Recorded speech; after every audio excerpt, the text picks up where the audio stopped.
The future isn't waiting. It's being written by every decision we make today.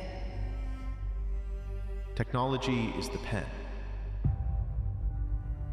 Humanity is the author. The story is still ours to write. And that story can be a positive one of a brighter future.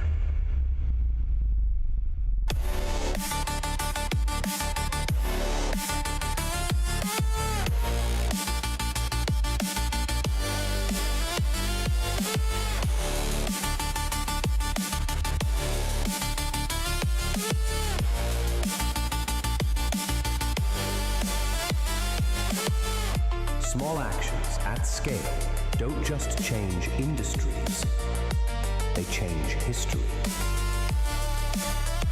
We don't inherit the future, we co-create it with courage, code, and compassion. Every startup, every breakthrough, every bold idea is a vote for the world we want to live in.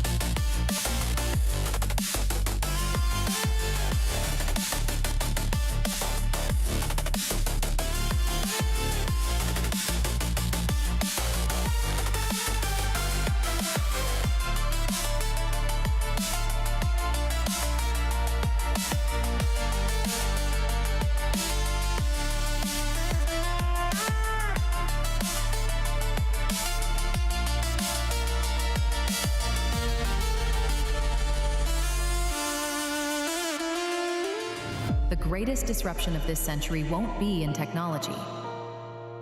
It will be in how we choose to treat each other.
Please give a warm welcome to your host, co-host of Web Summit Vancouver, Casey Lau.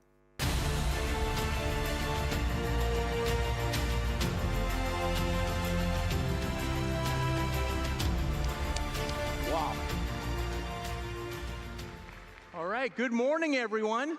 My name is Casey Lau, and I'm one of your hosts over the next 3 days here at Web Summit Qatar 2026.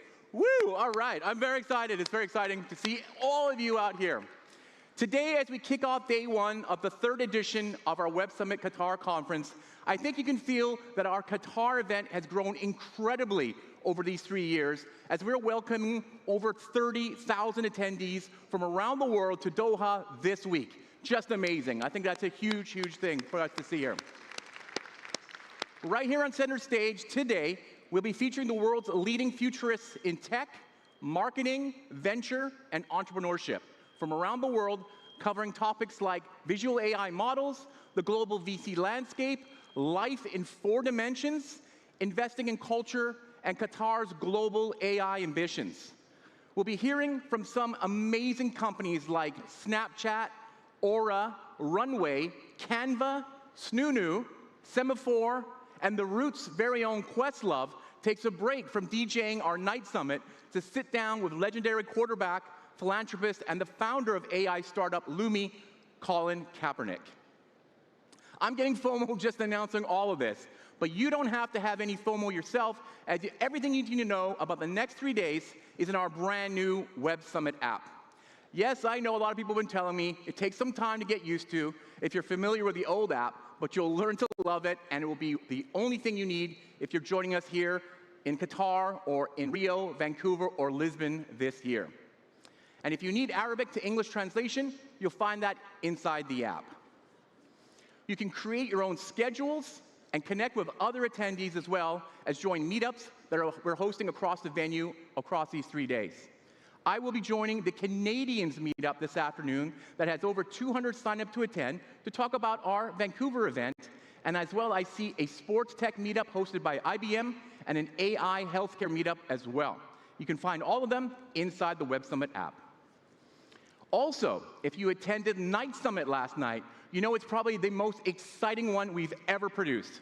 We continue Night Summit tonight in the Doha Exhibition and Convention Center Park, where you can continue to network at an experience unlike any other. And so, let's get Web Summit 2026 started with our first talk of the day. And it's an incredible one.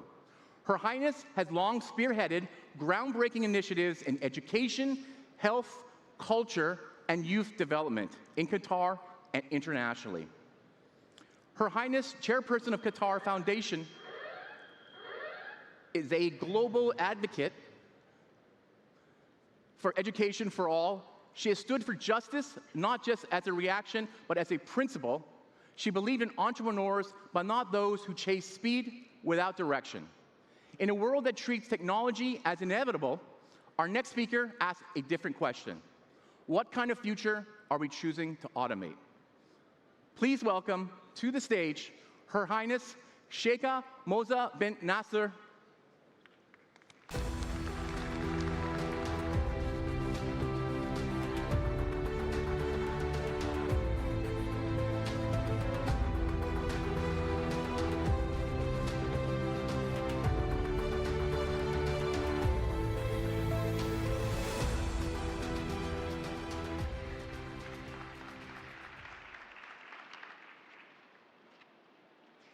Assalamu alaikum. Bismillah ar-Rahman ar-Rahim. Esteemed guests, too often when we talk about technology, we tell the story selectively. We begin with the European Industrial Revolution, then fast forward to Silicon Valley, as if innovation has a single geography, a single language, a single lineage. But the story is incomplete. The very word algorithm comes from Al-Khwarizmi. The foundations of modern cybersecurity trace back to Al-Kindi, who broke encrypted messages by identifying recurring patterns. And centuries before artificial intelligence began asking whether awareness requires sensory input, Avicenna was already debating the independence of consciousness itself.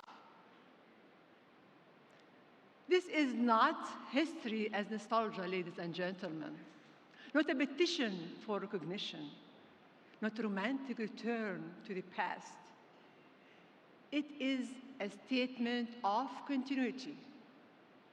We were there at the foundations of knowledge, and we are here today shaping its future.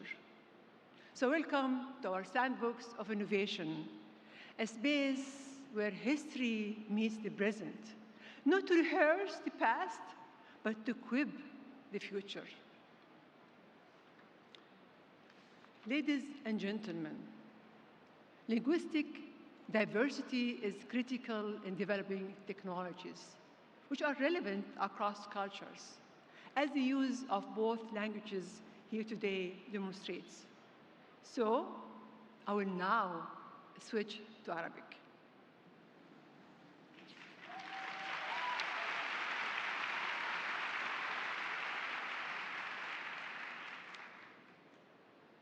السيدات والسادة، لا تختزل اللغة بمفهومها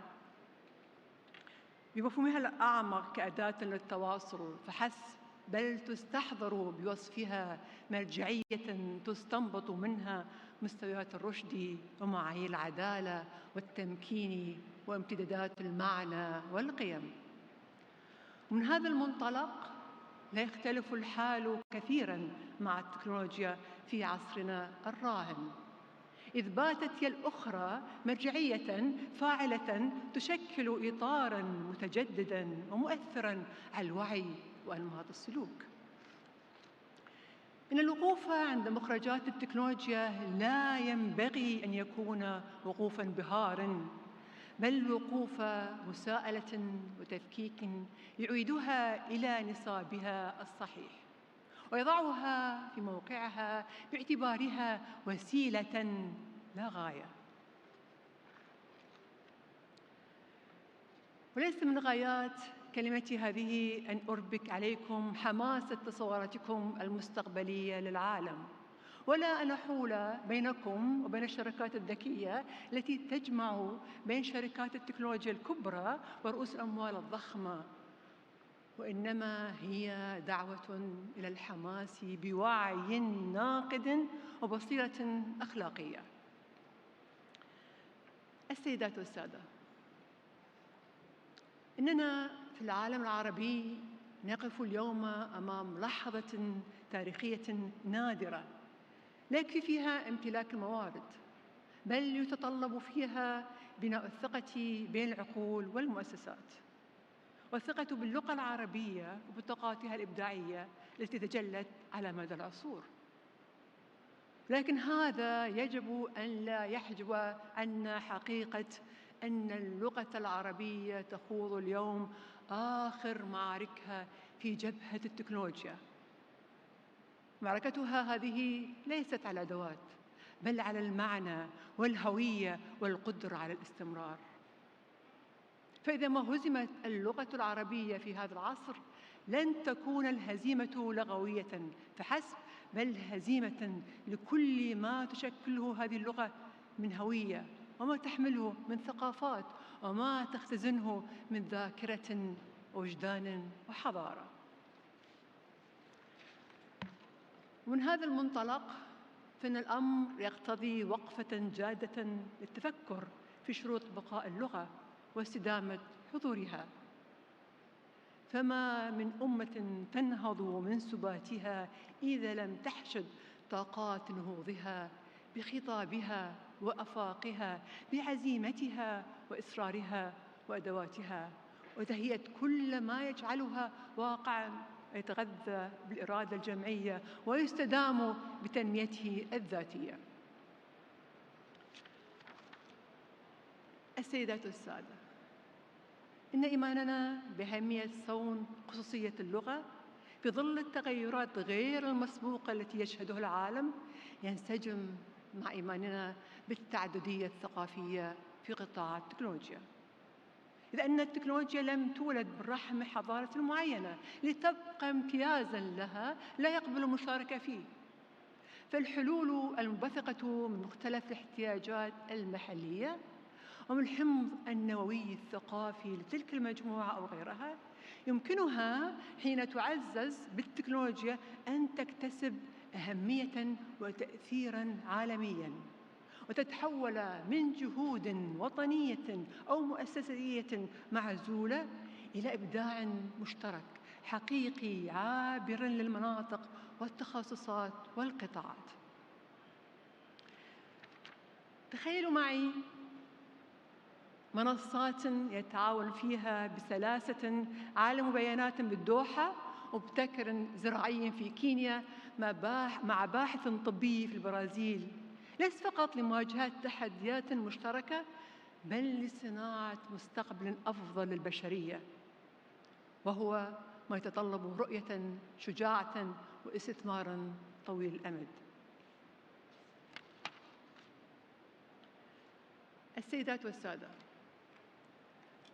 ما ترونه في قطر هو التحول من النفط والغاز إلى اقتصاد قائم على المعرفة، وإنني لأؤمن أننا أكثر جاهزية اليوم من أي وقت مضى لنكون رواداً وصانعين في مجال التكنولوجيا.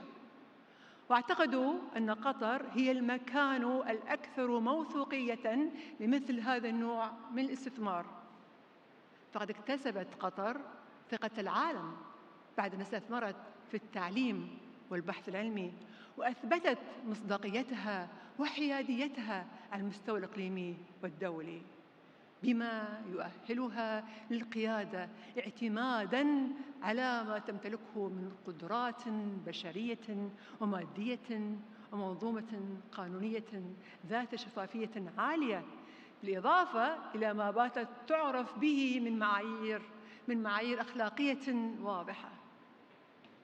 هذه دعوة للاستثمار في ويب بحثي مبني على شراكات عالمية، لا لأنسنة التكنولوجيا بل لإنسانية استخداماتها. فهذا التجمع العلمي المقدر يحمل ما يلامس ما بعد عالم الخيال من وعود المستقبل التكنولوجي في مجال برمجيات الذكاء الاصطناعي. وهذا ما يعني مزيداً من تغلغل الذكاء الاصطناعي في شؤون الحياة كافة، ومزيداً من أشكال السيطرة على الصحة والتعليم والصناعة والأسلحة الفتاكة فائقة الذكاء والسرعة.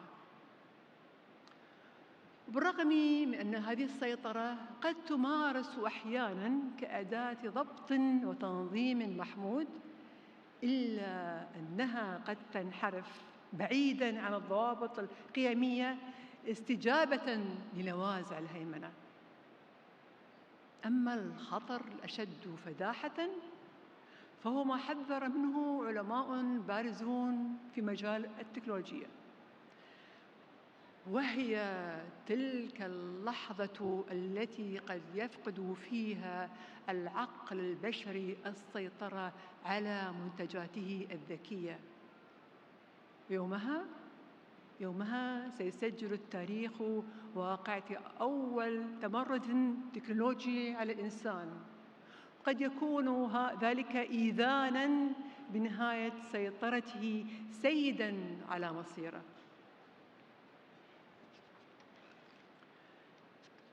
الحضور الكريم، بات واضحاً أن مستهدفات هذا التحول المتسارع تمتد إلى المساس بالأمان الوجودي للإنسان، حيث ساحات الصراعات لم تعد ميدانية فحسب، وإنما أصبحت عقل الإنسان ووجدانه إرساء أنماط من السيطرة يصعب التصدي لها. السيدات والسادة، طبيعة الأشياء تكمن في حملها قطبين متضادين، ومن هنا قد نتساءل: هل فعلاً ثمة مسارات نافعة للذكاء الاصطناعي؟ وما أقصده على وجه الخصوص، هل من الممكن أن يكون الذكاء الاصطناعي أداة للسلام؟ إن اتفقنا على الإجابة بنعم، فعلينا أولاً أن نتفق على أن نعيد الإنسان إلى موقع القيادة الأخلاقية، أن تبقي التكنولوجيا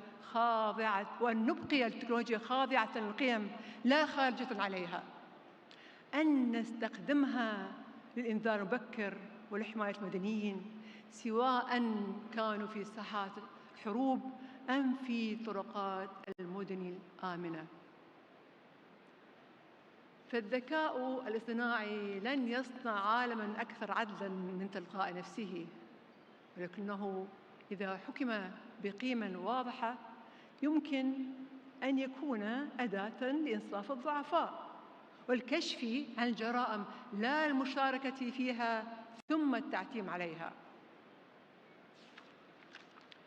إن الخطر الحقيقي ليس في الذكاء الاصطناعي بل في غياب الضمير الذي يقف وراءه. لذلك أرجو ألا يكون حديثي مستغرباً حول بعاث القلق الناشئ من خطورة الأسئلة الجوهرية التي قد نتحاشاها أو حتى لم يتبصر بها بعناية إلى الآن، وهي تتفرع من السؤال الأساسي: إلى أين ذاهب بنا الذكاء الاصطناعي؟ لا يستطيع أحد اليوم أن ينكر حالة الخوف والحيرة تجاه الذكاء الاصطناعي، فالنذر والشواهد تشير إلى أن ثمة عملية هادفة إلى خلق كائن بشري مستباح الخصوصية. وسيبقى السؤال مفتوحاً عما ستحمله لنا التكنولوجيا في سنوات مقبلة. هل سيجاورنا في هذه القاعة يوماً ما مندوبون إلكترونيون؟ هل سيتقدم إلى المنصة مشارك مهجن مدجن إلكترونياً عقلاً وجسداً؟ أظن أن الآفاق مفتوحة على الاحتمالات كلها ولا غرابة. ومن يدري، لعل خطابي المباشر معكم اليوم يقابل أو بالأحرى يستبدل غداً بخطاب يكون فيه كل شيء حاضراً إلا الإنسان. السلام عليكم ورحمة الله وبركاته.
Today, we see something remarkable, a vision realized, ambition surpassed, and the future unfolding before our eyes. Here in Qatar, we are creating a platform where innovation meets opportunity.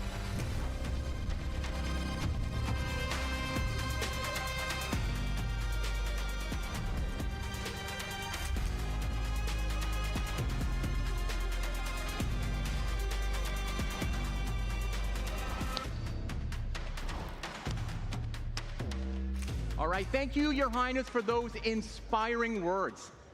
Our next session brings together leaders at the intersection of global capital. Eduardo Saverin, the co-founder of Facebook and co-founder of B Capital, Raj Ganguly, co-founder and CEO of B Capital. Together, they will explore their expanding footprint in the MENA region, anchored by its Qatar office and the launch of its new MENA South Asia Fund. Why this corridor is rapidly emerging as a powerful engine for global growth, and how capital, talent, and ambition are converging here to shape the next generation of category-defining companies. Please join me in welcoming in conversation with the co-founder and CEO of Semaphore, Justin Smith, the co-founders of B Capital, Eduardo Saverin, and Raj Ganguly.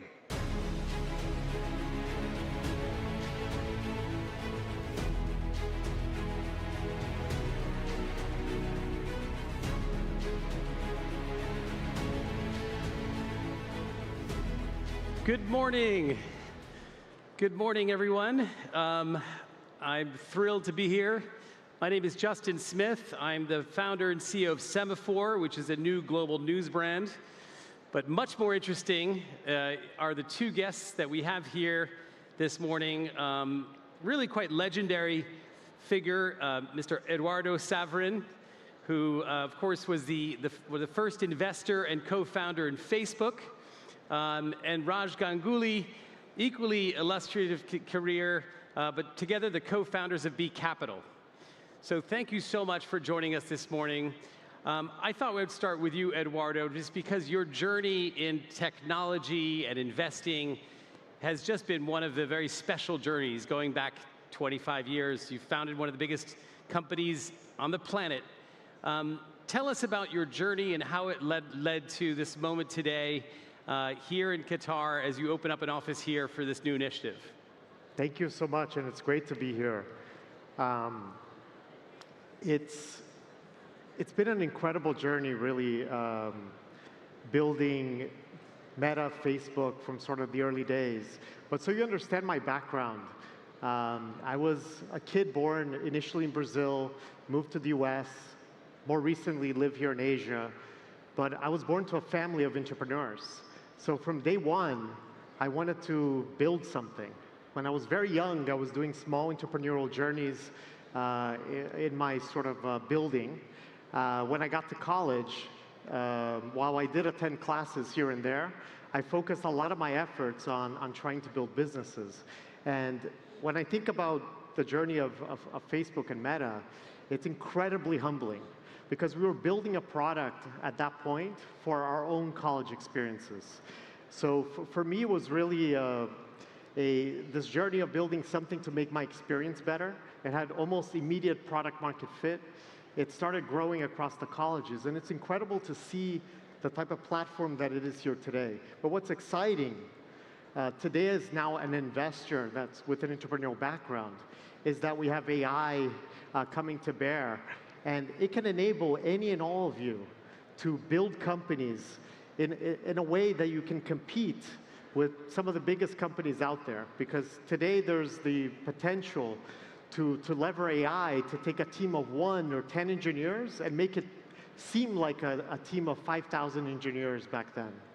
But just talking out loud. Please. Yes, no, that's great. There's that great company in Silicon Valley, I think, that actually didn't raise any money, but it's worth something like $20 billion. Well, listen, thank you, Eduardo. And I wanted to, Raj Ganguly's also had an incredibly impressive career.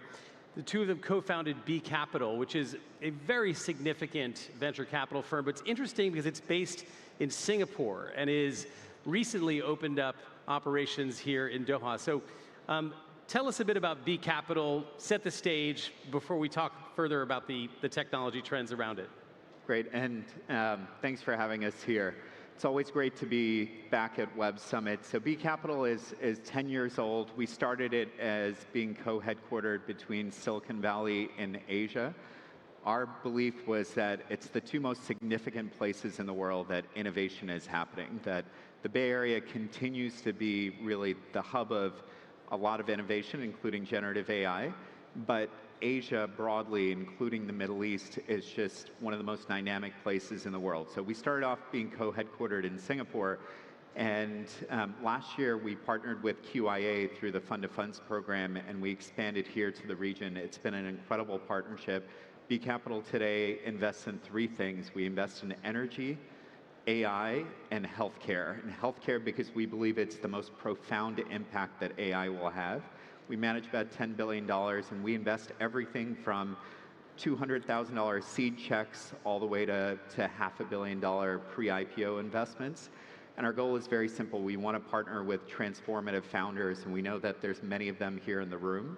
And we're very excited to be here in the region and be partnering with so many incredibly dynamic founders. So one just quick question. You say Asia and Silicon Valley, but does that include China?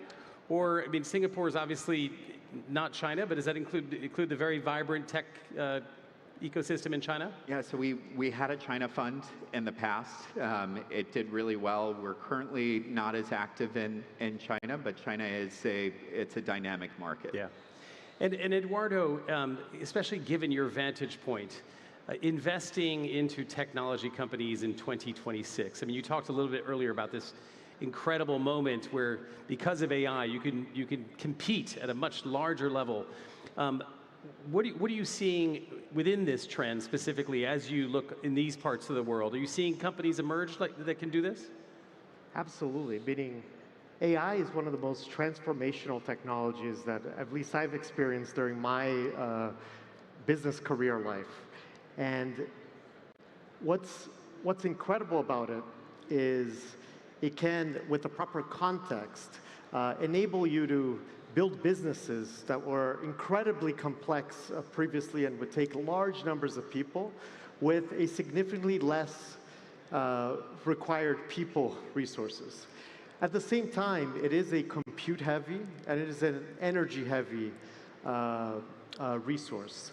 So what's interesting and unique about this region, beyond the incredible talent, some of the smartest people that I've met in the world, is you also have an incredible advantage on energy and hence on bringing compute on the ground.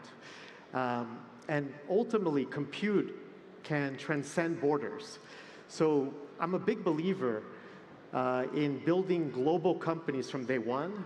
Facebook in the early days, while it was built originally out of the US and particularly in the beginning in the East Coast of the US, it ended up becoming a global company very quickly. I think in some ways I would have argued it was accidentally global. Today you can go global by design, and I think leveraging an incredible platform technology like AI today and taking the advantages of the energy resources here locally and the compute capabilities, entrepreneurs of the talent that I've seen here locally can really take their businesses and bring it global. And I also believe some of the best entrepreneurs in the US and other parts of the world can also establish bases here. But so there's maybe sort of an idea or a notion in the media that really the great technology ecosystems for the modern AI revolution are sort of largely in the US and China. And while there's some very exciting new places, the Gulf, Singapore, Southeast Asia, obviously India, they don't compete at that same level. Does B Capital have a different view on this? And do you think that that's a false statement and one which will change over time, given how investment flows and talent flows are changing? I think as B Capital has matured, hopefully we've matured a little bit also. Listen, Silicon Valley is an incredible place, but it's incredible because we've attracted the best founders from around the world. We've given them this ecosystem that's been there for 60, 70 years, and it is an incredible place. It's still where we invest the majority of our capital. But we truly do believe that no place has a monopoly on innovation. And if you look at the talent in Silicon Valley, it's come from places not just in the US, but from places like India and from other places in the world. And we believe that you're going to see more and more founders, maybe not every founder, but you're going to see more and more founders build global companies from wherever they are in the world. So, to be very clear, we're here in the GCC not to just invest in founders who want to build a great business in Qatar, but to build great global businesses. And what's unique about Qatar is when Eduardo moved to Singapore 15 years ago and when we started investing together 13 years ago, Singapore is an incredibly outwardly focused place. Qatar feels the exact same way. Everyone we meet in Qatar is focused on building regional and global businesses, and those are the kind of businesses that we want to back. Yeah. And I think it's one of the nice things of being in a country as small as Qatar. You're forced to think about the world. We were with several of the senior leaders of the government last night at dinner, and it's incredible how outwardly focused the government here is, and it's been really easy to work with founders, the government, and other investors here in Qatar. So it's very early days, Silicon Valley 70 years ahead, but it's exciting to see what's happening here. But one thing to flag is a lot of the attention today, particularly sort of in the era of AI, is around the fundamental LLM models. And people are thinking about who's ahead of the other company in terms of their scores and benchmarks on the fundamental models. And a lot of that attention has, frankly, played out broadly in China and the US. I think we've seen some preeminent open source models coming out in Europe and other parts of the world as well. But the truth is, the models are not going to be where the world will ultimately benefit from AI. It's the application layer.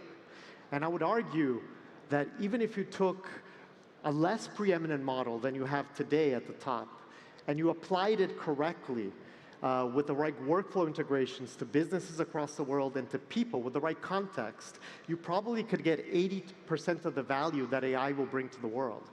So on that basis, it's very important to understand, while a lot of the models are coming out from some of these hotbeds of innovation, and that's because there's some very specialized talent that is driving some of this innovation, the application layer, the deployment layer of the AI model is going to happen across the world, and it's going to reflect the underlying world that will benefit from it. So everyone, including Qatar, the Middle East, Southeast Asia, other parts of the world, will benefit, and frankly, they have an incredible opportunity to be a leader in the AI revolution. Well, let me follow up on that, because you're based in Singapore, a great vantage point onto China. We all remember that moment when DeepSeek came out, which sort of surprised the Silicon Valley community and so on. Is there, in fact, an advantage of some sort to sort of be building outside the core of the US-centric tech innovation, capital, talent space because of different models, different competitive systems, different approaches? You want to start? I think it's clear that the US and China have taken slightly different approaches on LLMs. The US's approach of closed LLMs that are truly, can do the last mile better than anyone else, and the Chinese approach has been much more cost-effective generative AI. I don't think those are the only two approaches. I don't think LLMs might even be the winning models. Maybe they are, maybe they aren't. But to Eduardo's point, we think deployment of AI is much more important than the actual version of the LLM that you're using. And here in the region, there's an ability to be masters at the AI app layer and the deployment of AI. And I think it's the opposite of a zero-sum game. Competition in the case of AI, in my opinion, is an incredible advantage, because ultimately the learnings during the initial DeepSeek moment, as an example, there was a huge fear that this meant sort of China was ahead. And I saw some of the stocks in the US that were AI-driven, both on the hardware, some of them on the software side, were even crashing at the time. And I said, all this means, if you were to take the news at that time as was written, that there was just a proof point that the productivity of each dollar spent in AI infrastructure is higher than it was before. And ultimately, that learning would fundamentally help transform the buildup of companies everywhere in the world. So this was a positive news. So we want China to build, we want Qatar to build, everyone to build, and ultimately it's going to lead to a positive outcome globally. So at the heart of all this building and all this innovation, if you say it's a zero-sum game, at the heart center of it is talent, right? Entrepreneurial talent, founder talent. Here we have one of the largest gathering, if not the largest gathering in the GCC in the Middle East of founders. What are you looking for? I'll start with you, Eduardo, just because you're such a famous founder, and then you, Raj. What are you looking for in a founder in early February 2026 in this region, but also across the world? Meaning my answer has always been consistent on this because of the way I was raised. First and foremost, I genuinely look for founders that have true, genuine passion for what they're looking to achieve. Because ultimately in life, if you love what you're doing and you care about the outcome of what you're looking to achieve, you're gonna ultimately do everything that it takes, including potentially failing a few times, learning through those failures, and then ultimately succeeding to get it right. So I think passion and the ability and willingness to do anything to achieve your goal is probably the underlying #1 thing that I look for. Of course, beyond that, you want to see someone that understands and is open to their own limitations, because you have to grow beyond the founder with a team. And today, it's very important to also have mental resilience, because AI and technology is not your competitor, is your friend. And importantly, is going to become a big member of your team. So we want someone today that also thinks about technology from day one as being as ingrained as a co-founder would be to that founder. And Raj, your thoughts? You know, I think that it is truly one of the best times to be a builder. With generative AI today, you can be a non-technical founder, and you don't necessarily need to have another technical co-founder. You have the ability to code yourself. I've experienced it. I think I'm a relatively reasonably good coder, not a great coder. I second that, Raj. But Eduardo's much worse than I am, and now he codes much better than I do because AI has made him look good. And so it's I needed amazing. something to make me look good, right? It's amazing if AI can change the balance between the two of us, then clearly it can be incredibly disruptive to building companies. So this is a new founder quality. The how fluent and how engaged they are actually with the AI management themselves as founders? Absolutely. And how humble they are to it as well, because it is a humbling thought to think of a technology that quite quickly will become increasingly more intelligent, and in some ways may get some things right that you may not. But you need to treat it as a team member, and as you always should, whether you have a CEO title or you are an assistant in the company, every idea matters. And it's important to be humble to technology as well. So B Capital, I mean, you really are such a blue chip firm. For founders who are listening here, either on the stream or in person, what kind of companies are you looking for? What's your, talk through sort of a recent investment or just a prototypical investment that follows this geographic space that we're in now and looking to build on? So I'll give two quick examples. In the US, we just invested in a geothermal energy company. We are really focused on the energy space because of the applicability to AI, and we think here in the region there's opportunities to build really exciting energy tech companies. And second is therapeutics. We think that there is an ability to build therapeutic companies right here in the GCC that can be global leaders. We actually invested in a company called InSilico, which recently IPO'd, and InSilico is co-headquartered here in the GCC, and it actually IPO'd in Hong Kong, and it also has offices in Cambridge, Massachusetts. So an example of a truly global company. And then how are you finding GCC entrepreneurs? Have you had a lot of exposure to them? They're incredibly hungry, ambitious, and willing to achieve things on a global scale. That's basically the simplest way to describe it. And like Singapore, focused on the outside? Absolutely. Yeah. It's rare to find an entrepreneur saying, I'm building for one country. When I would go to China a few times, that was a very common thread. It through time changed. I would say here, the global ambition is always clear from day one. And I've almost never met an entrepreneur yet that didn't have that. That's great. Well, listen, we have 20 seconds left. Eduardo and Raj, what does success look like for B Capital, but also I think for this whole effort in this region, innovation, technology, talent. What does it look like across the next 5 years? I think really simply, we want to see the GCC have more global leaders in AI, and we want to be part of them. And I want to make sure that the underlying companies that we invest in make the world a better place. I have 4 young kids. The eldest is 8 years old. And I'm sure a lot of us here on stage either have or will at some point have a family. And it's important to look at technology and look at entrepreneurship as a way to make the world a better place for our kids and our next generation. So it's very important to not lose that message as well. We're human beings. Technology is here to help us. And ultimately, as a collaborator, let's make the world a better place leveraging it. And if an entrepreneur in the audience wants to reach out to you, send us a LinkedIn. It's Raj at B.Capital. And Eduardo at B.Capital. Thank you for the transparency. Thank you for the conversation. Wonderful to have you both. Thank you.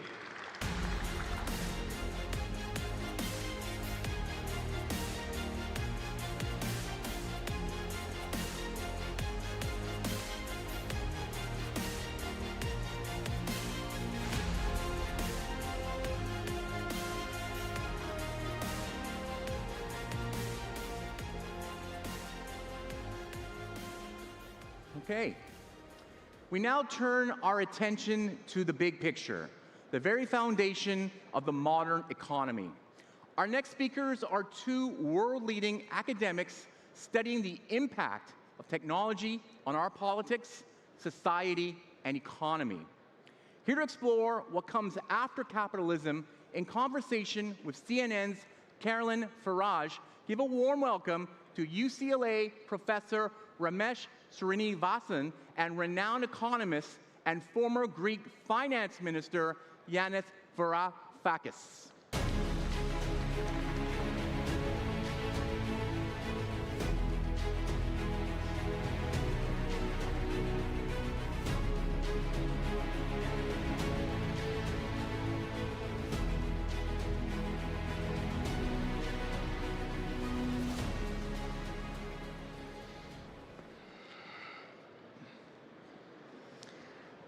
It's still morning, so good morning, everybody. I'm so excited with it. We don't need to do all the introduction, but I will start with my friends here with asking about the title of this session. Is it dead?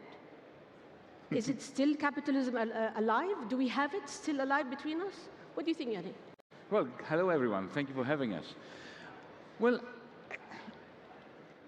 let me put it this way. To understand what's happening now with these amazing technologies, with AI and so on, it is crucial not to focus on the tech. These are amazing technologies and amazing machines, but if we really are going to grasp the essence of the period that we're experiencing, this great transformation, we have to understand that we have a new form of capital. Capital, not in terms of money and finance, but, economists, I have to confess that I have been one. We define capital as produced means of production. Since fishing rods, you build a fishing rod, not because you want it, but because you want to catch fish. A tractor, an industrial robot. It's a machine that you produce in order to produce something else. So that was what capital always was, ever since we came down from the trees, proverbially. But what lives in your phone is not that kind of capital. For the first time, we have developed machines, the purpose of which are to modify our behavior, not to produce commodities. So the owners of this produced means of behavior modification have a power over us that never existed before. I mean, Henry Ford would have given his right arm to have that kind of power. So this is what I think is my contribution to this discussion, and allow me to just extend it a little bit more. AI, as practiced by OpenAI and Anthropic, is going to be relevant. I mean, the idea of selling subscriptions is dead in the water. What really is going to change things is when AI is embedded in the Google search engine, in the Meta search engine, in the Instacart algorithm, in order to develop a relationship with us so that it will be easier to have a divorce, a heart-wrenching divorce, than getting rid of your bot. Yeah. And that's when you become a total serf to the owner of that bot. And finally, one last point, stablecoins. Folks, be very scared of stablecoins. I'm not going to say more now. Why? But it will be the beginning of the next 2008 great financial collapse. You're very optimistic. Thank you. My job is not to caress your ears. Well, that's fair enough. Ramesh, do you agree with Yanni as well? I agree with Yanis on many, many different levels, and I'm really honored to be with you all today, and especially with you, Yanis, and you, Caroline. I've been researching technology's impacts, digital technology's impacts on the planet and different human populations, cultures around the world for about 20 years. And the research concludes, most of the research that I see concludes the following. There are 3 types of breaks that have occurred at the minimum. First is technology, especially social media's relationship that we have with ourselves. Many people feel lonely. Many people feel disconnected. We feel disconnected from a shared sense of reality. That's the first. And that's something I think many of us can feel and sense. I mean, I don't know how many of you have phantom limb syndrome where you feel your phone buzzing in your pocket. How many of you woke up in bed with your phones? So this is the first. But second is technologies have increasingly disconnected us, digital technologies, especially social media ones, from one another, right? We see algorithms that drive polarization, behavioral modification, as Yanis just pointed out. We're seeing increasingly technologies that treat human beings as data and treat human intelligence as correlation, which is essentially pattern recognition, pattern matching. And third, they have disconnected us from the only planet we've ever known human beings to live upon. Many of us don't realize the rare earth minerals, the water sources, the energy sources. AI going to use more energy than the entire nation of India by 2034. 1.6 billion people in India. I'm of Indian descent. And I think we all need to ask the question, what is it all for? Who is it all for? Who is it all for?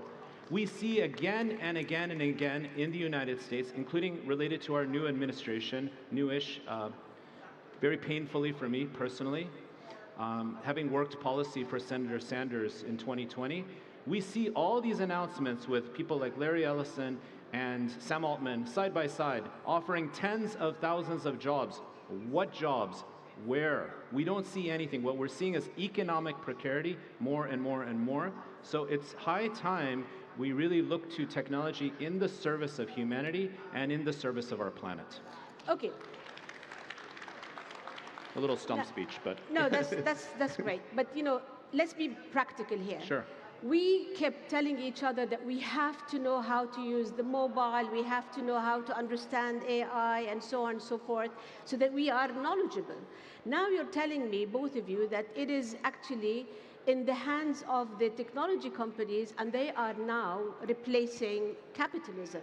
But how can we reach halfway through? Yanni? Well, there are 2 ways. One is to lower the digital walls that have encased us. There are regulatory moves you can take really very simply. So for instance, introduce interoperability, legislate interoperability.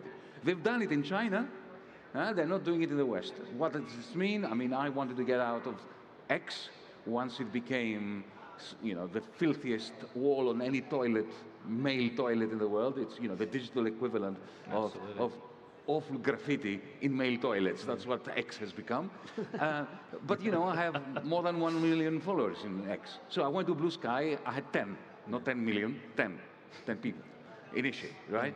Now, interoperability means that you can get out of X or out of Meta or out of TikTok or out of Instagram, and then when you move to another platform, which is closer to your ethics, to the things that Ramesh is writing and talking about, then X is obliged, whenever I post something in Blue Sky, to convey it to my followers in X. That's interoperability. For that, you need to legislate. That would significantly reduce the monopolistic and monopsonistic power of the tech lords over us. So there are things like that you can do. But that's not enough in its own sense. The question is, who owns the machines? We are not against, neither Ramesh nor I are technophobes. No. Actually, I love my phone.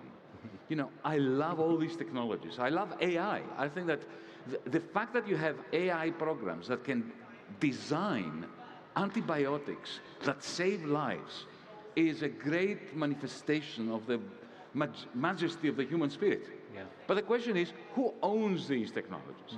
And when they are owned by the 0.001%, who are weaponizing them in order to destroy markets, in order to isolate us from one another, in order to effectively create a new kind of feudalism, I call it techno-feudalism, that is what the problem is. Yeah. So we need to start rethinking property rights over the technologies that were not developed by them.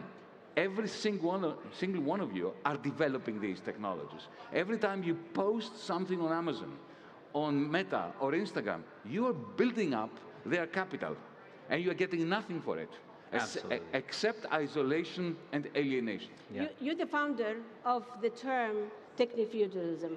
So can you just explain it to the people, because I don't think that everybody is understanding, and why you came up with this terminology, Yannis? Well, think about it. I mean, I grew up in a world like you, Ramesh, and you, Caroline, where there was a very interesting debate between the left and the right, between those who were in favor of free market capitalism and those of us who were more socialistic, right?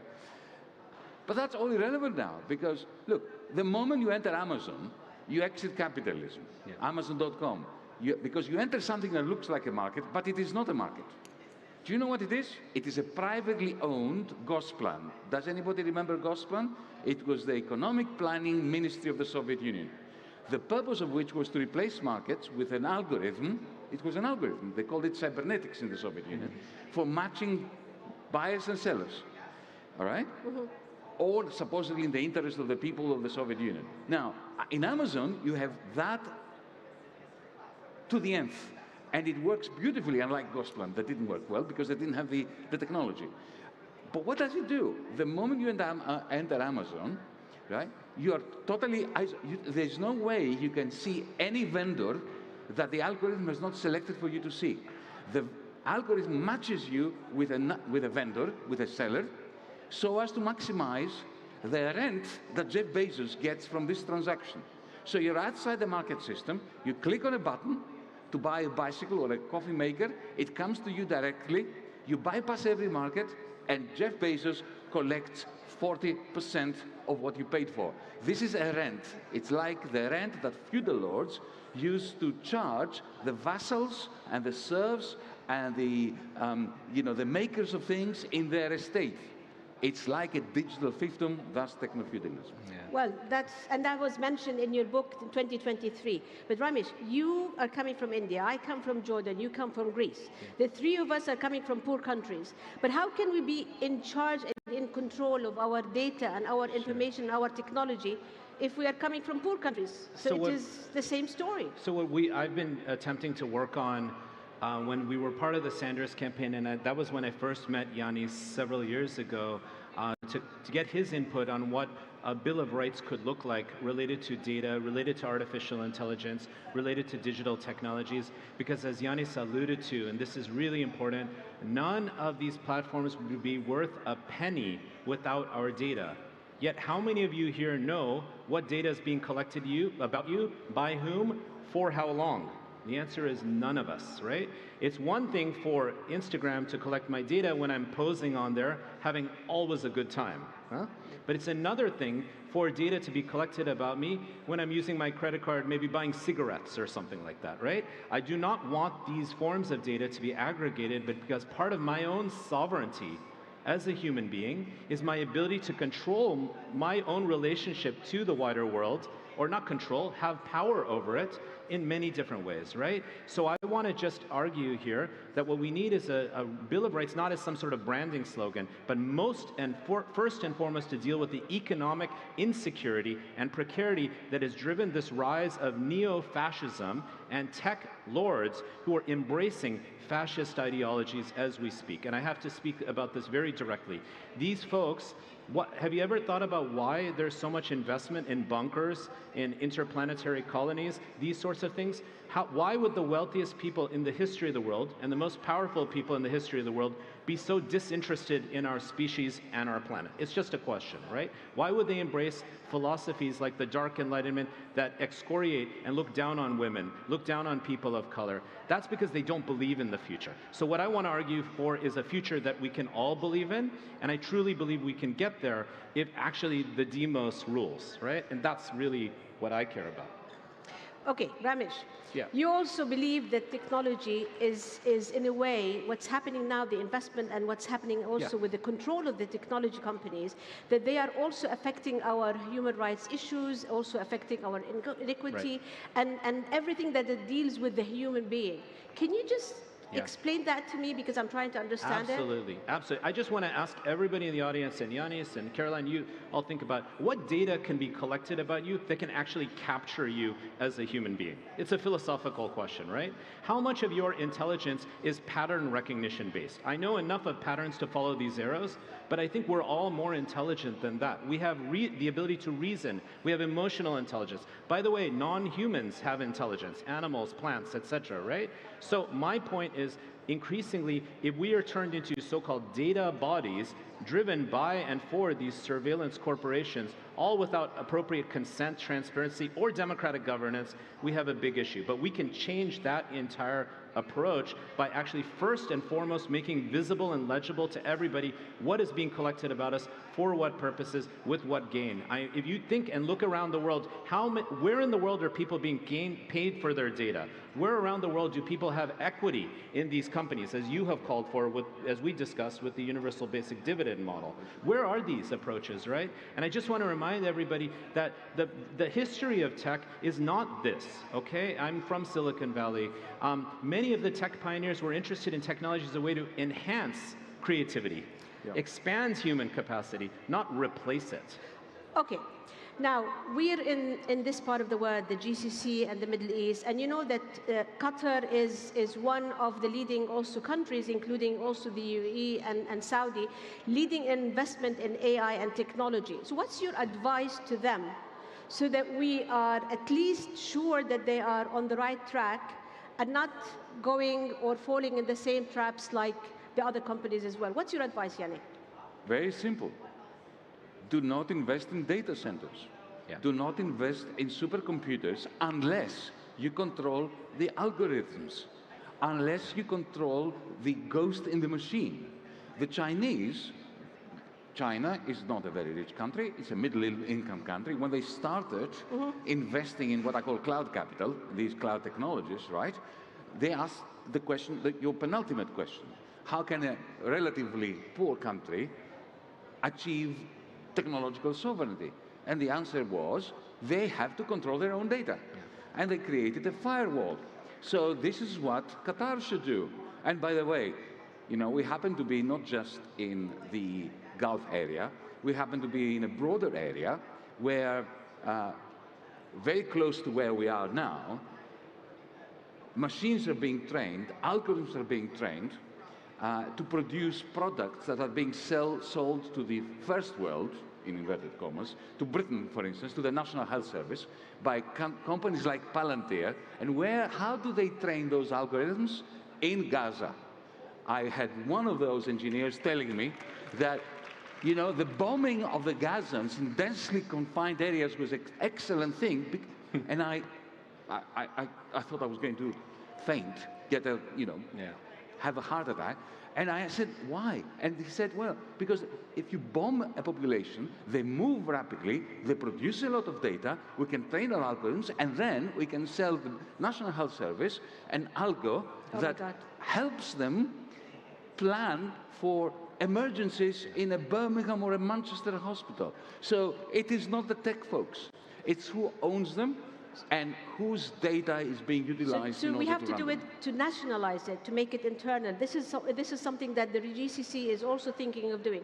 But what's your take? What's your advice to them? Because we're running out of time. There's a huge opportunity for states to show a vision forward that supports employment, that supports and fights against economic insecurity, and actually gives people a greater chance to govern and have power over their own digital footprints, their so-called data bodies, right? This is all possible. It's all right in front of us right now, and we can act. These are huge these are things we can enact right now, very much so. Okay, I need one answer and one word from each one of you.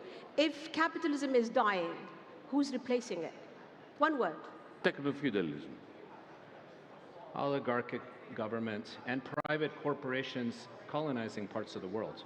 Well, it's very sad to hear that, Same but thing. thank you very much. Thank you very much to my panelists. Thank you. Thank you,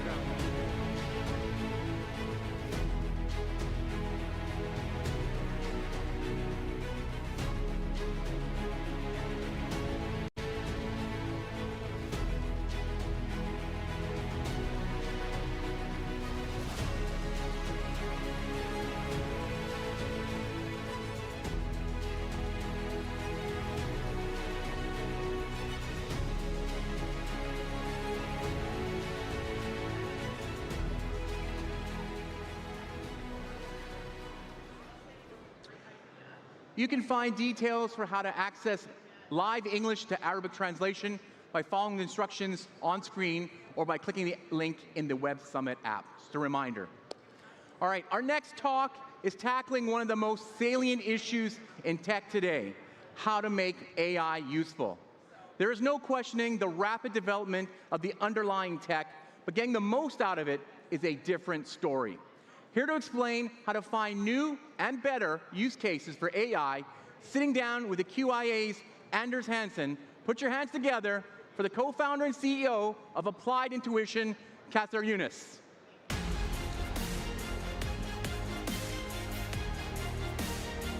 Thank you.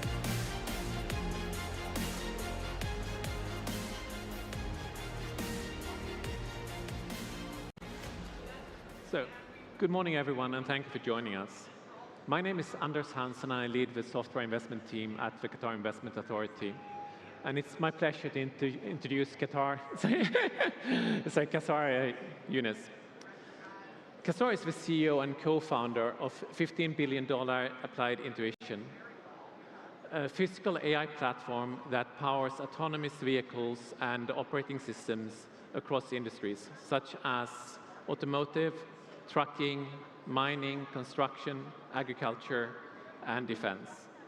He's a true innovator whose career spans engineering, entrepreneurship, and leadership across some of the most influential tech companies. Before launching Applied Intuition, he was a partner and the COO of Y Combinator, where he helped impact the paths of some of the most biggest startups in the world, including OpenAI, Cruise, and Scale.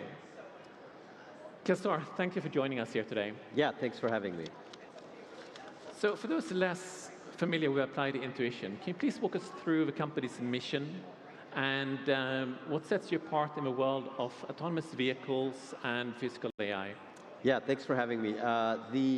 So Applied Intuition, as Anders mentioned, is a $15 billion physical AI company. We take intelligence, so things like self-driving models, and we put them in physically moving machines. And typically, when we think about AI, we think about phones and laptops. But really, the next big wave in AI is taking that same technology that roughly is in large language models, but applying it to the real world. The most obvious versions of that you see today are things like the Tesla FSD product or Waymo. But the rest of the industry, the 98% of the market that's not Tesla, or all the verticals that are not robotaxi but are moving people and goods like commercial trucking or mining, we provide the technology for all of that. And because we don't build trucks, we don't build cars, we partner with manufacturers who do. So Of the top 20 automotive companies globally, 18 are our customers, so we're very deep in the industry, and the same goes for trucking, construction, mining, et cetera, all the way to defense. So the mission of the company really is to bring intelligence to the real world, to these physical machines. The last thing I'll say there is a lot of times physical AI people think is humanoids, and we actually think humanoids are a little further away. There's still a lot of research that has to be done to make humanoids and robotics in general very useful for consumers and businesses, but there's this huge set of industries in between. There's over 1 billion vehicles on the planet right now that we can make intelligent. And so that's kind of our mission, to make all those machines that already exist self-driving and smart. Okay, so you work with some of the biggest OEMs in the world. What are these key pain points that you're solving, and why are they choosing to outsource such critical systems to you? Yeah, that's a great question. Number one, it's not really outsourcing in the sense of the way that we work with OEMs. You know, outsourcing implies like, you know, a Toyota works with us and they say, Applied Intuition, give us these things, and we ship them a box or something like that, and the box has all. It's not like that. Software is way more intertwined, and so for all of our customers, we're working, you know, very directly with their engineers and we have a spectrum of solutions. So all the way from just the developer tools in order to develop and test intelligence or autonomy, all the way to the full system. We just meet customers where they're at. In terms of that question, you said, you know, that's very critical to their existence. That's kind of true and it's not kind of true. When you sit inside of a Mercedes or a BMW or a you know, a Porsche or a Ford or a General Motors, you don't really think about who's providing the seat or the infotainment or who's providing the drivetrain. The reality is other companies provide those technologies and are ultimately packaged together. I think what's different between us and, you know, other companies is we are white label. You know, you already use, as a consumer, you're interacting with our technology, you just don't know it. Just like kind of the chip manufacturers, Mercedes will use an NVIDIA or a Qualcomm, doesn't mean, and that's pretty important to the car, doesn't necessarily mean they lose the soul of the car. So the more fundamental question is, why are more companies not taking our strategy, which is working with large, because it's very difficult. The OEMs are, you know, they have quite high standards, they're quite particular about how they want to work with AI companies broadly, but specifically in self-driving. And I think, you know, my background, I went undergrad to the General Motors Institute, and I worked at General Motors, and I worked at Bosch. And so I know the industry very fundamentally beyond, you know, my time at Y Combinator and at Google. So it's like merging these two worlds together, I think is one of the ways our company's been quite successful. Okay, so what are the key success drivers that have allowed you to sell to these OEMs? Because selling enterprise software and AI is not that simple. Yeah. Number one, the product has to be good. The OEMs, they don't care if you went to GMI or not. The product has to be good. So they're doing extensive benchmarking, especially for large, long-term financial relationships that we have. I think that's one of the things. Also, you know, like for instance, last year we announced this very long, multi-$100 million relationship with Isuzu, doing self-driving trucks. We were already working with Isuzu for many years. We announced a very large relationship with Komatsu, actually the largest relationship Komatsu has had in their history, 104 history with another company. But we were already working with Komatsu for many years before. So part of it is the products have to be very good. Part of it is you have to build trust with a customer. And part of it is our business model really aligns with manufacturers. I think, you know, some other self-driving companies and technology providers, they're sometimes in direct conflict with their customers. If you're running a self-driving truck, it's very difficult to also sell the technology because in some ways you're competing with the manufacturer. We are only selling the technology. So I think it's a mix of things. It's trust, really great products, aligned business kind of goals, and then just delivering again and again and again. Are there any pitfalls that you can advise people to try to avoid? Yeah, I think for the founders in the audience, there's a number of pitfalls in a company like ours. So if you're an AI company, you're doing enterprise deals, you want to be very careful that one customer doesn't become 20, 30, 40% of your business, because then you really become beholden to that customer. And when you talk to investors like QIA, in our case, I don't ever want to call you and say, well, this one customer who's 40 or 50% of our revenue is going away. That would be disastrous to the business, and that's an easy pitfall because anytime somebody wants to give you more money, your inclination is to say yes, yes, yes. So that's one pitfall. I think also there's a demo pitfall, which is if you're not careful, you as a company are very heavily incentivized by your customers and by your investors to have really good demos, but not have really good production software. And that's a very, very tricky thing because that'll catch up to you. And so, tactically in our company, me being the CEO, I'm constantly, and being an engineer, we have about 1,000 engineers who work at our company. We're constantly hammering to the engineering team, we can't just do demos. We can't just do demos. And so that's an easy pitfall as well. Because by the way, the press also loves demos because they look really flashy. So how do you balance that, the importance of a demo versus the importance of a product, the R&D spend versus your sales and marketing spend? So it's it's the real politic of running a company. Not last summer, but the summer before, so summer of 24, we had a large automotive OEM who said, we have some executives coming from Japan. They're going to come to Mountain View. It was like August, and they want to do a demo in like September. And roughly the lead said, well, just kind of fake it. So, we can give you the contract. And incredibly difficult conversation because on one hand, they're dangling a contract in front of you. But the other hand, you're going to build useless technology, which will be thrown away just because and we decided not to do that. The reason we could do that is because we had traction with other customers. I think there's a parallel universe where you don't have traction with other customers and you have to do the demo. So I think as a founder, you got to do what you got to do based on the context of where your company's at, the amount of resources you have, all these things. Our claim to fame as a company, which is unbelievable every time I say it, is we've never used the money we've ever raised. So we've done now, we're Series F in financing. We still have our Series A money in the bank. And so we have ability to sometimes say no to short-term, I would say, bad decisions. And really, I think the best career advice I've ever gotten, and advice if I could put into founders who are already past Series A, Series B, I think when you're seed Series A, Series B, you just have to survive. But when beyond that, it's make decisions on the longest time horizon possible. Okay.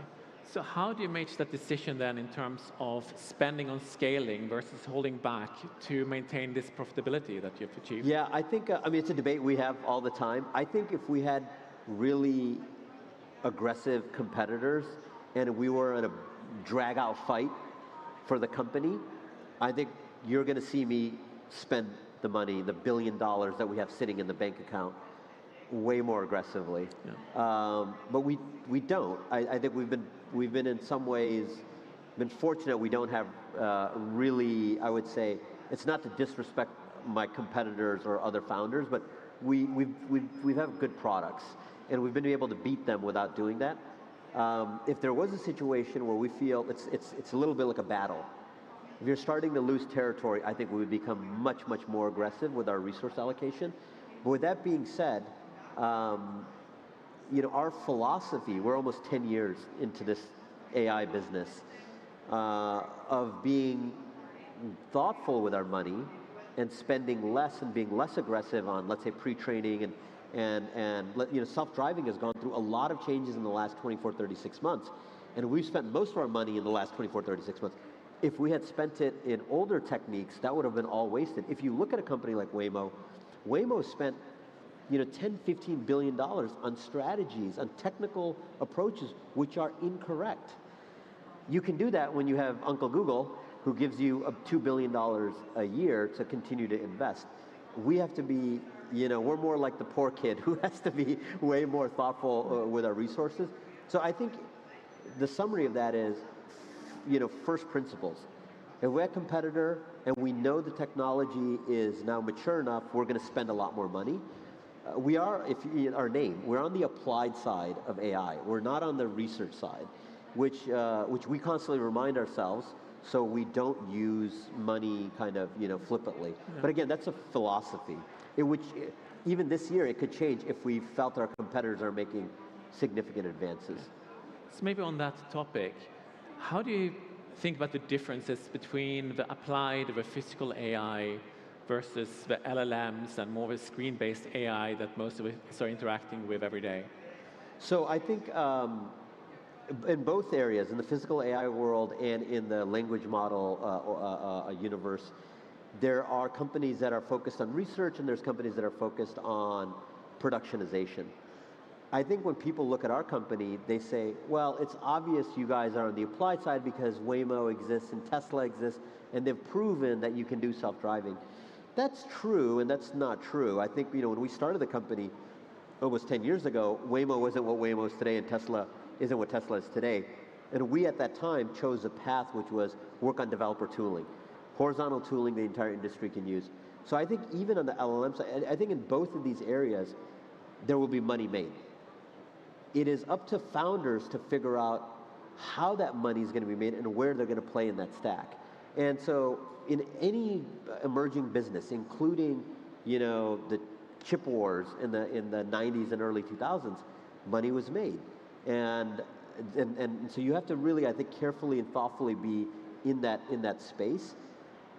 I think the wrong strategy, again, in both sides, LLMs and in physical AI, and again, it's not to disrespect other founders who are working hard, is you just raise a lot of money and you're going to figure out the business model later.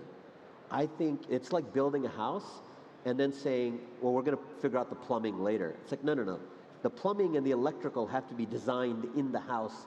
Otherwise, the house is not a house. Yeah. A business is not a business if you haven't figured out what that economic relationship with the consumer or the other business is going to be. And I think that's probably the right idea that we had, in 2016, 2017. Okay. There's a lot of focus on the global competition in AI and the strategic implications around the world. How does this impact your strategy and your day-to-day operations? Yeah, so we're a very international company. We have offices globally, 18 different offices. I think, the current, let's say, unease that exists in the world, there are flashpoints in many places of the world. You have tariff wars going on. This is generally bad for business. It's bad for consumers as well, because when consumers are nervous, they spend less. Consumer confidence and, for example, car sales are very closely correlated. So net, it's not good for us. It's not good for business, broadly speaking. How that downstream impact is on AI is the strategies in AI are actually more nationalistic than you've ever seen before. There's a view for almost every region and every country that there should be a national AI strategy. I think we're going to continue to see that for many years until, both governments and citizens feel less nervous about their neighbors and less nervous about the global ecosystem. Because AI, both into the commercial but also in the defense ecosystem, is extremely important. So I think next 5 years, you're going to continue to see increased sovereign AI strategies.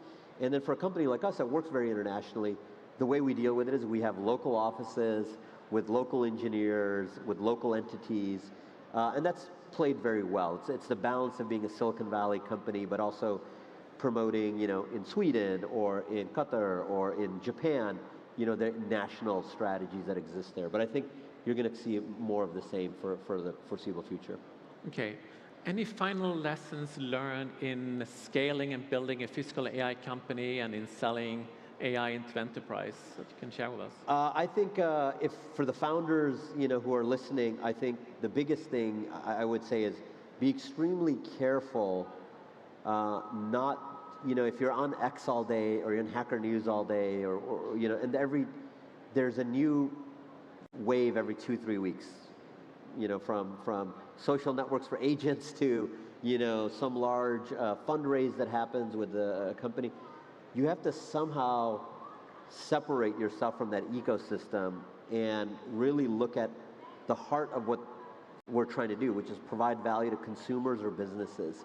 And I think a lot of times we really look at our competitors, or we look at large companies like NVIDIA or Google or OpenAI for direction, and actually that's the wrong way. The right way is ignore those folks and really look at your own consumer or your own business who's buying from you, and really, are you providing value there? And the best way to measure that is, are they giving you time or are they giving you money?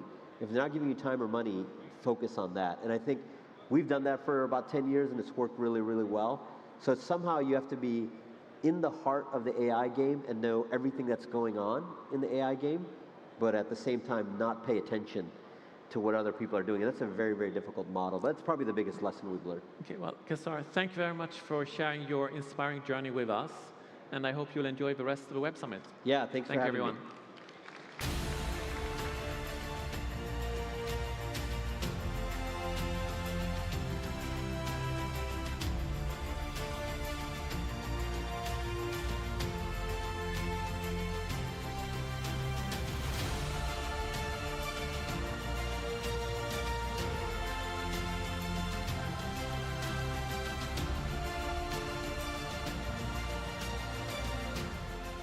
All right. Our next speaker comes from a company that has consistently taken a different path in technology, one rooted in presence, authenticity, and real human connection. She's the Senior Global Director, Innovation, AI, AR, Specs Marketing at Snap, and is joining us here on center stage to share Snap's journey from Snapchat to Specs and the company's vision for a new kind of wearable computing designed to fit naturally into everyday life and help people feel more present, more capable, and more connected. Please welcome to the stage, Resh Sidhu.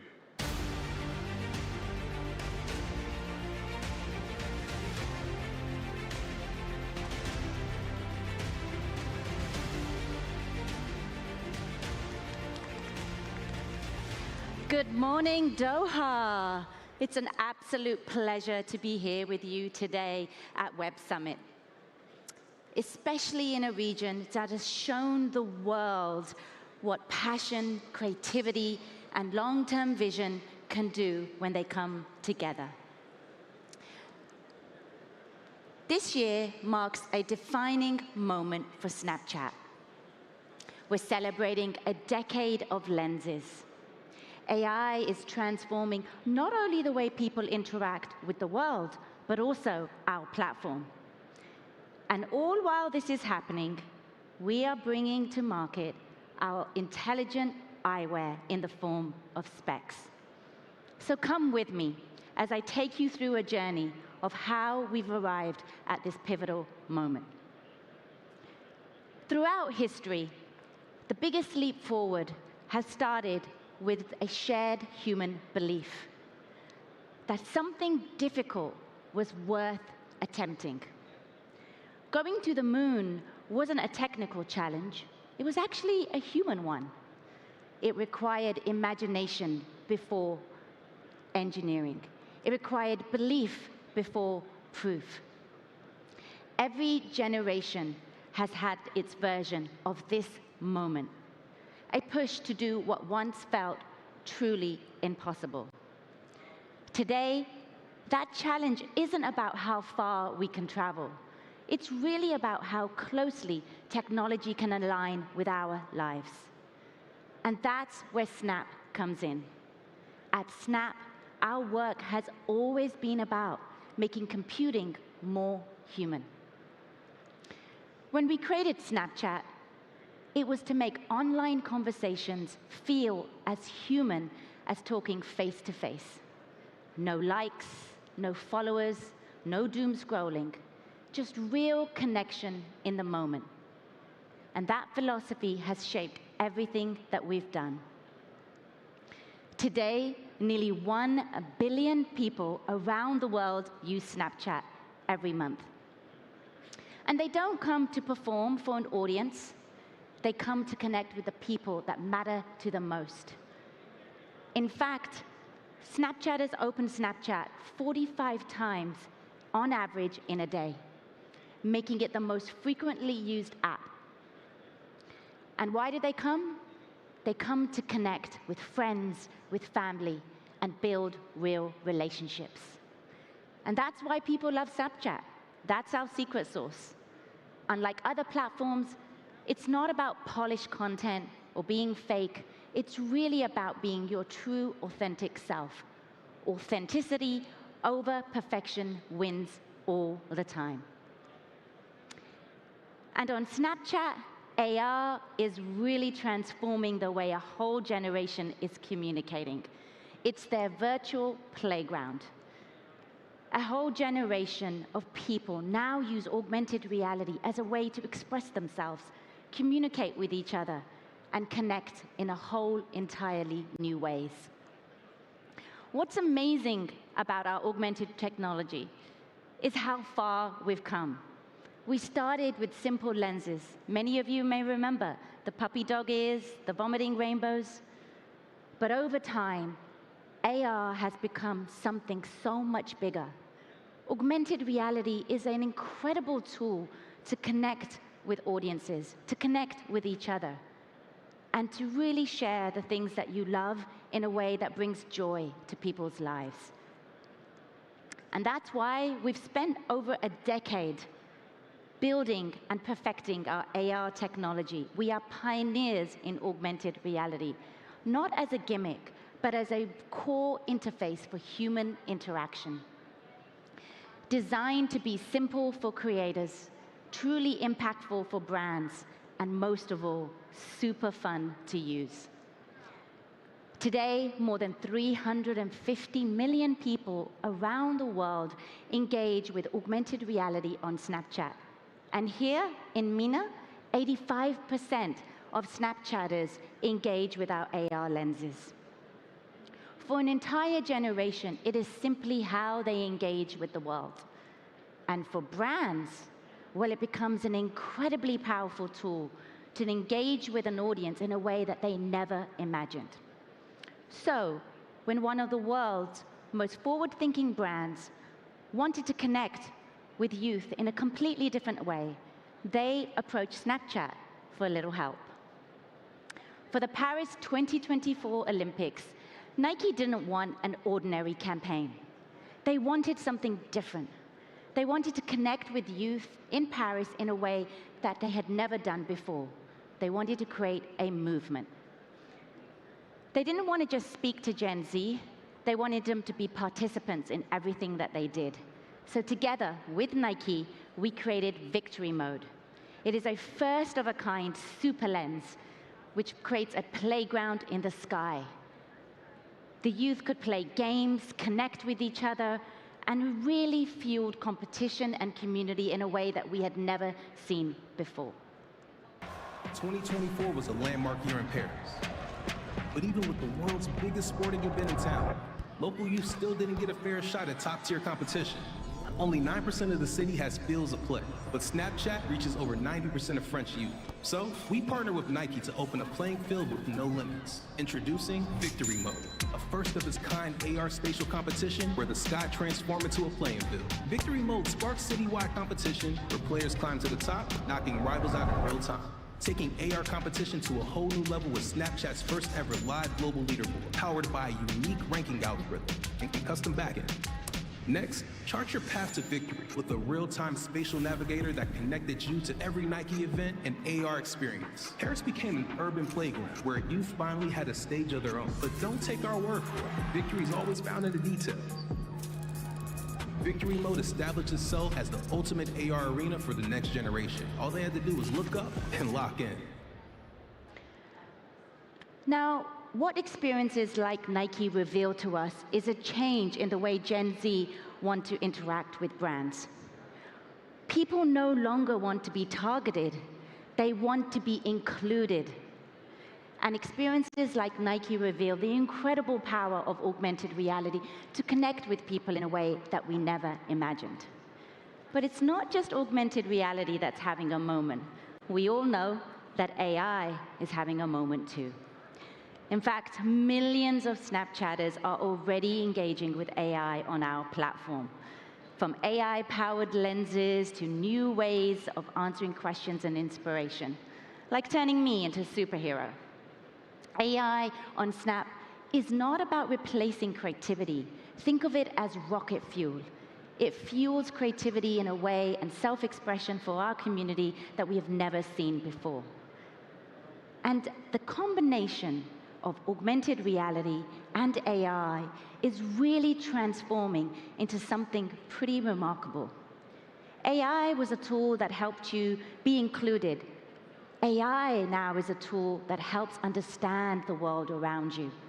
It understands context, it understands what you need, and the combination of those two really is an incredibly powerful moment. One of my favorite examples of the combination of augmented reality and AI is this work that we did with NYX professional makeup artist. It's a great example of the shift that we are seeing and how AI can fuel creative experiences for a whole generation. Now, for years, people have always struggled to find the right makeup look. I don't know about you, but I always do. Different skin tones, different trends, different needs. Beauty Bestie, we created in collaboration with NYX professional makeup artists. And Beauty Bestie changes that. It solves a real problem because it's an always-on, AI-powered experience that offers personalized makeup looks in real time. And we co-created this with NYX professional makeup artist. It's tailored to each individual. So any given day, you can open up your Beauty Bestie and find a look that suits you, whether you're feeling like being on stage or whether you're feeling like just having a casual day.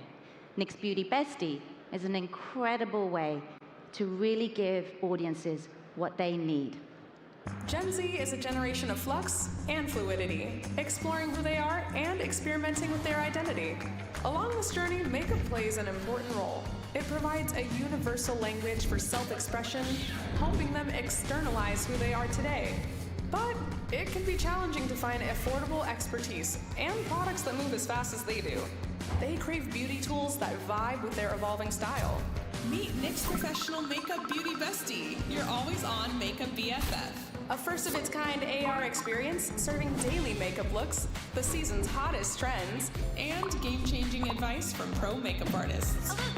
Always on 24/7, it's powered by technical breakthroughs that open up all new levels of personalization, combining cutting-edge AR, AI, and machine learning technology with co-created looks by NYX professional makeup artists. Beauty Bestie guides you to your perfect look.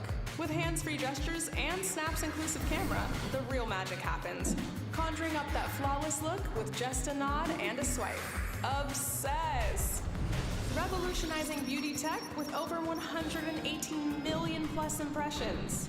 Beauty Bestie, glam for everyone with over 25% daily users.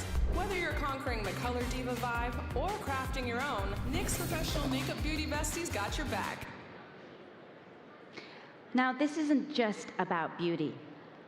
It's about democratizing access to knowledge and putting that into the hands of our audiences when they need it most. This also is a great example of when the creativity of augmented reality meets the intelligence of AI. But let's take a step back for a minute and indulge me.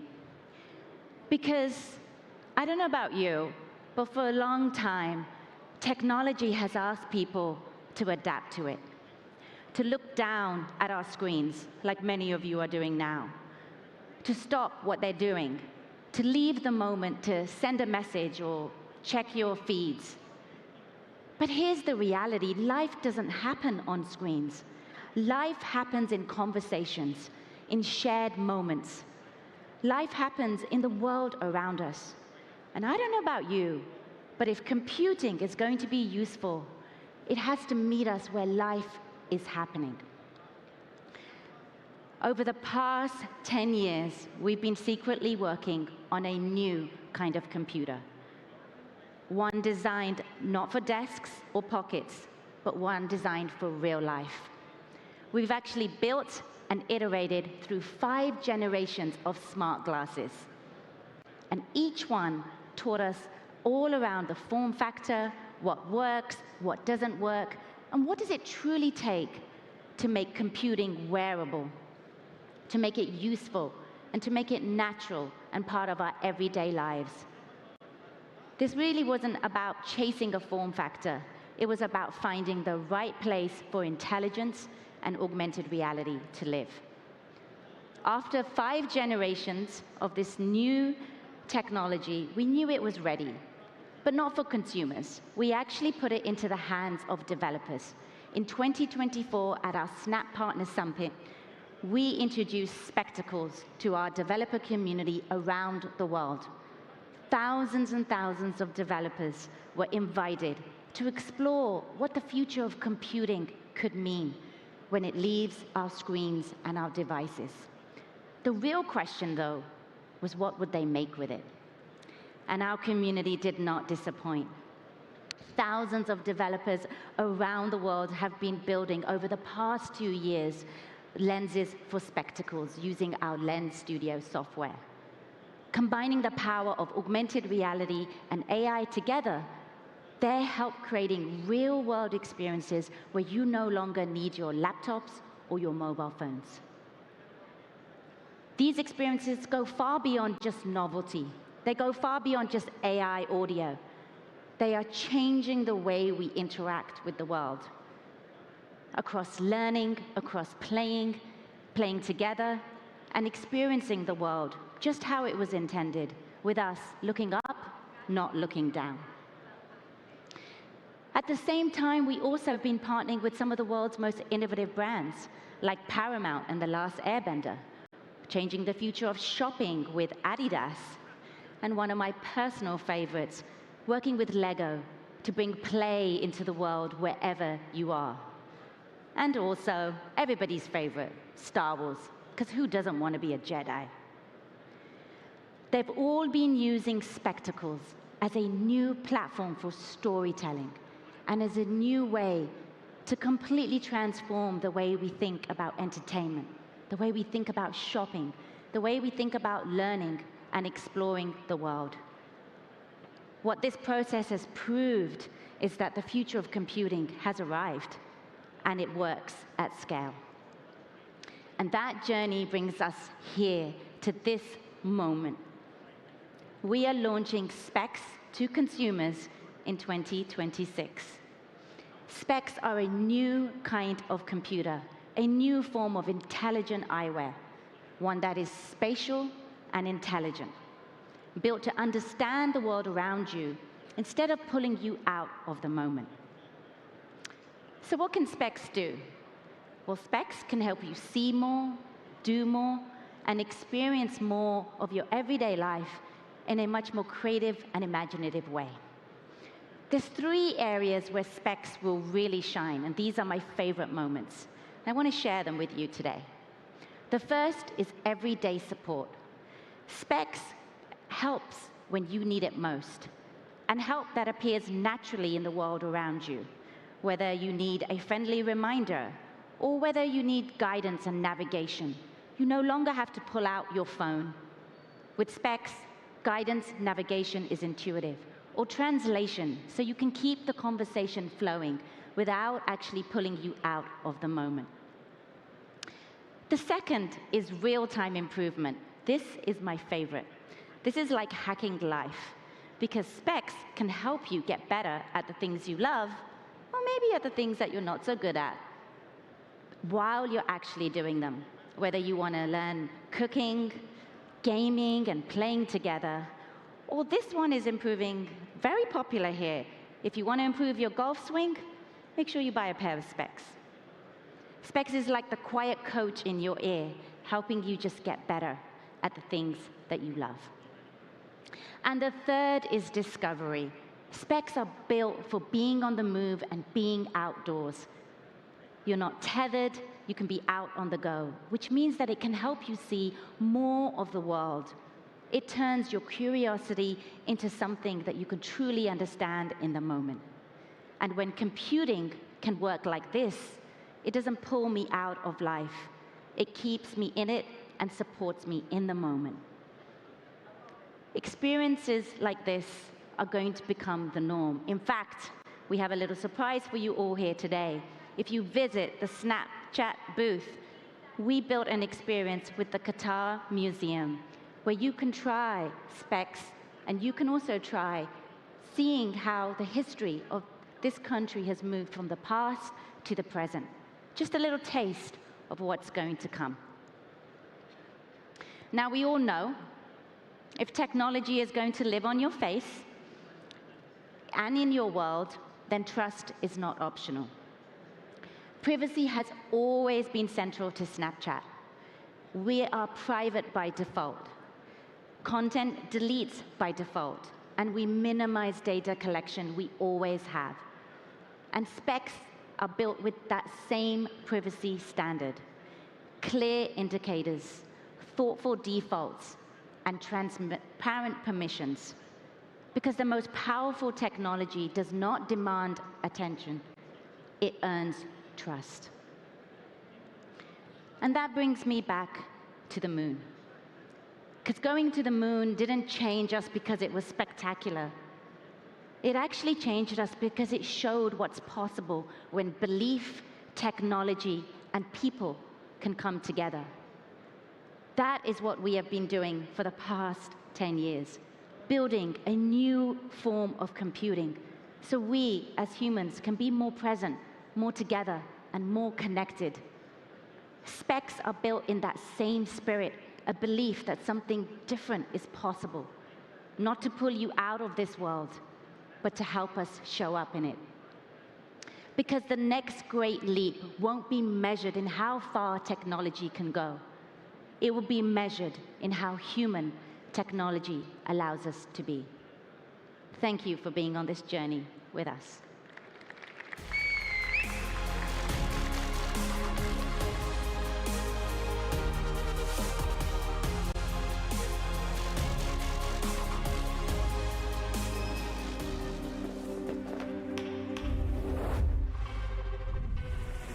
Today, we see something remarkable, a vision realized, ambition surpassed, and the future unfolding before our eyes. Here in Qatar, we are creating a platform where innovation meets opportunity.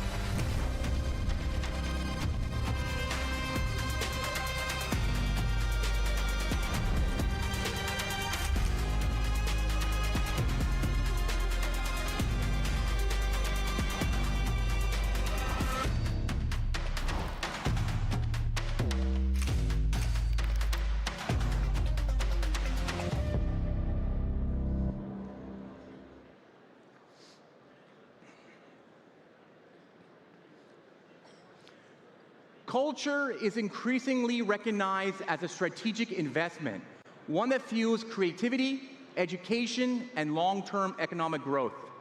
Museums and cultural institutions now play a central role in shaping knowledge economies and connecting local creative ecosystems to a global exchange of ideas. It is an honor to welcome Her Excellency Sheikha Al Mayasa bin Hamad bin Khalifa Al Thani, the chairperson of Qatar Museums, whose leadership has positioned culture at the heart of social progress, creative industries, and sustainable development in Qatar and beyond. Please join me in welcoming Her Excellency for a conversation with Michael Govan, the CEO and Wallace Annenberg Director at the Los Angeles County Museum of Art.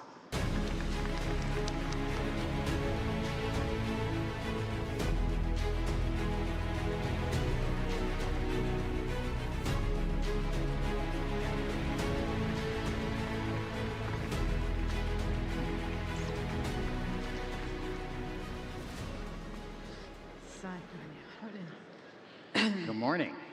Morning. Your Assalamu Excellency. alaikum. So nice to be here with you in this beautiful place. We usually speak about art. That's for decades, I think. And so I'm very excited to have a conversation about creativity and technology today in this amazing event. So maybe we could just start. You know, a lot of people think art and creativity is here and technology is there. But of course, I know you think of them interrelated, as I do. And maybe just speak a little about your sense of the interconnection of art and technology, of creativity. Thank you, Michael. Good morning, everybody. I'm very happy to be here and so delighted to see a lot of familiar faces in the audience. So it's very interesting because whilst most places in the world arts and culture and technology may be seen as separate spheres.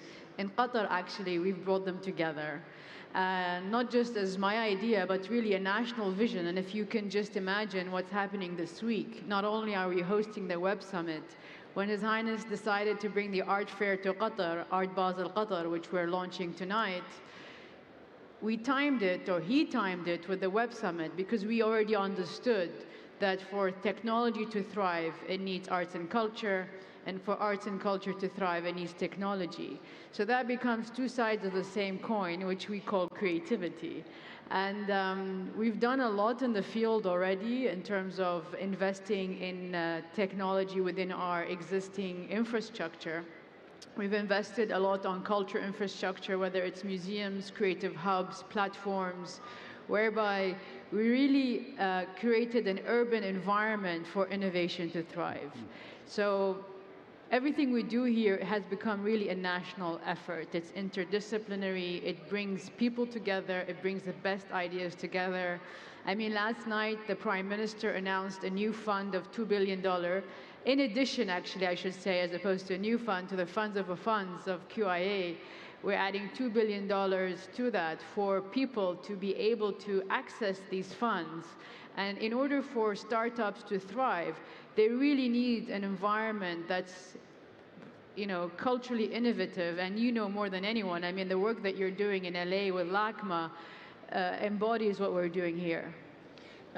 Yeah, well, our museum, which is the largest museum in the Western United States, so we're a big museum, but we have a history of innovation. In the late 60s, we had an art and technology project, and this was to bring artists together with technologists, industrial technology, space-age technology in those days, to create unexpected results, but also to experiment.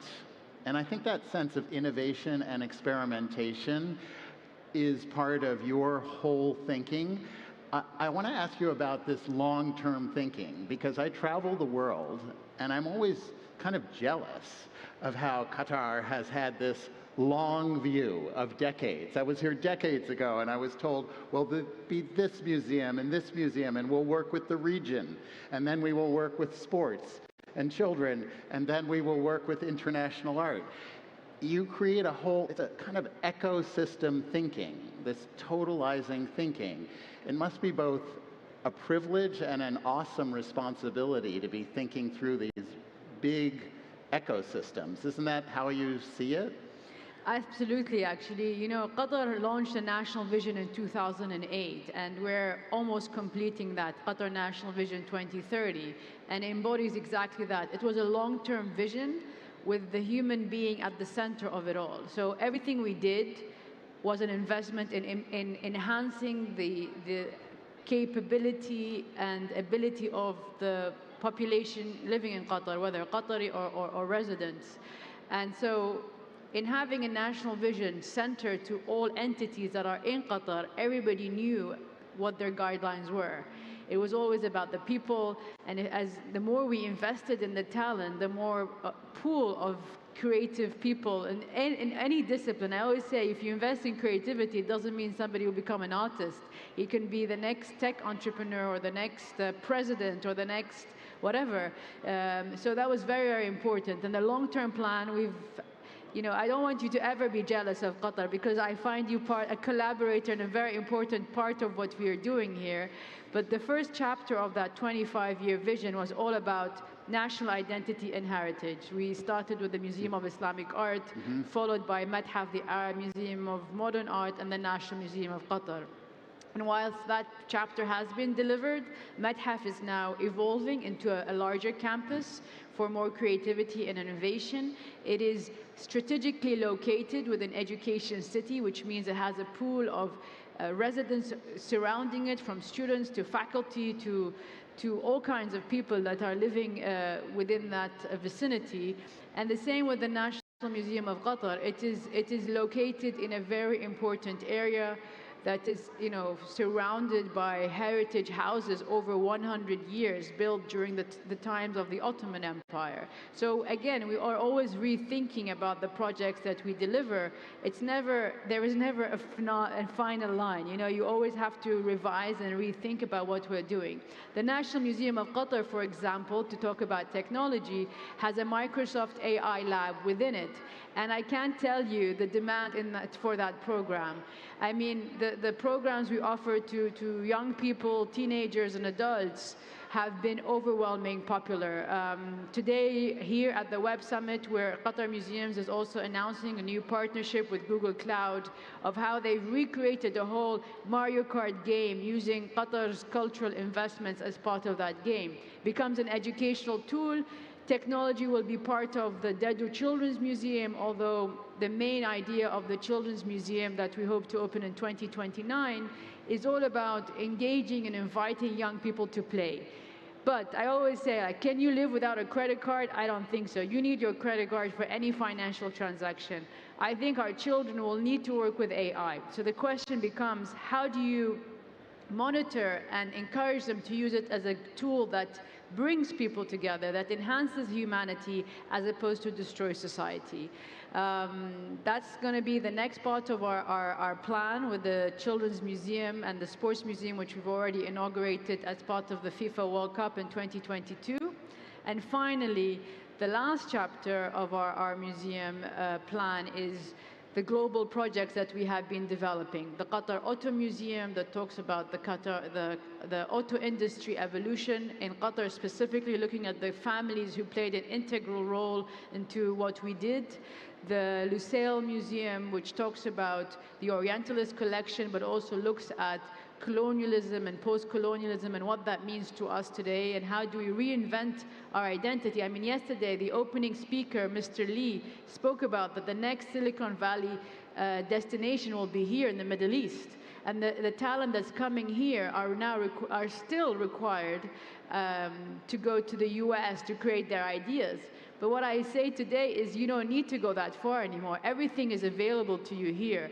The urban space, the infrastructure, the educational institutions, the research funds, the investment opportunities for startups here have never existed in this capacity.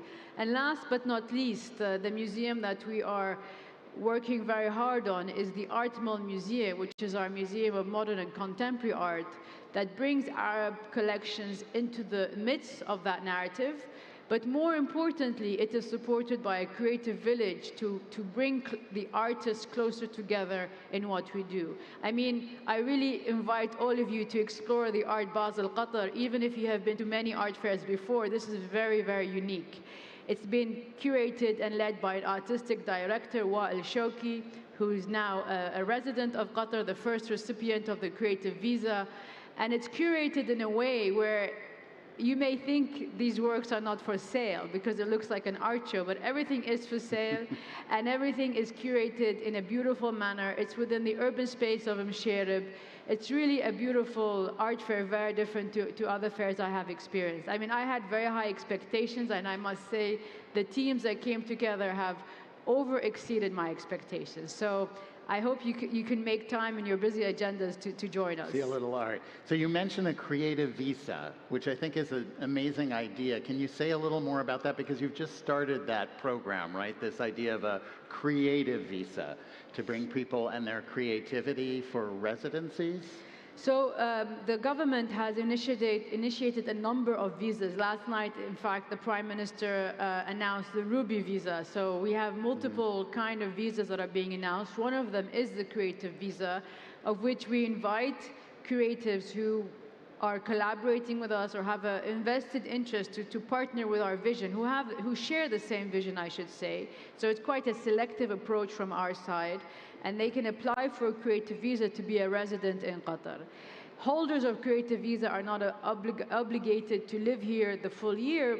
In the case of Wael, he's moved with his family here, and many artists have applied to follow suit. They all want to live here because they see the opportunity is vast, the infrastructure is strong, and when there are opportunities, creatives really seek it.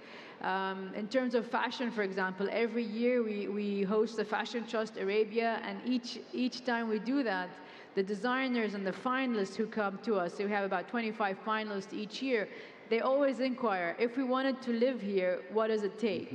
Because I think today people are looking to find communities where they can belong. And if you feel like you can belong somewhere, you want to be part of it. And I say this not just as a public servant and a proud Qatari, but Qatar, through its diplomatic efforts led by His Highness the Emir of Qatar, has succeeded in creating an environment and an atmosphere whereby everybody feels that they're welcome. It doesn't matter where you're from or what you do, you're welcome here, and we encourage you to take advantage of that. I'm going to be applying for that visa soon. Please, I'm waiting for you. Yeah, we have too many witnesses in the house for you to change your mind. I'm going to get in line. So museums. A lot of people in the world of business, technology, they think of museums where you lay out objects of the past and you try to teach people about the past. But of course, the way we think of museums is that past is like our ancestry that's an engine of creativity for the future.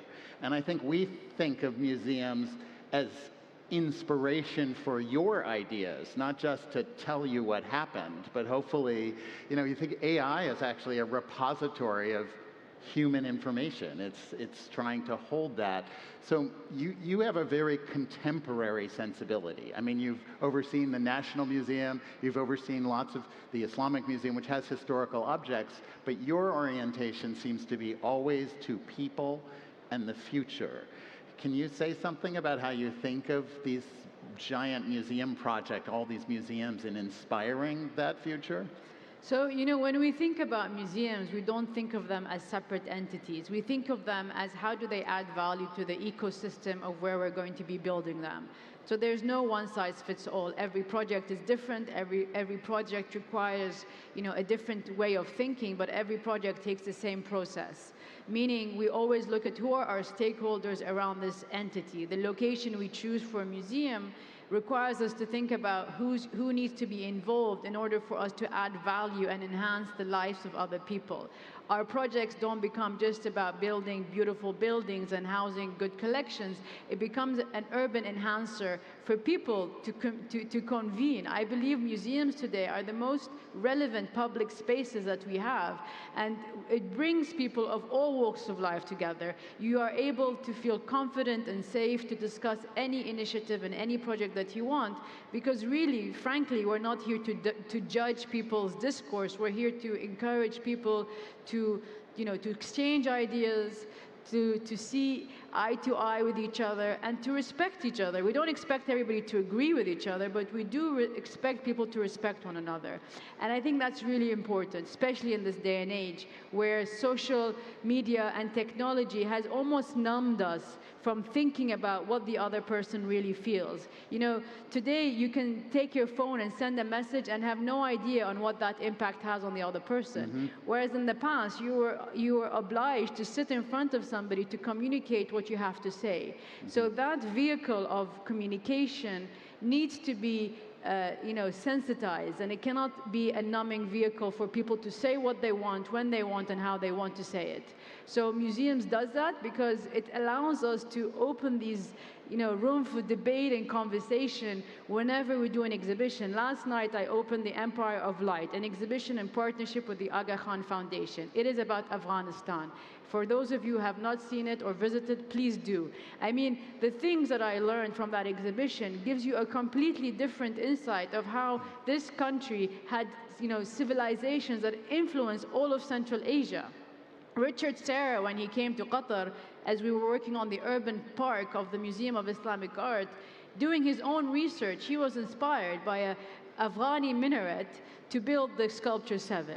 So we have a lot to offer. Often people say, you're importing ideas from the West. No, actually, if you do some research, the oldest museums in the world were in Mesopotamia. They were in Alexandria. Napoleon, when he landed in Alexandria and saw the first museum, he came up with the ideas to create museums in the West.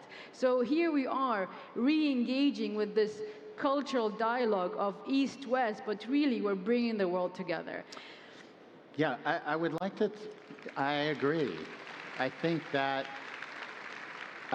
I have noticed, because yes, the origin of museums and that culture is here. The West built a giant infrastructure, and you're building this infrastructure sort of in balance. I think of museums, our museum is a museum of all cultures. Art has become the means of understanding or diplomacy, of looking at different worldviews together, hasn't it? Isn't it? And you're building this infrastructure in balance for a dialogue, I think, not just for here. Absolutely, and don't get me wrong, I respect very much what Western institutions have done and how they've evolved cultural institutions. What I'm saying is cultural interest and investments is not new to this region. No. And I think in the same way as we've rebalanced the culture dialogue, I think in my country's investment in infrastructure for AI, for technology, for funds where we can support startups to come and explore their ideas here, whether through Qatar Science Technology Park or the startup companies or the fintech or the Qatar Development Bank. We have all the infrastructure here, or the recently announced the Qatar Artificial Investment Fund. It means that in the same way that we rebalance the cultural dialogue, we can do the same for technology. No longer do people need to go to Silicon Valley and San Francisco to experiment with an idea. They can come here. There's everything that they need here. And this is what we are proving, and we are often walking the talk. Indeed. Yeah, I think that's really true. I think you've been very systematic, too, about building infrastructure here, reaching to the global south, pulling that together, and then entering a dialogue globally. And I think I know you well enough to know that at the center of all your thinking are people. You're a super people-centric person. This idea of art is sort of like, it's a vessel for humanity, right? And isn't it essential that the development of technology has humanity in mind? Absolutely, and I think this is what we both believe in, this vision of how technology can be used to enhance humanity and enhance the lives and the experiences of people and not diminish it. Because I think the biggest challenge we face as parents with young children, but as communities, is how to protect our children. How do you give them the skills of develop real and meaningful relationships that are not superficial, but they're deep and meaningful when they have all this technology available to them? So I think with the Children's Museum, for example, one of the most important things that we're working on is how to give children tools to know how to use technology, but not hurt themselves. Because I think unless we teach our children that mental discipline, no one's going to do it for them. The tech companies that are creating these apps, they want you to be addicted. We don't want our children to be affected, but we want them to use it to become more productive, more efficient, more intelligent, more tolerant and respectful. And yes, in the end, the world is made out of people, all sorts of people, and everything we do has to be people-centric. And I think that's what makes my job every day so interesting, because every single day of my life, I'm meeting different people, interesting people, people who inspire me, people who bore me, but I'm happy to meet everybody. So I think about technology does have so many humanitarian artistic uses. The history of art is the history of technology. People don't think about it, but if you look at an Impressionist painting, and you think about like a French artist going outside to paint, that was only possible because of the Industrial Revolution that put paint in tubes, so they were portable. So I'm always thinking technology is creating tools for creativity, which maybe is the key out of this cycle for kids and others. If technology can be directed towards creativity, that seems to be the way out of that kind of circular hole of social media. This is a really interesting question, and I always say I'm born in the wrong century because technology is not my forte. But luckily, I'm surrounded with very educated and capable people in technology. One of the things we were looking at when we were thinking about the Mathaf campus is exactly what we can do with AI to use it as a tool to inform and educate future generations. One of the things that we're doing is we're working with an artist who actually lives in LA, Rafik Anadol, of Turkish origin, to look at Mathaf's collection in its entirety and translate that for young people, for adults, for professionals, for amateurs, to better know the collection that we have and to better inform them of the history of our region. Because in the end, artists, when they create paintings or works of art, they're not just doing it to do something beautiful. They're communicating with us about what's happening, what they're experiencing, the socio-political situation of our time. And I think for children today, with all the innovation available to them, their attention span is so short that they could learn so much more by looking at an artwork and an art exhibition than having to be or required to read, so much on the topic. Although I'm an avid reader and I encourage reading, I'm just being very realistic in terms of how do we best educate and inspire our children to be better informed. Mathaf has an amazing thing called the Mathaf Encyclopedia. I bet you that once Rafik translates that, more people will know about it because it simply makes it more accessible and content-wise. Every tech company, as soon as they want to open an office in Doha, they contact us because we're the largest content creators in the region, I should say. Nothing different from you. I mean, LA, at LACMA, you host things from film, from design, from television, and you're supported because you give so much content to the hands of these technological companies. Yeah, and content is the issue. I mean, Rafik, who was a student of mine for a minute at UCLA, is taking data and making it accessible and have meaning, big data. He's making a small museum in LA where you literally can walk into a fantasy virtual reality of nature with empathy to nature. And he's turning data into empathy. And that's a great example of how artists creatively are bringing humanity into it. I just want to end just because, last week we had a Zoom call, and one of the things I think about is one of the things technology has allowed, communications and technology, we always had exhibition exchanges or art exchanges diplomatically around the world. But now we've built long-term personal friendships, literally. And I think the product of that is kind of your idea about humanity and people, that even calls by video is creating sustainable long-term friendships around the world. And isn't that a kind of secret to our, global future? Absolutely, and you use the word empathy. I think the world needs to be more empathetic, is that the right word, with one another, and I think museums play a big role and culture institutions do that. And Zoom was a byproduct of a world crisis of COVID-19. And I think it allowed the whole world to communicate with each other. And technological platforms don't need to be a bad thing. They can be something that are very powerful and allow for connectivity. I mean, the LACMA board meeting is one of my favorite because Michael runs it like a Swiss watch. It starts on time and finishes on time. And if it wasn't for Zoom and technology, I wouldn't be able to join them. So together, we've brought the world together in the worlds of arts and culture. And I hope that I can see our time is up and the screens are turning red. So I should conclude by ensuring that you all know that you're invited and welcome to join the Art Basel Qatar, because you'll see there's a lot of cross-pollination between what you experience here in the Web Summit and what you'll experience at the Art Basel Qatar. Thank you, Your Excellency, for bringing us all together in friendship and creativity and humanity. Thank you so much. Thank you.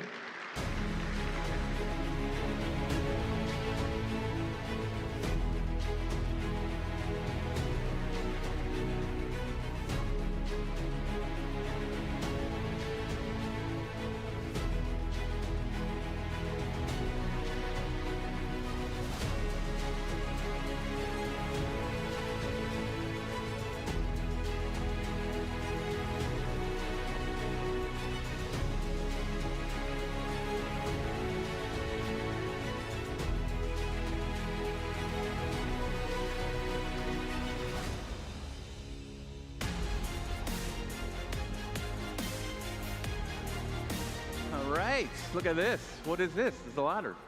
All right, just a quick housekeeping. You can find details for how to access live English to Arabic translation by following the instructions on screen or by clicking the link in the Web Summit app. All right, next up is Max Klemenko, content creator and the host of the Career Ladder, will take the stage. In this live session, Max will attempt to deduce the careers of 2 surprise guests with nothing but his instincts and a few clues to guide him. If you've seen him on TikTok, you'll see it's even more fun live. So please join me in welcoming Max Klemenko.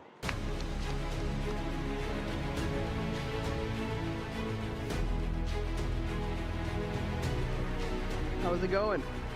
Woohoo! Let's go. I love this guy and his announcements. They're always very nice.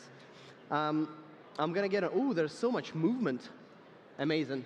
Oh, I'm right there too. But if I look there, I can't see. Oh yeah, well anyways.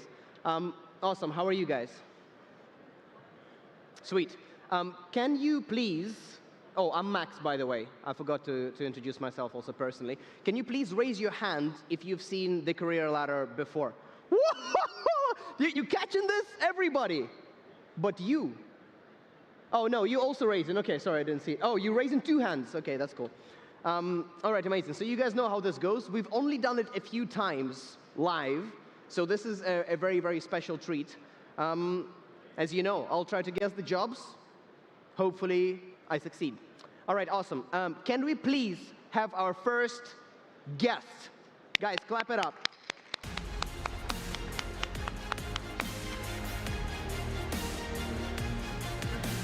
Let's go. How you doing? How's it going? Great. Everything is great. Wait. Do you have a job? I do have a job. Okay. Yes. Have you seen the show before? I've seen it briefly, yes. You've seen it briefly. Get on the ladder, please. Okay, I'll get on. And one more step. Now I'm too taller than you, but it's okay. Athlete? Oh, former athlete. Former, but so that's not your actual, Yeah, it used to be a job, but now it's not. Okay, I'm Max, good to meet you. Yeah, my name, can I tell you my name yet? Yes, of course. My name is Meta. Meta, good to meet you. You too. All right, I will guess your job in 2 minutes. Okay. If I fail, you walk away and you never tell me what you do. Okay. I was also told that we might have a little bit more time. Okay. So I might just chat to you a little bit more. That's great. All right, Meta, welcome to the Career Ladder. Thank you, it's good to be here. Hope you don't have to hold your bladder, because it's time for the Career Ladder. Perfect. Okay, I got an elevation, this is great. Yeah. So you used to be an athlete. Yes. If you didn't stop, this could have been my Career Ladder record right here. If I didn't stop? If you didn't stop being an athlete. Because I could have just guessed it. Basketball? Yes. So that's am I allowed to tell you when you guess it right? Oh yes, this is your previous. Yeah, I used to be a basketball player. Basketball player. Yes. Okay. Your current job, is it similar? From a teamwork perspective, yes. Okay. How big is your team? It's 20. 20? Yeah. But is it sports related still? It's not. We're not actually playing sports. We're not in uniform, but we're playing. But there is something. We're a team. You're a team? Yes. Okay. And are you like the main guy? Yes. Okay. That's cool. Is it a physical job? Not really, with the exception of getting on a plane. Okay. Must be tough for you sometimes. That can be tiring sometimes. That could be tiring for you sometimes. But that's it. I see. Well, fair enough. Is it a business? Yes. Okay, so you finished your basketball career and you started a business? Yes. Okay, amazing. Which one you find more fulfilling? Oh, more fulfilling? Well, basketball. I've been playing since I was 8. I see, so that's a long time. Not saying that you're old or anything. Yeah. A long time, like since 8, you know? You since grew 8. up. I'm 46 now. You're 46? Retired 10 years ago. Whoa, you don't look 46 Oh, at thank all. you. I appreciate Yeah, it. definitely. Yeah, I really appreciate that. Very cool. Yeah. If your job was a food, what kind of food would it be? If it was a food, it would be, that's a good question because I love food. Like magically turned into food. Lasagna. Why? If my job was, if my job was a food. Yeah. If it was a food, you know, if every job was a food, what food would your job be? It would be head chef. Oh. Is that a job? No. Well, yeah. Well, It is a job. yeah. It's a food yeah. job. Oh, I love it. You went creative with it. Either lasagna or a head chef. Okay, so it's like something about a process. There's a process to it. That's true. Okay, would I be a customer of this business? You? Yeah. Why are you looking? You know why I looked at you? Because I had to just scan. I had to scan. You scan. You I scan. had to scan. What did you see? Just to see, like, because I met you, I know what you do. Yeah. And then I had to think about it. You have to scan it. You have to scan me. For a vertical, yes, you can be. For one of our verticals, you would be a nice client. Oh, what? But you had to scan me to figure out, like, has Max I got had it to like look that? at your shirt, really nice shirt. Thank you. I like the jewelry, I like the chain. Yeah, I also have the chain. You know, my style. And you're also a media personality. Okay. And a businessman, so yeah. Is it a channel? Is it like a media business? A vertical, yes. A vertical, yes. One vertical, yes. One vertical, and the second vertical is not media. It's different, yeah, it's an ecosystem. Okay, oh my gosh, ecosystem. Okay, so you're founder of a company. Yes. Founder and CEO? Founder and not the CEO. Founder, not the CEO. So you have some partners in this company. And some of it is media, like social media, TV, or no? Some of it's like more innovative media, content creation. Is it sports related? Some sports, some not sports. Okay, so maybe it's a media company. Yeah.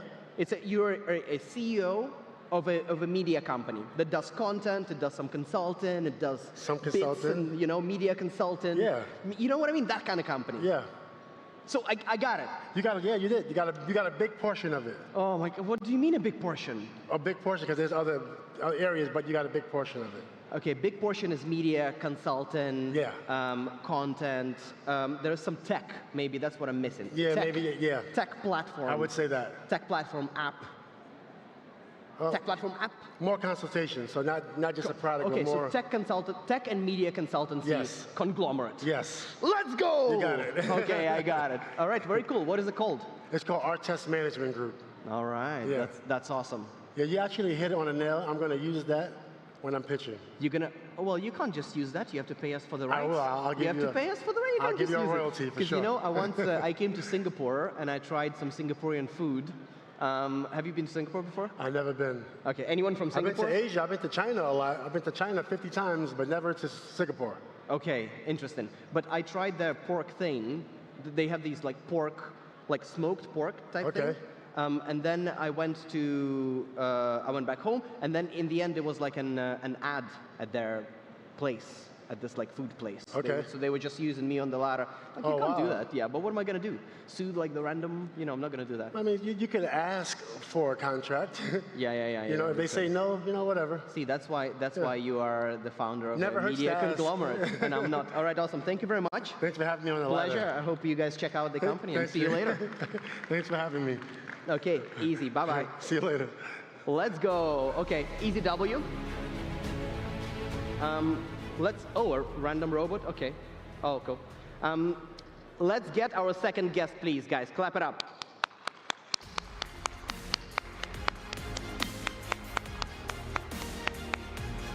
Oh.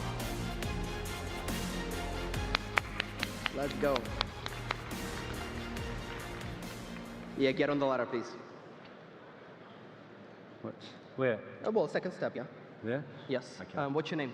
Cliff. Cliff, good to meet you. We also met. What's your name? I'm Max. Max. Yes. We also met briefly backstage. Yes. Very, very briefly. Yes.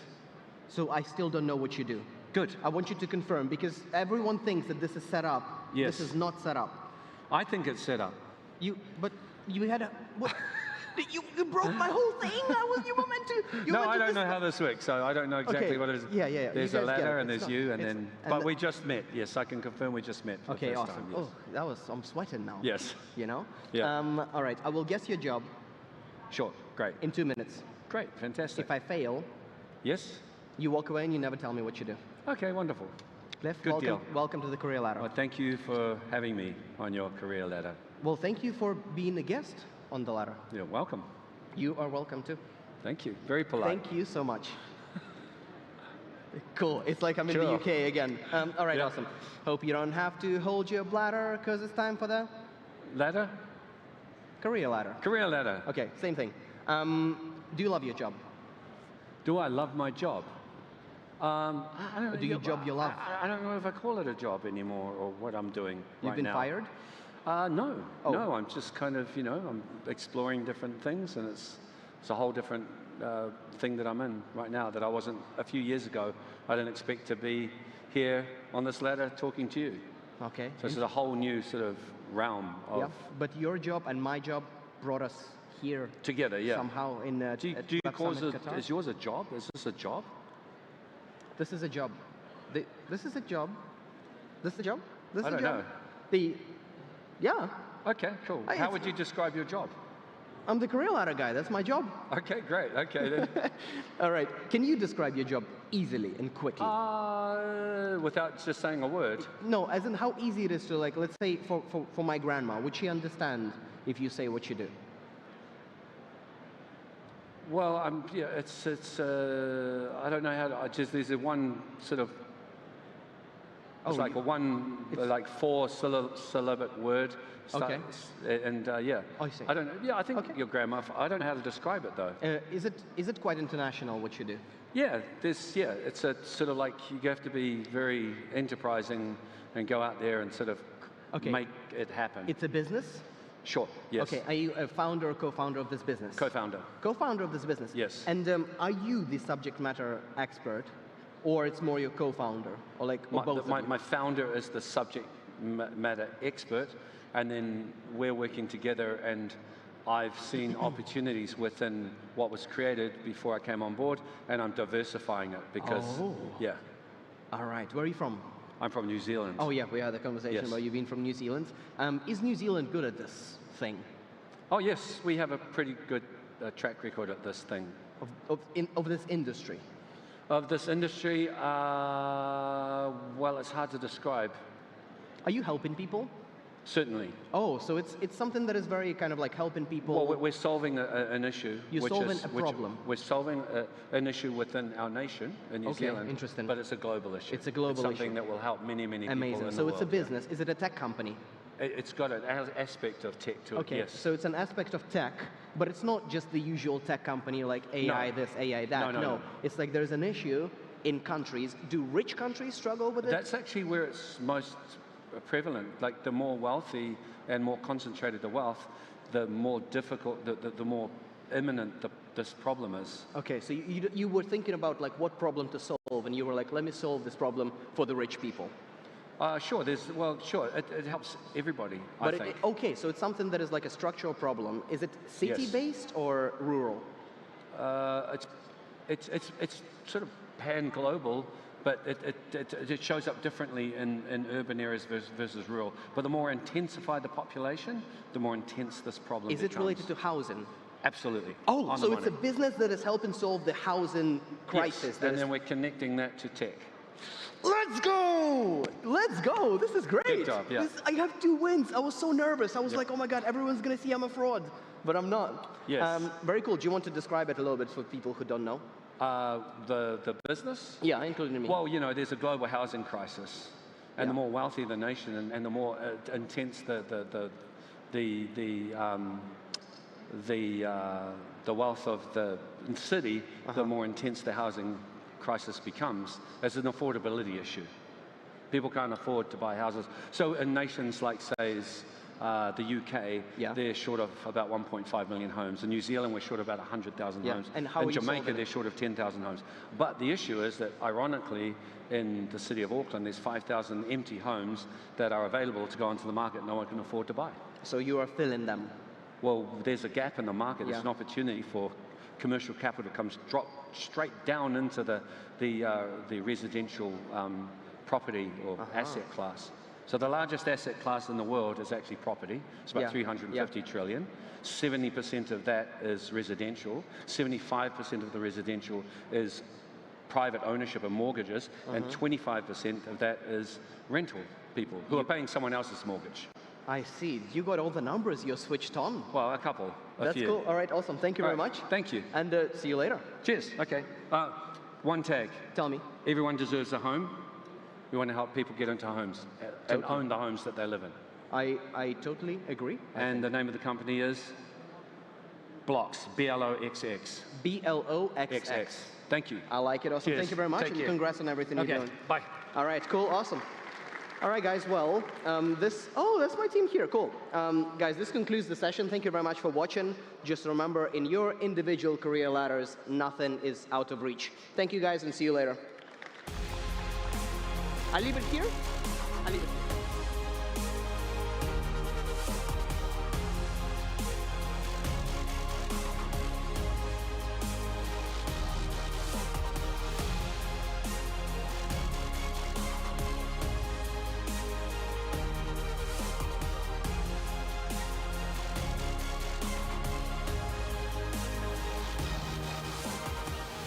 All right, for our penultimate session this morning, we look at how healthcare is being reimagined, moving from reactive treatment to continuous preventive care.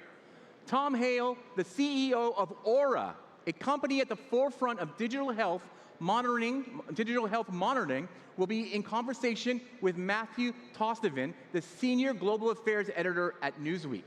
Together, they're going to explore what happens when health is measured every day, not just once a year, why preventive continuous care is the only scalable path forward, and how technology is finally making that future possible. Please join me in welcoming Tom Hale and Matthew Tostevin.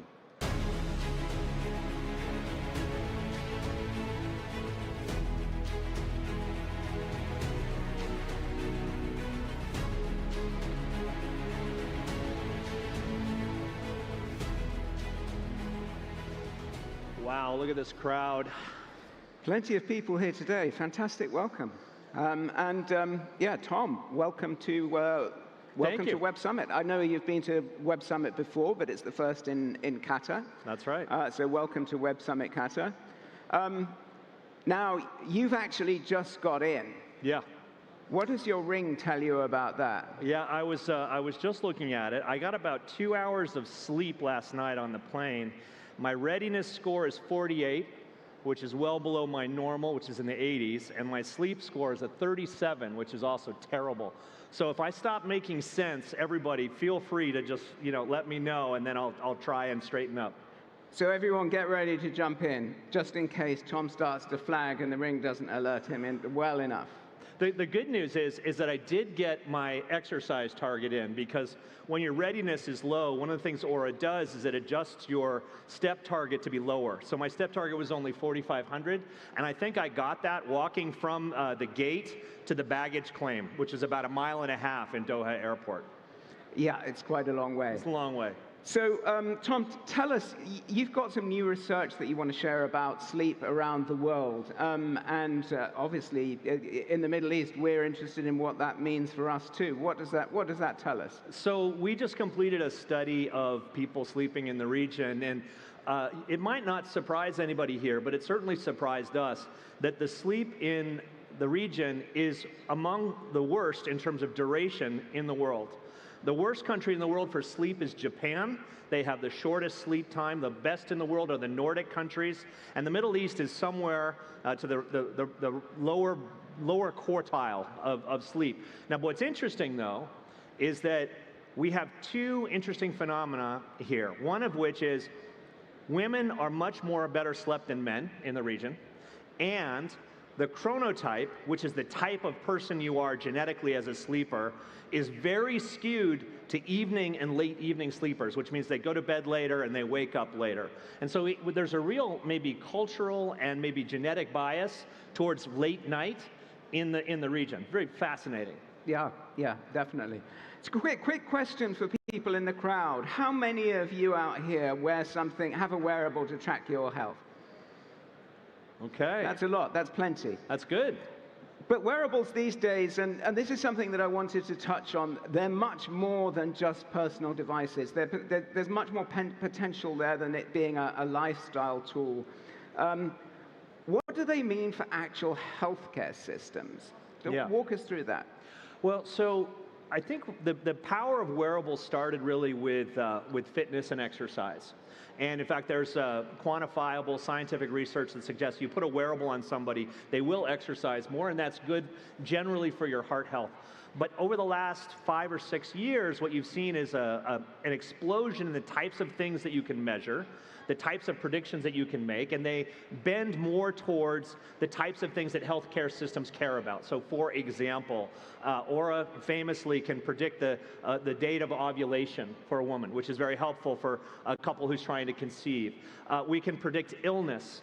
2 or 3 days before the onset of an influenza-like illness, you start to see the signals of it, and we can alert you to that. And this is very important for healthcare systems because healthcare systems traditionally have focused on people and treating people intervention towards the end of their life or with chronic disease. And what really wearables enable you to do is to focus on prevention. You're basically trying to stop the problem before it becomes a problem by fostering healthy habits, by doing all the things that yield better health outcomes. That's the power of wearables. The other thing that is important for a healthcare system is early prevention. If you can predict that someone is getting sick or understand that, and you can intervene earlier, cancer being the classic example. If someone has stage 4 cancer, it's going to be far more expensive and the outcomes are going to be worse than if you can find someone who has stage 2 cancer. This is a really interesting power of wearables because if you can make a prediction about someone getting ill and intervene sooner, you can bend the curve on outcomes and on cost, and that's very important to health systems. Mm-hmm. So what do healthcare systems need to do in light of wearables and things? What should they be doing now? Well, this is a conversation that we have all the time with healthcare systems. Really what they're trying to do is depending on the type of person that they're trying to treat. If they're trying to foster healthy habits in young people, really they're trying to educate them. They're trying to get them to what I call DWINT me, do what your mother told you. The healthcare system is trying to get you to eat better, to sleep better, to exercise more, to try and manage stress. That's for young and healthy people because that's going to be yielding health benefits for a lifetime. For people who are older, maybe in their 60s, starting to age gracefully, they're just trying to get them to be more conscious and move more. Because the truth is, if you can get people moving more, you actually can bend the curve on their costs. And then maybe midlife, it's really about managing chronic illness. One of the things that's interesting about Aura, people don't always know this, is that the Aura Ring, about 1/4 of our customers use it to manage their chronic illness. And that's like a head-end condition like heart health or maybe diabetes, but it's also this long tail of illness. And so they use it as a tool to manage their health. Now that's the kind of thing that like a healthcare system really cares about because that's some of the most expensive patients that you can care for. Mm. I guess it makes a difference for insurers as well then. It does. I mean, ideally, insurers want you to be healthy. They want you to live long and keep paying into the insurance system, and they want you to be healthy so that you're not drawing down the resources. So this is called risk stratification. They're trying to identify risk in a population and intervene on the high-risk parts, and then maybe make sure that the low-risk parts stay low risk. And wearables have a really important role to play there, not just in showing where the data is and helping the insurer understand risk, but also in helping understand where to intervene. Mm-hmm. Now, you mentioned risk there, but for us being monitored the whole time, what's the risk for us living our lives? How does it change the way that we live our lives when we're constantly being monitored and told what's going on by our devices? You know, I think this is a really important topic, and the way we approach it, we think of ourselves as a healthcare company, and as a healthcare company, we're there to protect and preserve the privacy of your data. We don't share your data unless you tell us to. We don't sell your data ever. We live in a world where we serve you. If you're wearing an Aura Ring, our goal is to make you healthy, and that is the incentive for us. We don't have the incentive to advertise to you because you're paying us to take care of your health. And that's a very different posture, I think, than many businesses in tech, which have some other master besides the user. So for us, the way we think about it is that privacy is sort of it's a natural human right. Mm. Healthcare is a natural human right, and we want to protect both of those in the same ingredient. So when we're talking there about, I mean, obviously there's nothing is more personal than healthcare data. Nothing matters more than keeping that private. Absolutely. How do you take that to a different level? Well, one of the ways that we think about privacy is we design it directly into the product. You know, there's end-to-end encryption. We try and do as much of the processing on the edge and not in the cloud. one of the ways we think about the work that we do is we involve people in the science of what we're doing. So for example, some people don't know this, but one of the things that the Oura Ring can do is it can predict when you're getting sick. This is based on science that we did during COVID. We had roughly 70,000 people who were wearing Oura Rings. About 9,000 of them got COVID. They gave us an informed consent and said, I'm donating my data to science.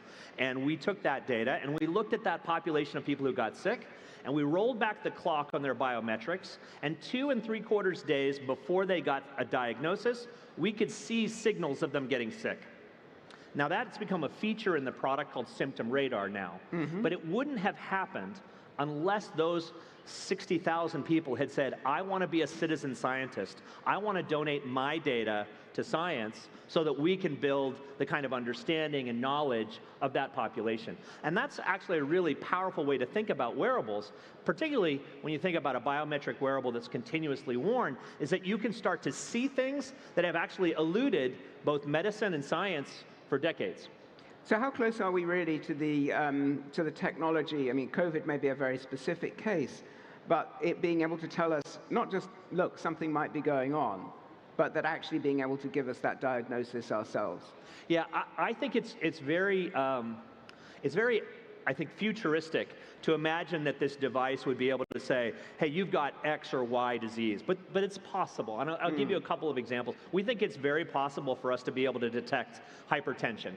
That's something that we believe that we can absolutely detect. We have a study going on right now with 100,000 participants. We're able to predict hypertension really accurately. Another thing that we can predict is sleep apnea. Many people don't know this, but sleep apnea, this is when you're asleep and your breathing becomes obstructed and you sort of are jolted awake. Your body shoots a shot of cortisol in your body and shoots you awake. It's very stressful and bad for the heart. We can detect this very clearly. It's underdiagnosed. About 4% of the population gets diagnosed for sleep apnea. The actual incidence in a population is about 20%. So we think we can surface this. So these kinds of predictions are really powerful because that is a screener that says you should absolutely get an intervention for sleep apnea. You should absolutely get on a beta blocker or another drug that is there for hypertension. We think we can do this for other indications, things like diabetes. We think we can predict not just pregnancy, but labor, like the moment of labor. And this is sort of like a sixth sense. It's a new capability to be able to tell you things that you don't even know about yourself based on what your biometrics are saying.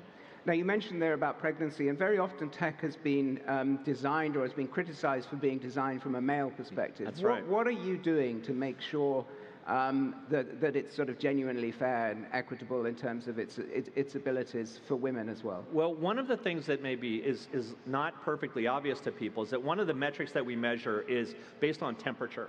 And a woman's cycle changes over the course of her cycle. The temperature really shifts in a really predictable way. By the way, it's also not universally the same. Every woman is slightly different, so we understand a woman's individual cycle. This allows us to predict things like the date of ovulation, the fertile window around ovulation. If you think about a hormone test, it can only detect after you've ovulated, and we can make a prediction before you've ovulated. That gives us a 5-day window on 2.5 days on either side of ovulation, which means a better chance of getting pregnant. So the kinds of things that we can do for women, just imagine being able to predict perimenopause or when your period's coming. These are the kinds of things that, frankly, I have daughters. It's a superpower for them. It's a superpower for women. And when you think about that combined with the form factor, which has the properties of looking more like jewelry than, say, a piece of technology that you're wearing on your wrist. You like my new watch? It's really nice. It's a very subtle piece of technology that blends into your life. You don't have to scream. You can wear it out to a nice event. And that combination of utility for women and maybe the form factor has made it a really great solution for women. Now, most people don't know this, but much of medical science is actually not based on women's physiology. It's based on men's physiology. And there's been lots and lots of work, I think, in recent years to try and correct this, but it's a huge backlog. In fact, if you look at the overall spending in the world for medical research, only 2% goes to women's health. That's a crime. And so one of the things that we really believe is that we can foster and maybe stimulate study of women and using this kind of really important biometric wearable to come up with new science. Now, the wearables are generating a vast amount of data. Doctors are already bombarded with too much data. How do they manage that, and how does AI help them in that? Well, look, we talk to doctors all the time, and one of the things they say is like, look, I don't need more numbers. What I need is clinical insight, and I need an understanding. I need sense to be made of the data. And it turns out that, AI is very good at making sense. Machine learning, building a statistical model, taking a pattern of data and making an observation or a prediction, that's what computers are really quite good at. So what's interesting about this is that the approach that Aura takes is not, hey, here's some more data. It's not even for the user, let alone the clinician. It's about passing insight. Our user interface is a combination of numbers and text, and that text is an insight. Today's a good day to push it. Today's a day to rest. Your period's coming in 2 days. You are getting sick. Rather than give you data, we try and give you meaning. And I think that's really important for clinicians and for patients and for users as well. Now, I know that you're in talks with authorities in the UAE and elsewhere about integrating Aura's data and so forth. Can you tell us more about your approach there? Look, we get approached by health systems all over the planet. They're very much interested in wearables, and I think the potential for wearables to a health system is not just better outcomes for the people whose care and lives they're responsible for, but also for the systems themselves. If you think about healthcare in the United States, basically $1 in $5 is spent on healthcare. In other countries, it's sometimes $1 in $10, so 10% of GDP being spent on healthcare. What they're really trying to do is to reduce that cost by identifying sickness sooner, by taking certain kinds of care and moving it to what you might think of as a doctor in your pocket, an AI clinician. And what's really powerful about a wearable is that if you have the data on somebody and it's changing over time, that AI clinician isn't general. It isn't just like, hey, you should do this or you should do that. It's rooted in that person's particular physiology and their particular biometrics, which means that the care that it can provide is far more accurate, far more meaningful. And you can push some of the work off of clinicians, because today, the biggest problem facing most healthcare systems is there simply are not enough doctors. We're not making enough doctors on the planet right now to give care to everybody. In some countries, like the ratio of patients to doctors is 10,000 to 1. Now, this is a problem. And I do think that the combination of wearables and AI is a way to change this. So if we can do 3 things, we can reduce the load on clinicians, we can improve individual outcomes, and we can bend the curve on cost, that's the power, I think, of AI and wearables together. Okay, no, and no doubt fantastic for the business as well. I know that your business has been growing strongly, looking at more than $1 billion revenues a year. What are your plans for the business, and specifically, what are your plans for taking it public? Well, I do get the IPO question more or less every time we talk. We don't have any plans to take it public now. You'll be the first to know when we do. Fantastic. And really, to round up, I want to take a look at the future. I mean, the Ring is fantastic. It's here now. What are we going to be looking at in 10 years' time? Will we still be using rings? Will we have something implanted in our bodies? What are your predictions? I think we will probably still be wearing non-invasive wearables, but those non-invasive wearables will be able to do lots more things. Today, the Ring is an incredible form factor. This is the most accurate site on the human body to measure when you go to the hospital. Where do they put the sensor? They put it on the back of your wrist? No, they put it on the tip of your finger. There's lots of reasons for that. I do think there's a role for what I call the cloud of wearables. You can imagine how fabrics could be a sensor, maybe measuring your electrodermal activity, or maybe measuring your heartbeat, the electricity of your heartbeat. You're seeing all these things happening now.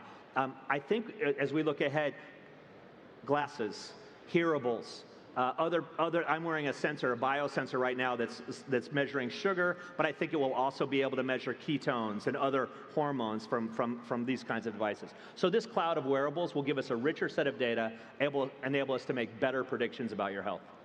Thank you very much, Tom. It sounds like an exciting and hopefully healthier future. I hope so. Thank you. Thank you very much, everybody. Thanks for joining us.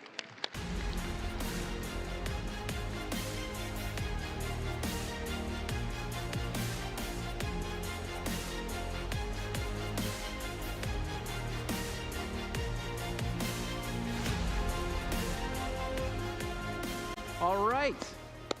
So we come to the last talk of the morning session here on day one of Web Summit Qatar. It has been an incredible morning, and we are heading into lunch with a bang.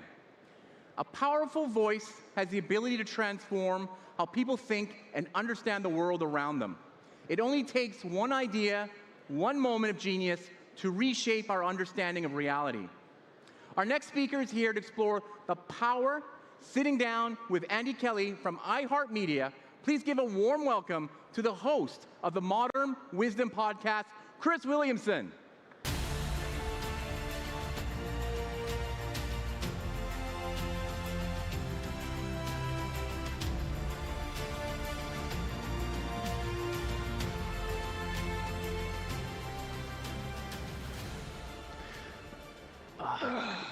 Chris, how you feeling? I'm good, thank you. Good. Everyone, it's pretty cool to be sitting down with one of the largest podcasters in the world. Chris Williamson, host of Modern Wisdom, the 8th largest podcast on the planet out of millions and millions and millions. Yep. Really quick though, just really fast. 2016, you are known as a successful club promoter. You're a model. You're on Love Island. You're kind of known for being really hot. All of the things that you don't want your future son-in-law to do, yes. Yes. Correct. This is kind of what you're known for. Yes. 2026, Chris Williamson, many people credit you for changing the way that they feel about their jobs, about their relationship, about their health. Not many people make that leap from being really hot and on reality television. Are you saying that I've had a total decline in terms of how I present? That might be right. That might be true. No, but that's a shift that most podcasting people... industry has left many a man in their wake. You know. No, okay. So it's not maybe the most standard pivot to go from basically a big list of red flags as a human into a podcaster. It's certainly talking about what I do. I think there's an interesting challenge that, especially guys, but a lot of people get to toward the end of their 20s. Maybe they've achieved things in the way that the world tells them they should feel satisfied, but it hasn't really sort of resonated. And that was me. I'd done a lot of things that the world says, you should take a lot of pride in this thing. You've got freedom and money and parties, and some people know who you are, and it just didn't resonate. And yeah, starting the podcast was a journey of self-discovery, thinly veiled as a public conversation, I suppose. Just the entire body of work, all Modern Wisdom is just one big autobiography masquerading as a sort of media enterprise. But it's something that has resonated with millions of listeners in ways that the other 4.5 million podcasters have been not as successful at doing. Well, there's 7 more, at least in 2025, that were more successful than me at doing it. Yeah. Yeah. Do you struggle with that? Very much so. Yeah. The higher you climb, the further you have to fall. If I don't get number 8 or above this year, then I'm going to feel like a failure. Yeah. It's horrendous. I think many people are familiar with your story, but what we want to get into today is really this phenomenon of podcasting. We're addicted to our screens. The average social post gets about 2 seconds of attention, but you're able to get millions of people to tune into you for 2-3 hours at a time. How does that work? I think you could almost see it as being cause and effect here, that the pace that people are cycling through content on a lot of platforms is so disquieting that they're coming to podcasting in an attempt to try and get a reprieve from that. So look, I talk about stuff that interests me. I think that fundamentally you can try and algo hack your way through things. Is it the packaging? Is it the titles and the thumbnails or whatever? Ultimately, good work wins. And we always knew when we were starting the podcast, we had this sense in the back of our minds, me and my editor, Dean, it's like, I feel like the channel's criminally undersubscribed. And over time, eventually, if you just keep plugging away with high quality stuff, people fall in love with it. And I mean, my time on Spotify or YouTube when I'm watching longer form stuff is some of the best hours that I spend digitally of my day. There's maybe meditation apps and texting friends, but you know, for the most part, it's about as good as it gets, and the hole can go pretty deep on the other side as well. So I think, yeah, it says a lot that we need to use technology to help us escape from bad technology, but it's certainly, you know, the good guys fighting against something that I think we all want to do a bit less of. But what about, like, we live in this age of visual perfection, right? Like the cheekbones are perfectly contoured and every caption is perfectly crafted until the algorithm picks it up. Yep. But what you do is messy and vulnerable and human. Yep. Like, how do you square that? In a world where we are so obsessed with this perfect image of what we put out into the world, the conversations that you have, before modern wisdom, it was not common to do that publicly. Correct, yeah. Well, it's another great question, and again, I think you're seeing cause and effect happen at the same time. The world is desperate for authenticity at the moment because we have no idea what's real. I mean, we didn't have any idea what was real before AI, and now we have the ability to make before Maltbook. We have the ability to make the unreal even less real now, even more contrived, even more perverted in that way, right? It's been sort of touched and moved around. There is no way that if you have a genuine conversation that shows something that you can't find anywhere else, that people aren't going to fall in love with it, as far as I can see. That being said, the world has got a big fear around sincerity. So they like the idea of authenticity up to a point, but when you start to see somebody really, really go there with regards to their emotions, that's still an area that the internet hasn't gotten used to, and I've enjoyed pushing the boundaries of that and making people as uncomfortable as possible. I mean, you do an incredible job of that, but I think what you've done is you've normalized that feeling of discomfort. You've said that that's okay. I think that that's something that a lot of modern wisdom listeners respond well to is, Chris made it okay for me to not know, and for me to be okay with not understanding everything. Yeah, that's a cool point, that certainty is used as a proxy for expertise. So if someone says something ardently, you believe that they know what they're talking about. I don't know pretty much anything, certainly. I just know a bunch of stuff directionally, and that means that it's way less sexy if you're hedging your points.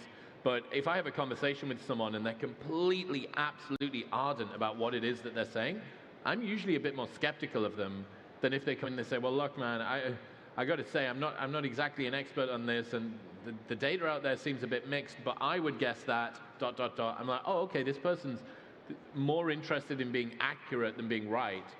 And yeah, I've tried to do that too. And again, I'm going to lose in certain areas to people who either are able to ignore their doubts and uncertainties, or are just like purposefully disregarding them. But I like this approach, and I think it gives people license to be uncertain themselves, which is cool. I think that gets into the idea of trust. So this is something that we talk about at iHeart all the time. We have hundreds of on-air personalities. We have thousands of podcast hosts. And what our research shows is that people trust their favorite podcast host more than almost any other medium. And I think it's that honesty and that vulnerability. But what's different about audio when you're in someone's ear and you're a part of their daily routine, and you're a part of how they see the world and interact with the world? How do you think about that trust relationship with your audience? Well, it's very fragile. You know, what's that line about credibility takes decades to build and only a few minutes to break?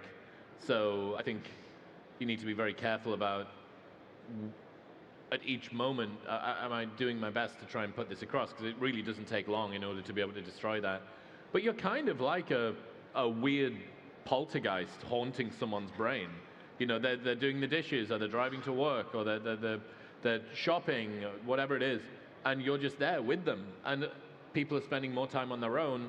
So there's, again, that great line of, you are the average of the 5 people that you spend the most time with. I disagree. I think that you are the average of the 5 podcasts that you listen to the most. I think that's a much more accurate way to look at it. And by that metric, you should be careful about who it is that you listen to.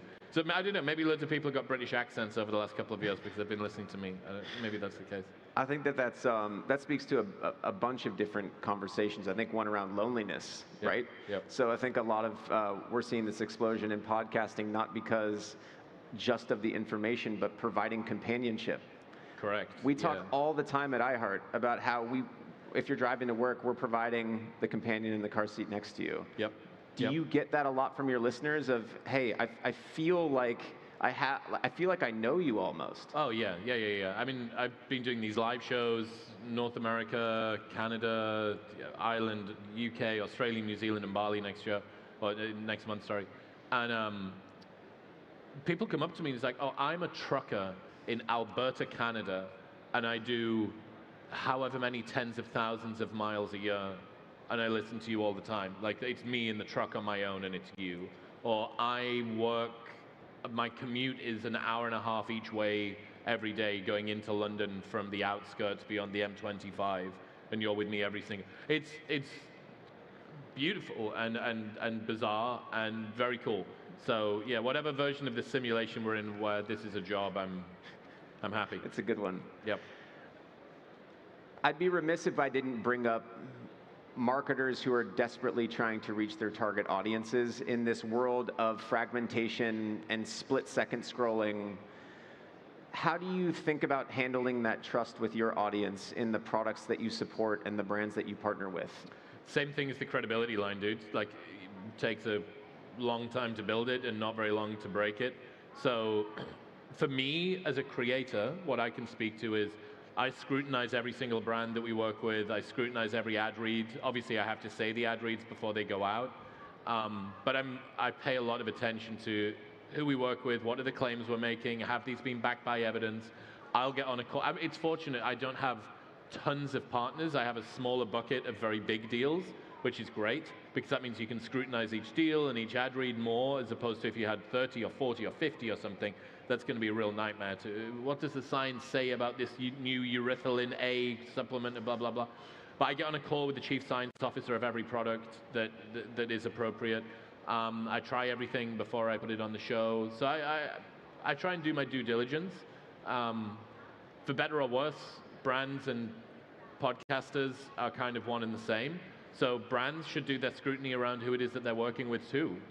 Come and look up the skirt of whoever it is that you're about to give a ton of money to and attach your brand equity alongside. But as shows, we should do the same. So I guess one final thing is just, like, if there's marketers here that are working out how to really nail it when it comes to the creative on podcast ads, just lead with the problem up top. Like, the number of times that we rewrite advertisers' pitches or brands' pitches because maybe it's their first time in podcasting or they're not too sure. It's like, what's the problem? I'm too hot when I sleep. This temperature-controlled mattress topper will fix that. I feel dehydrated. You need this electrolyte drink. I don't get enough greens. You need this multivitamin. Like, what's the problem? There's the solution. What's the outcome? If you just follow that framework, we've seen much better conversions for the brands that we work with. Yeah, I think advertising and podcasting is part of the reason why we've seen this explosion across the globe, and it's become a true mass reach medium because advertisers are seeing the ROI. What's some of the feedback that you get from your partners? They're very happy, which is good. They keep renewing. They're either really happy or they have no idea how to do financial planning because they keep renewing every year. It seems to be going great, man. And it's not only now raw performance marketing, which nobody gets super aroused by, right? Like, it's not the sexiest thing in the world to be doing performance marketing. But when you've got Matthew McConaughey drinking from an Element bottle on the set of Interstellar for episode 1000 on the show, or somebody talking about how much they loved that recommendation that I gave on the show because they're a fan of the show. It's these sort of brand placements that you would typically look to do in a movie or, in an advert or the Super Bowl or whatever, you can now do and reach, a few million people really, really tightly defined, and then repurpose it until the cows come home. Just to make a quick transition here, you're very humble about your beginnings with Modern Wisdom. We're starting to see podcasting get much, much bigger outside of the mature markets like the UK, Australia, United States. In places like the Middle East, where podcasting is just in its infancy. We have a lot of creators here. They're coming up to us every day saying, what do I need to do to start a successful podcast? If you could go back and tell 2015, 2016 Chris some lessons in getting started, what would you say? I did a good job. You do need to overthink the name. I'm sorry, because just be careful what you come up with. Originally, Modern Wisdom was going to be called Crushing a Tuesday, and I'm really glad that I didn't call it that. Spend enough time on the name, prepare, and then commit to doing it weekly. Like, you can't release a monthly podcast. It's not enough. So what that means is you need to talk about stuff you're interested in. So you're going to be doing this for a very long time, hopefully, at a very consistent cadence, hopefully. So just speak to people you're interested in. That would be it. Get a Blue Yeti USB microphone, film it on your iPhone. I mean, that's what I literally did for the first 400 episodes of the show. It was not fancy at all. And just find a system that reduces the friction to record. That's it. Yeah.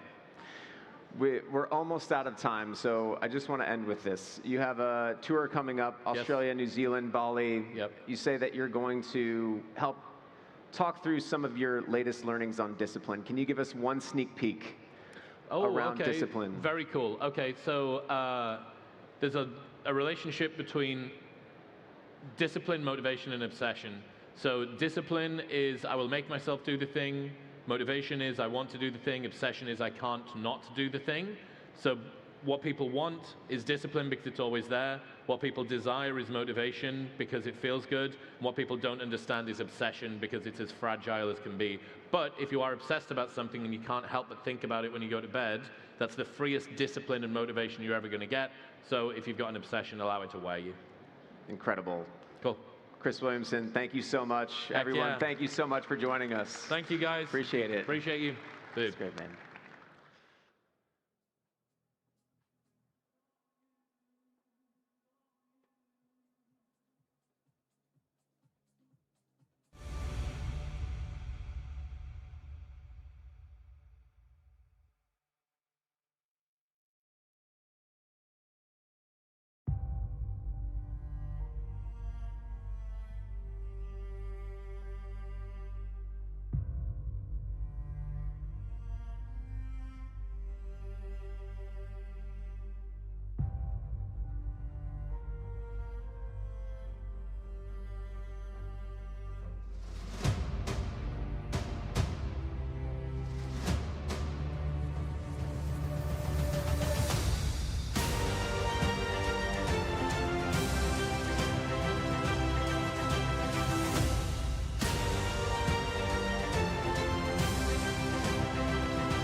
by every decision we make today.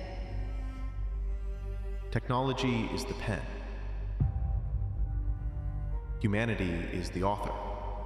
The story is still ours to write. And that story can be a positive one of a brighter future.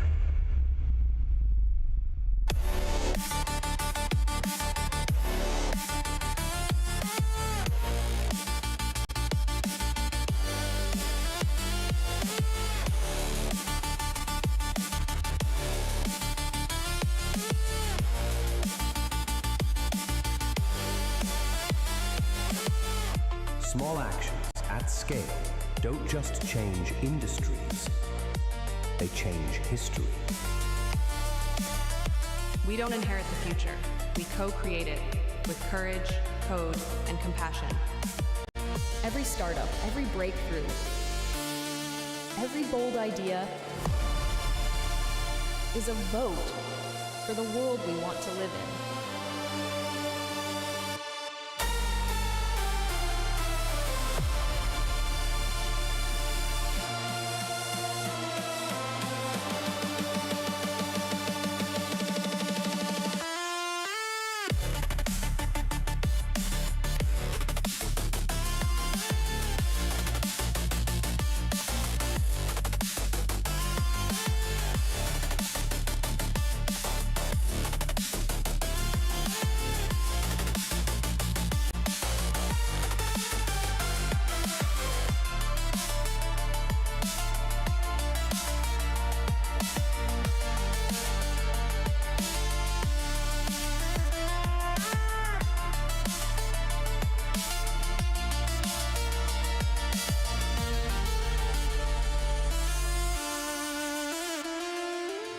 The greatest disruption of this century won't be in technology.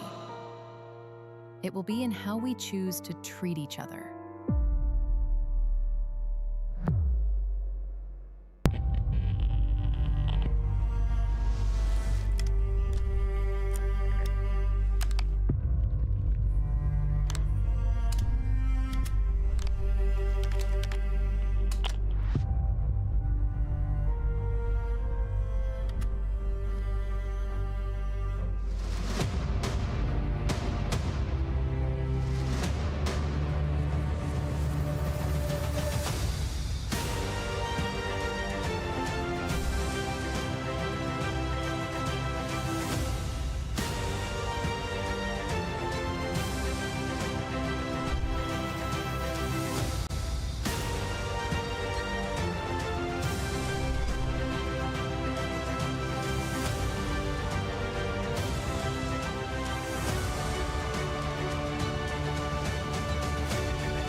Please give a warm welcome to your host, lead presenter at Al Jazeera English, Fali Batibao.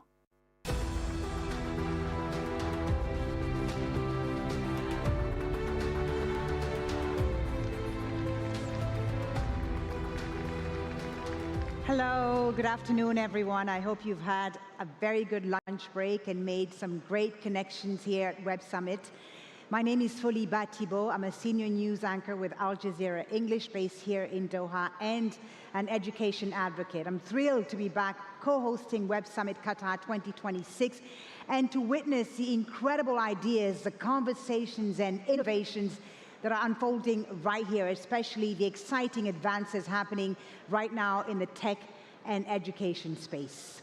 Now, this afternoon, we'll be hearing from the founders of Canva, Snunu, and Runway, and talking about how AI companies scale in the Gulf, the future of global VC, and something near and dear to my heart, future-proofing the news industry. Now, a bit of housekeeping before we get started. If you require interpretation, You can find details for how to access live English to Arabic translation by following the instructions on screen or by clicking the link on the app. Now let's kick off this afternoon with a trip to a 4-dimensional space. Let's start then with living in 4D, culture, home, and so on. So we bring together storytelling, innovation, and a bold new vision for community living. Please welcome acclaimed actor Cliff Curtis and Chris Smith, co-founder and CEO of Blogs, in conversation with Kira Riordan, social news editor and presenter at the BBC. They'll unveil an ambitious new project where cultural experience, cinematic storytelling, and innovation come together to redefine what community living can be. Please welcome them to the stage.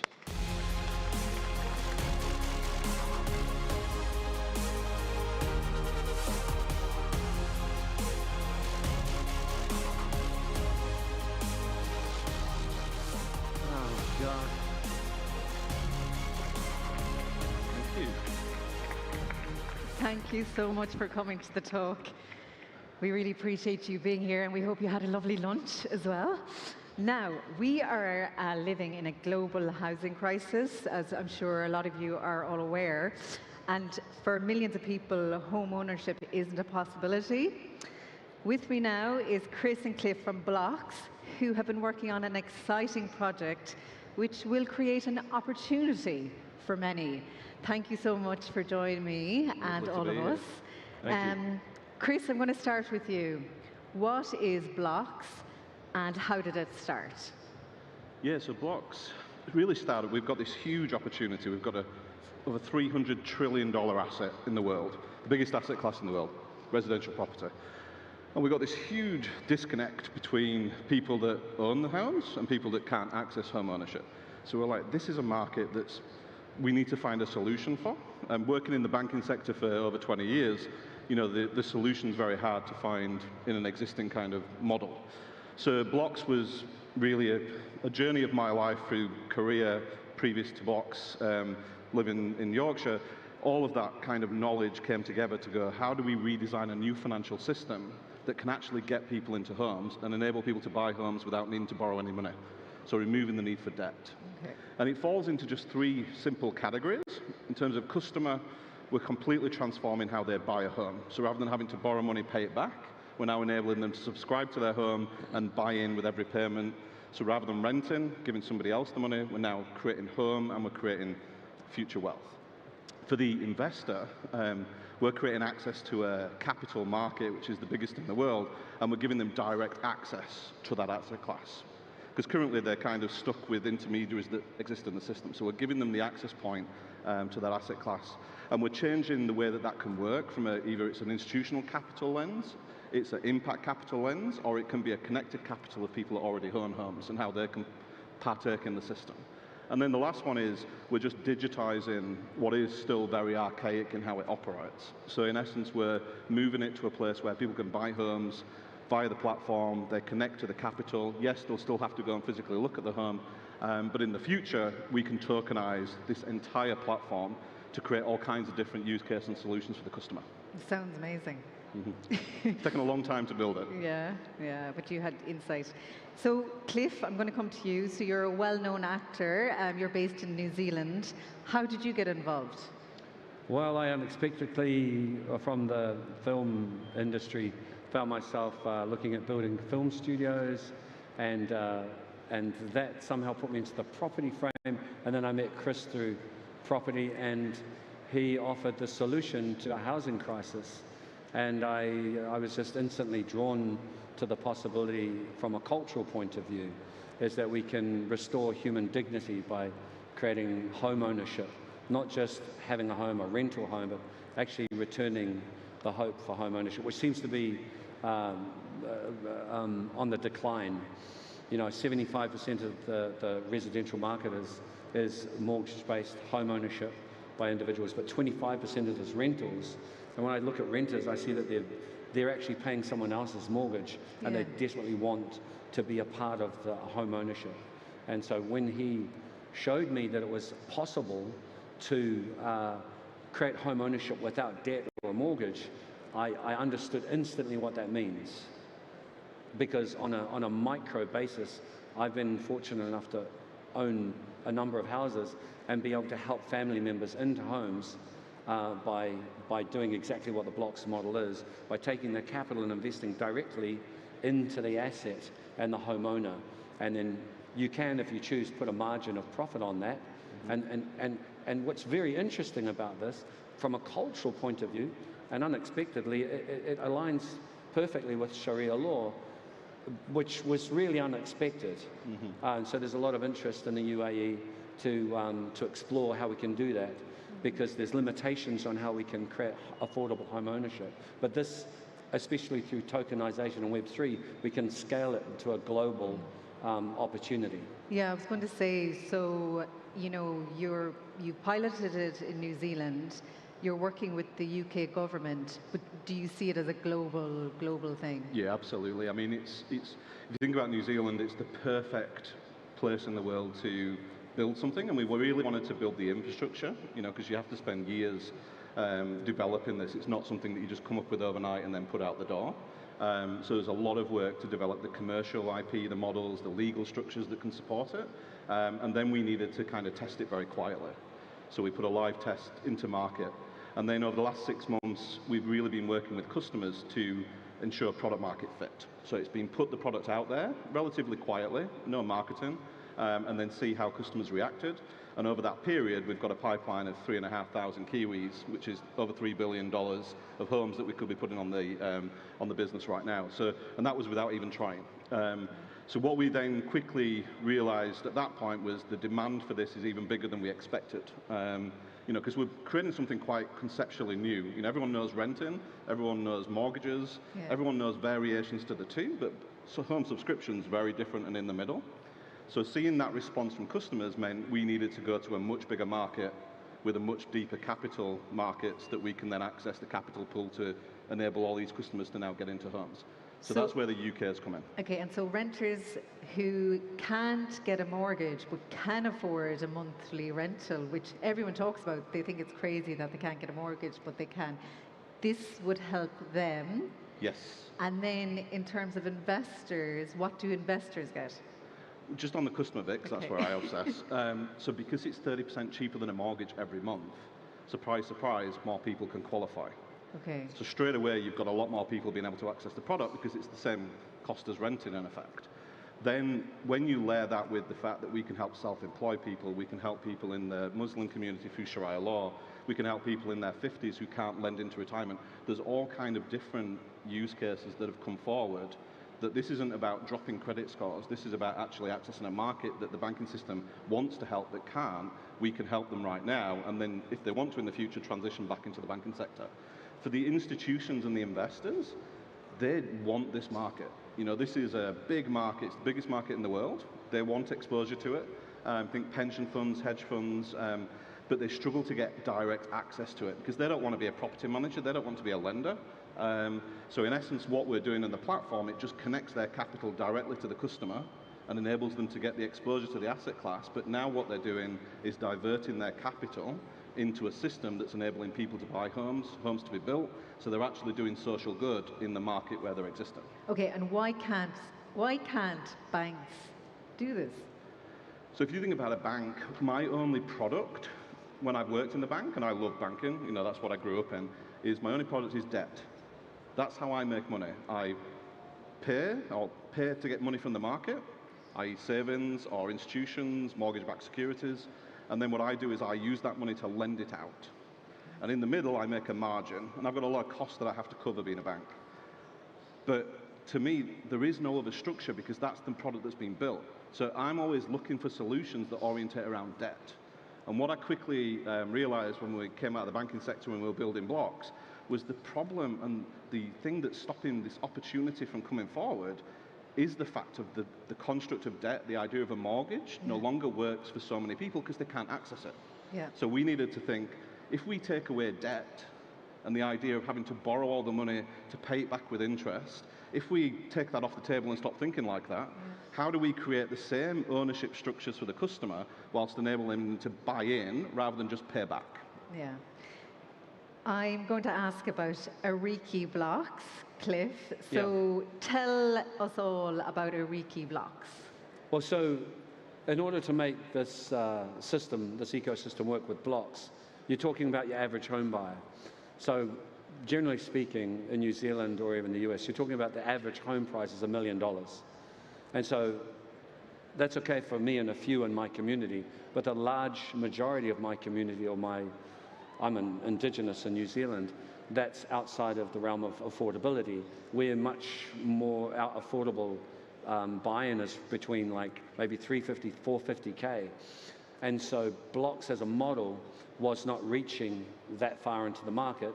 So Chris listened to what I was saying, and we've helped set up a subsidiary which isn't looking at your average home buyer, which is a massive market to bring, one thing that Chris didn't mention is higher returns to investors than they would through the mortgage-backed security system. So that's great.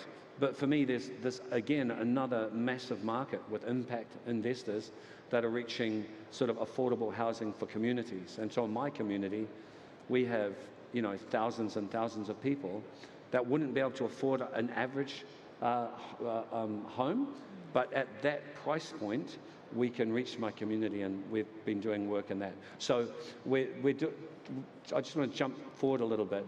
We've got three pilots going in New Zealand. In my community, there's two. There's a rural version and an urban, where we're going to be building within our communities on our tribal indigenous land, where we own the land, but we're capital poor. And then the other one is we're acquiring, through blocks, pre-existing real estate in the current market.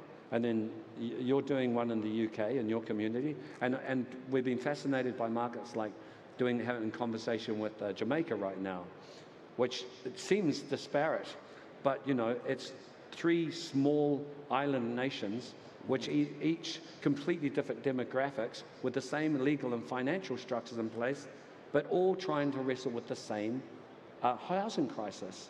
Yeah. And that's a test market for us to prove that blocks can serve my personal interests, my community, but it can solve it on a global scale. How is the pilot going so far, or is it in its early stages? Sorry? How is the pilot going? How is it going? Are you getting feedback from people who have signed up? No, very, very strong. We're getting incredible feedback.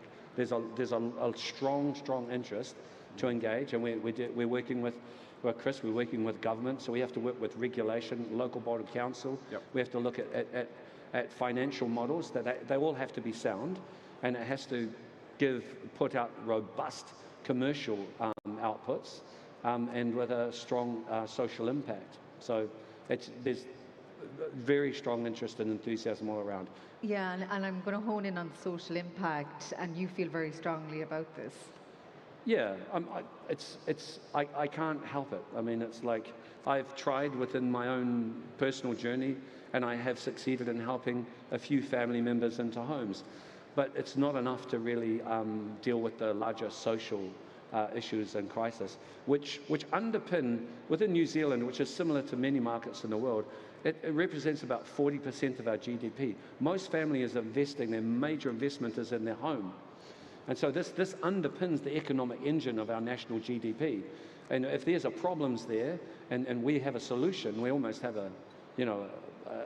to identify this as an opportunity, then we kind of I'm very driven to see this through. Yeah, and likewise, Chris, social impact is important for you as well. Yeah, I mean, I started off by talking, and like I've said to you, this is not the most comfortable thing I do in terms of talking about my personal life, but I'm very open in that I started life living in social housing in the north of England, single mum, not a victim story. Had a beautiful mum, beautiful, happy childhood.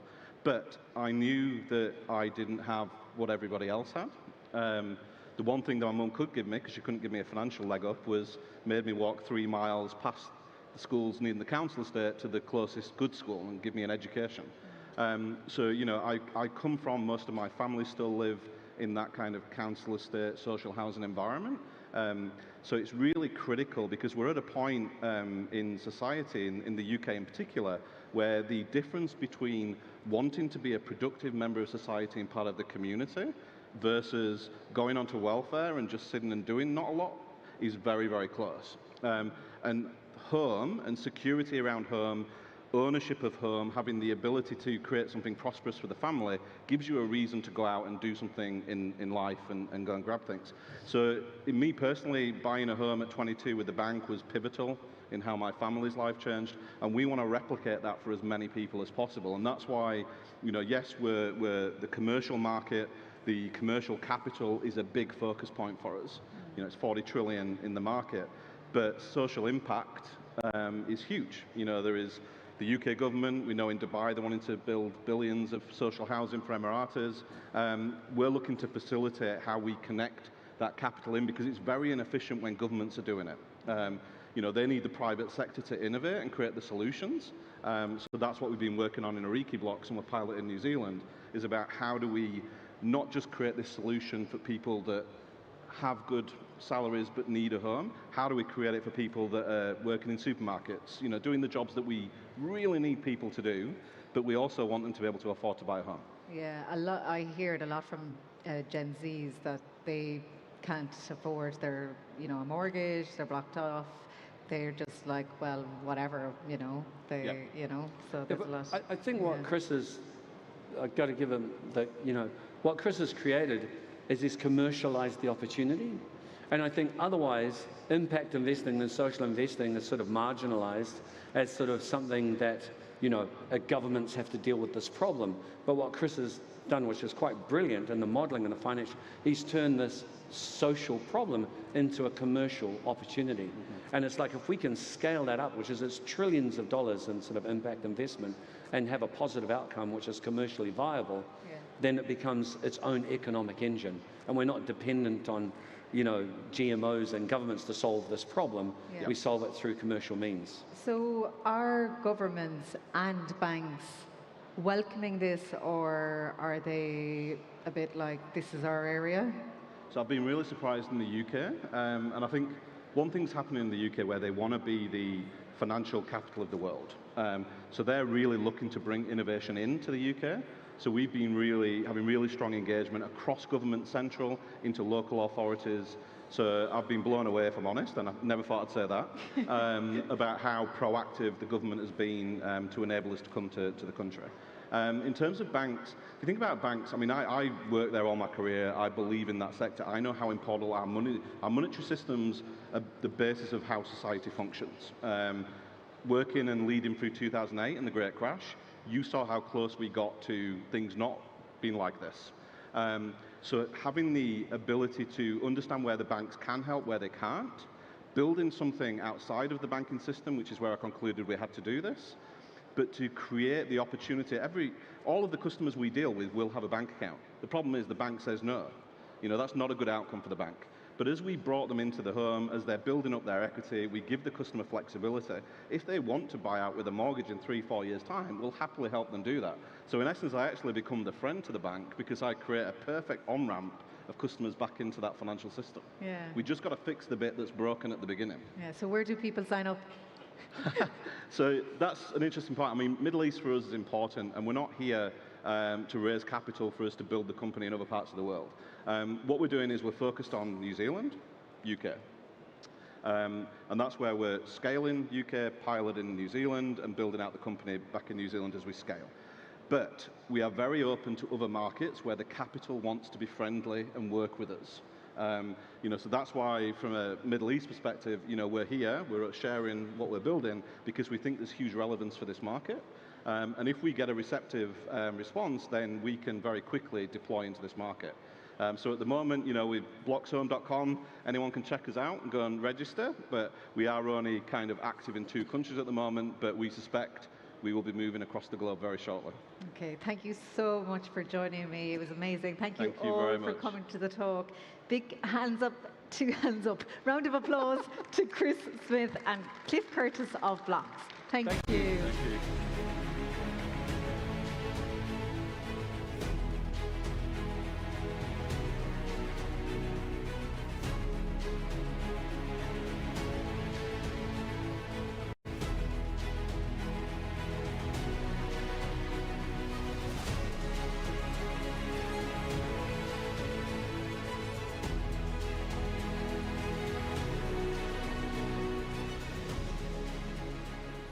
What a fascinating conversation that was, wasn't it?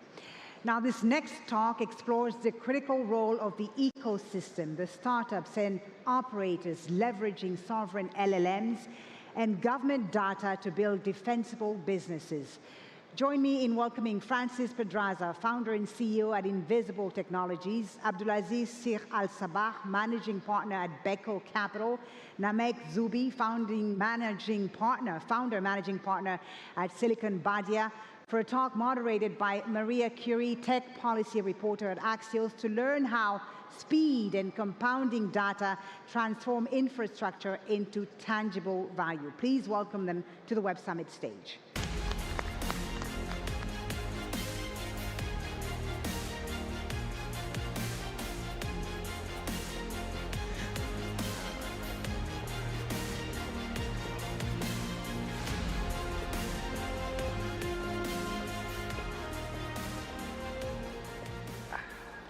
All right, thank you so much for being here today.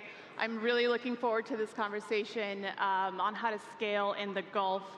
I think we should just get started with each one of you talking about what role you play and what each of your companies do. Francis, why don't we start with you? I started Invisible Technologies. We build AI capabilities for enterprises and governments, and we also train the leading foundational models. We started the company 10 years ago. And last year, we spun out our AI holding company, Infinity Constellation, which builds companies like Invisible and Palantir that are end-to-end AI services companies in every vertical. Abdulaziz. I co-manage a venture capital firm called Beko Capital. We focus on everything from inception to IPO investing in the region, in regional tech companies. We're in our 4th fund now, been around for 12, 13 years. And yeah, been doing venture for a very long time. Namek. Hi, everyone. Very excited to be here back in Doha. Thanks for having us. I'm the founder and managing partner of Silicon Badia. We are an early-stage venture fund. We're one of the first institutional VC funds in the region about 14, 15 years ago. And we're also one of the first Arab VC funds to set up full-time in the US. So we invest between the region and the US and occasionally try to find opportunities to bring both regions together. Full disclosure, we're invested in both of Francis's businesses that he founded, Invisible and Infinity. And we co-invest a lot with this guy. So we know each other very well. Right, so we have an announcement to make here today. Francis, I'm wondering if you can walk us through it. The three of you are now in a partnership. Yes, we started a new company. So Infinity had started 8 businesses prior that were all focused on the United States. And we wanted to build an AI holding company in the Middle East with Middle Eastern entrepreneurs, Middle Eastern capital, Middle Eastern customers, because we felt that there were tremendous opportunities to build cutting-edge businesses here. And so Namek approached us with the idea, introduced us to an incredible entrepreneur. We funded the company. It's in business. It's operating. It's making moves. And we're going to announce all the details shortly. Right, Namek, you kind of brought everybody together in this partnership. And I know one thing that is very important to you is making sure that AI actually reaches communities, local businesses. Absolutely.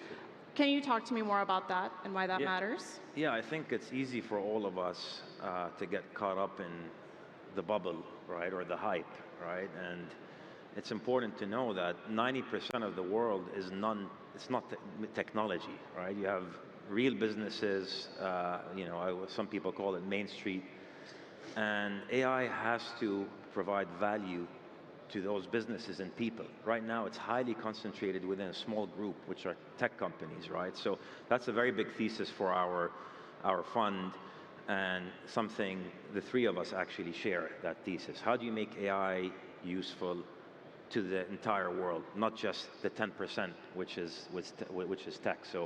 So that was the genesis of all that, and Francis has done an amazing job with Invisible and Infinity. They're the leaders in AI services, whether it's SMB or enterprise and government, which I'm sure he'll touch on. Aboudi and Beko have had a thesis around this. We've had a thesis. So made a couple of phone calls and said, guys, let's do it. And so far, it's been a fun ride. We're here, so something's working. And how do you make it useful for the real world? What are some of the benefits of AI that you could point to, real world examples that exist today? So when we founded the company 10 years ago, there was a question. If there's an app for everything, why isn't everything perfect yet? And most companies have this weird situation where if you want a cake, Silicon Valley will not sell you a cake. They'll just sell you tools to make a cake. And so for the last 25 years, tech companies have been building apps, SaaS applications. And now there's an app for everything. The new model that Invisible, Palantir, and really very few others have figured out how to do involves field engineers and forward deployed CTOs, field CTOs, who go inside of the enterprise or inside of the government. And the data never leaves your servers. We are able to build very advanced capabilities that are on-premise, and that containerized application development environment allows us to deploy our platform, which has 5 modules, inside of your government or your enterprise to build whatever it is you need, and it's an end-to-end solution. It can involve many, many, many different tools. You can even have humans in the loop to build models, and so that's the sort of power that's highly customized that was just never possible before, and it's not just that the technology had to change, the business model needed to change. The way these are priced and positioned and delivered is just totally different. Right, Abdulaziz, can you talk a little bit about how GCC countries are leveraging AI to advance economic diversification and national priorities? Sure. So if we take a step back, I mean, AI is, I'm sure, majority of topics here cover some form of AI. If we look at the region, this didn't start 3, 4, 5 years ago. This started in 2007. The UAE, as a country, Mubadala, were large investors in AMD. They actually owned a 9% stake in AMD. Think about that. So from a capabilities and exposure point of view, they ended up understanding the semiconductor business on the back of global foundries also back then. They then had a minister of AI that came into play in 2017. And a lot of these people that were involved in this journey now run a lot of the entities and institutions that are focusing on AI. From a regional standpoint, Saudi's done the same. Qatar now is spending time with QAI and other entities. So I think the capability is very important from the sense of it's not about just throwing money at it. You do need expertise, you do need exposure, and you need experience. As simple as that. Go ahead. No, when you finish. So if you look at any major technological shift that has happened, it starts off with research and academia. It then turns into commercialization. You know, the transformer technology came out of Google, right? It was internal research that they went and spun out. Small example. The UAE, or the region, has had a very similar trajectory. It was research over many, many, many years that ended up moving towards commercialization through entities like TII and ATRC. These are large Abu Dhabi-based government-owned entities. And now we're commercializing from them. And then you end up having this insane adoption rate. So I don't know if many of you know this, but the region has the highest adoption of AI from a usage standpoint in the world per capita. The UAE is actually #1 at 65% of the population, which is insane and great for us because when you have the intent and the adoption, you can then layer in all these other additional services on top to unleash its true potential. And we would like to do that on the enterprise and SMB side for the GCC. Namik, you wanted to jump in there? Yeah, I mean, it's important to just recognize how far this region has come. When I started in venture in 2008 in the US, people saw this region as, a source of capital, period.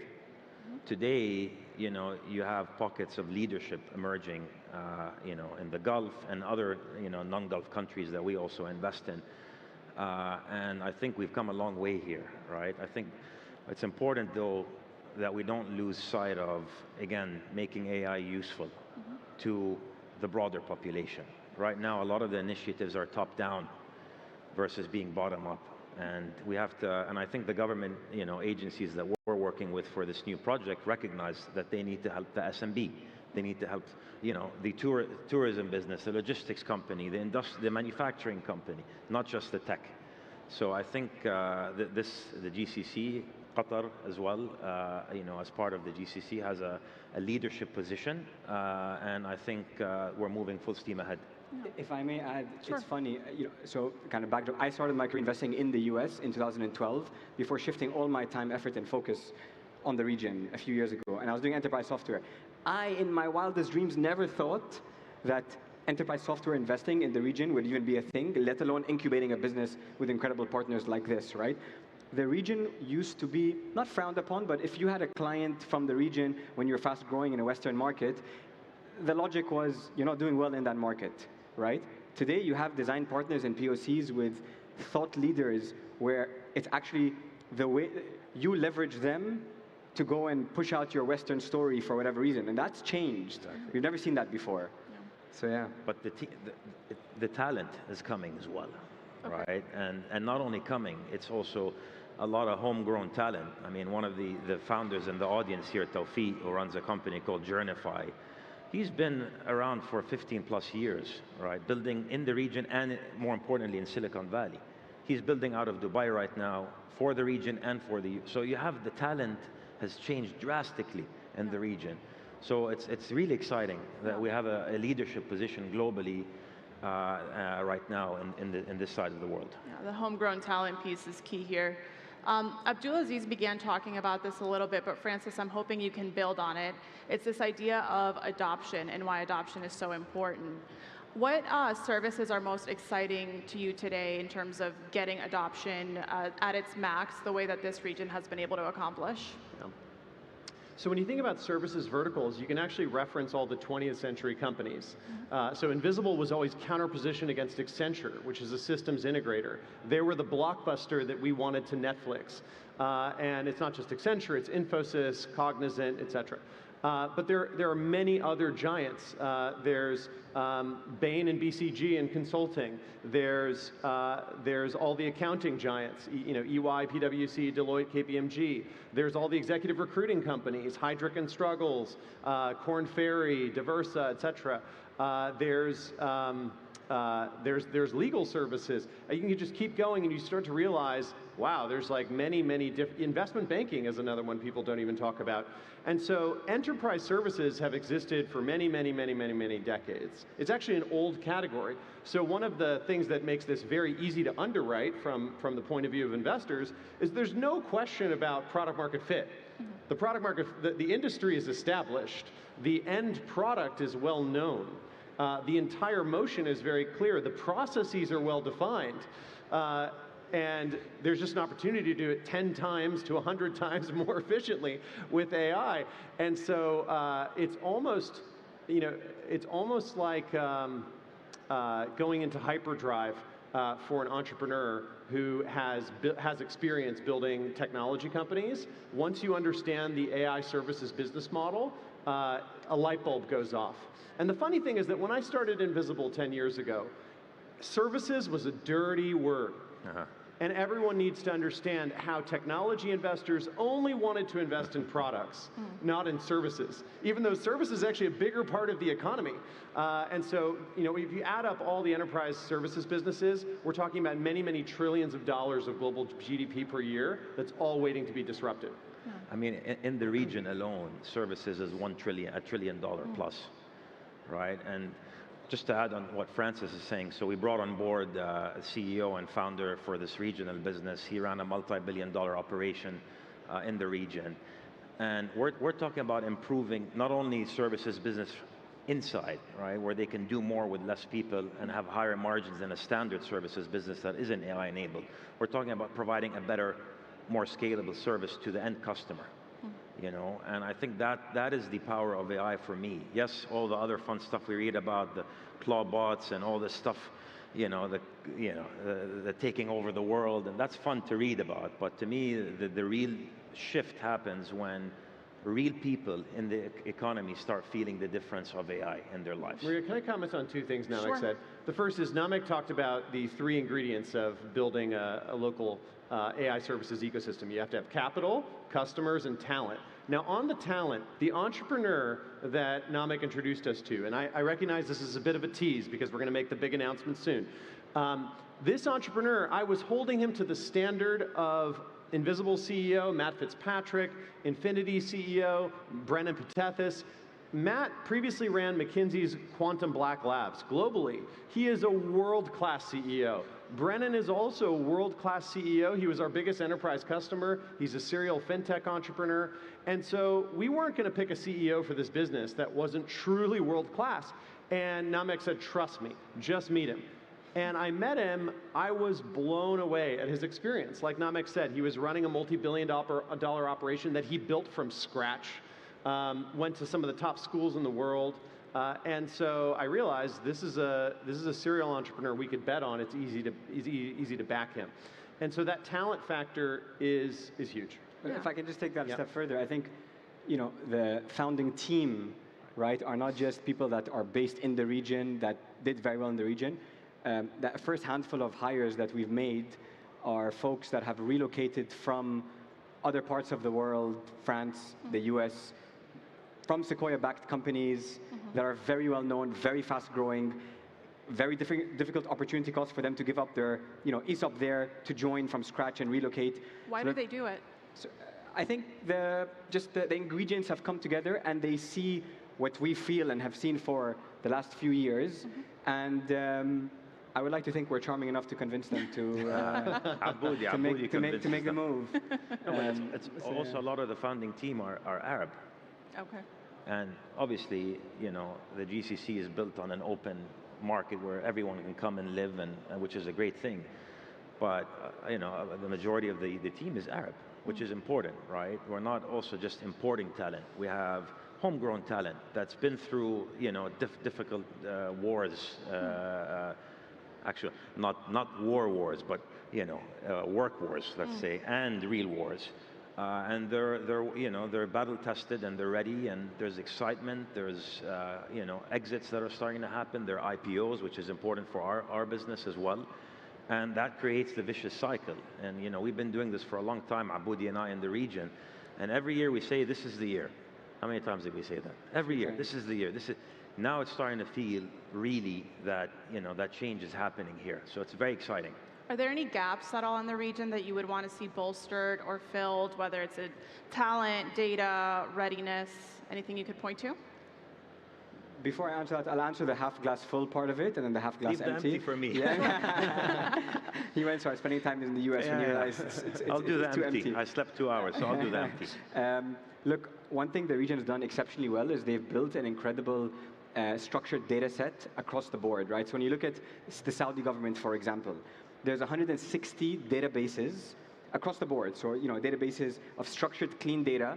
And there's, I think, over 260 data sharing marketplaces. This is everything from someone's credit worthiness to their you know, demographic, to their employment status, to their income, to, you know, if they're, you know, days past due on loans. They track everything.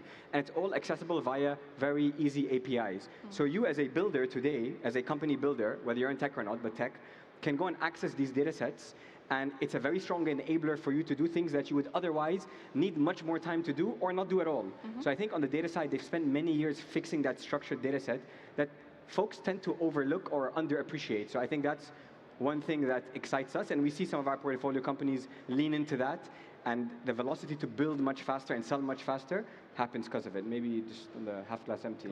Half glass empty. I think one is validation through exits, right? Exits are very important because the money flows through, and I'm not talking about the money we make as VCs. That's the least important thing. I'm talking about the money the founders and their employees and their families end up making, which validates to them that this is actually real. It's not just an on-paper thing. You know, I think that is still missing here, but we have a few exciting announcements this year for exits in the region. They've had some very good ones, so I think that's changing. I think the second thing is what I've been touching on is we can't lose sight of the little guy or little girl, right? Like we can't just talk about flashy and big. You know, we need to remember that AI has to benefit the rest of market, right? And we need to support and back and launch initiatives just like the one we did that takes that into consideration. Okay. Don't forget the little guy. On that note, that's all the time we have. Thank you so much. Thank you so much. Thank you. Thank you, Maria.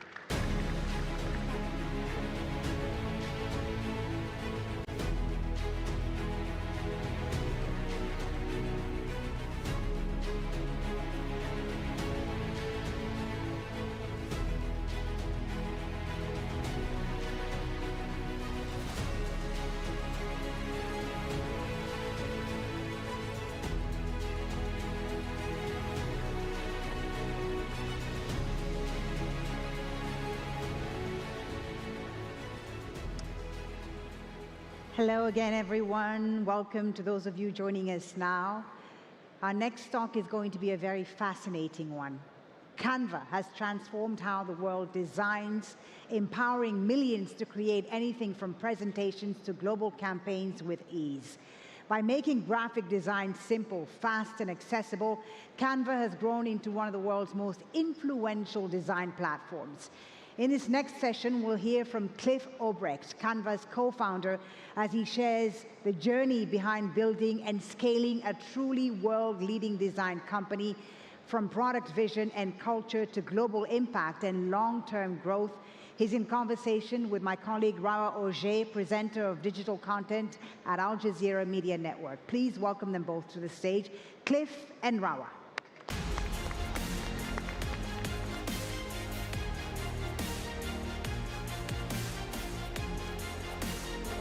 And then we'll have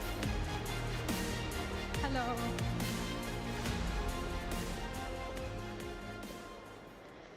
Hello, everyone. And hello, Cliff. Hello, Rawa. Hello, everybody. Thank you for having me. I don't know if you know that, Cliff, but you're an idol for all the moms. All the moms literally love you. You saved our lives so many times when my child comes last minute remembering that he has a school project about environment, and I go on Canva and say, I need a campaign for environment, and I use you. But I'm sure that's not why you started Canva. I hear that a lot, an idol for all the mums. My wife would love that. As a joke. Yeah, no, thank you. Yeah, we're used a huge amount in school assignments. We've got over 100 million education users, and we're just happy that students world over can help achieve their assignments a bit better. But 13 years later, I'm sure we're not really your main target audience. What's really the role when you reflect on 13 years of Canva now? You started in a very challenging, complex design tools. You made it easy and accessible to everyone. What is really the role of Canva today? And how did it evolve? Well, when we first launched Canva, or we first came up with the idea and were pitching investors, no investors actually thought that design needed to be democratized at all. They were happy with Photoshop and the old way of doing things, but we thought, hey, there's a future where design should be simple, seamless, it should be in the cloud, and it shouldn't be so complex to take an idea and turn it into a design. So that was the inception. We got rejected over 100 times by investors. That made it really difficult to raise funds. Eventually, we finally convinced some investors to give us some money, and then we're off to the races with building Canva. And then since then, yeah, we've grown it. It's really become the dominant design platform in the world, and we're just, like I said, excited to be able to help people achieve their goals and take an idea and turn it into design. When you talk about convincing the investors, I cannot help but think that unlike the Silicon Valley and everyone that was launching from the Silicon Valley, you come completely from the opposite side of the world, from Australia. Was it really a challenge to be an Australian company? Yeah, it really was, especially back then. I feel now Silicon Valley has more of a global focus. But we were two non-technical founders, also a boyfriend and a girlfriend. I was 24, my wife, now wife, was 22. And they were kind of like, what, two kids from Australia wanting to start a tech company, no technical founder, nah, go away, go away. Yeah. But then we'd built another business for the school yearbook market, which was essentially Canva for school yearbooks. And for our first 50 pitches, we did not mention this other product.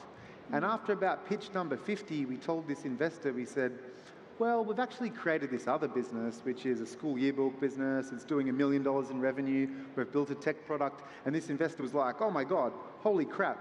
You're doing better than 90% of my portfolio. He's like, you've got to be more American in the way you sell yourself. Because I think Europeans, Australians, and people from this region as well, we're a bit more humble in speaking about our achievements. And when you're in America, you've got to sort of flip that on its head and kind of go for it. Do you really believe that now? Do we need to be more American in how we sell ourselves, or are we doing just fine expanding in our side of the world?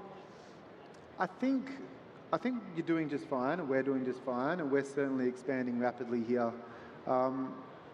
When you go and pitch American investors, especially when you're beginning, you do have to kind of fit the mold a little bit, because they're all looking to do pattern recognition.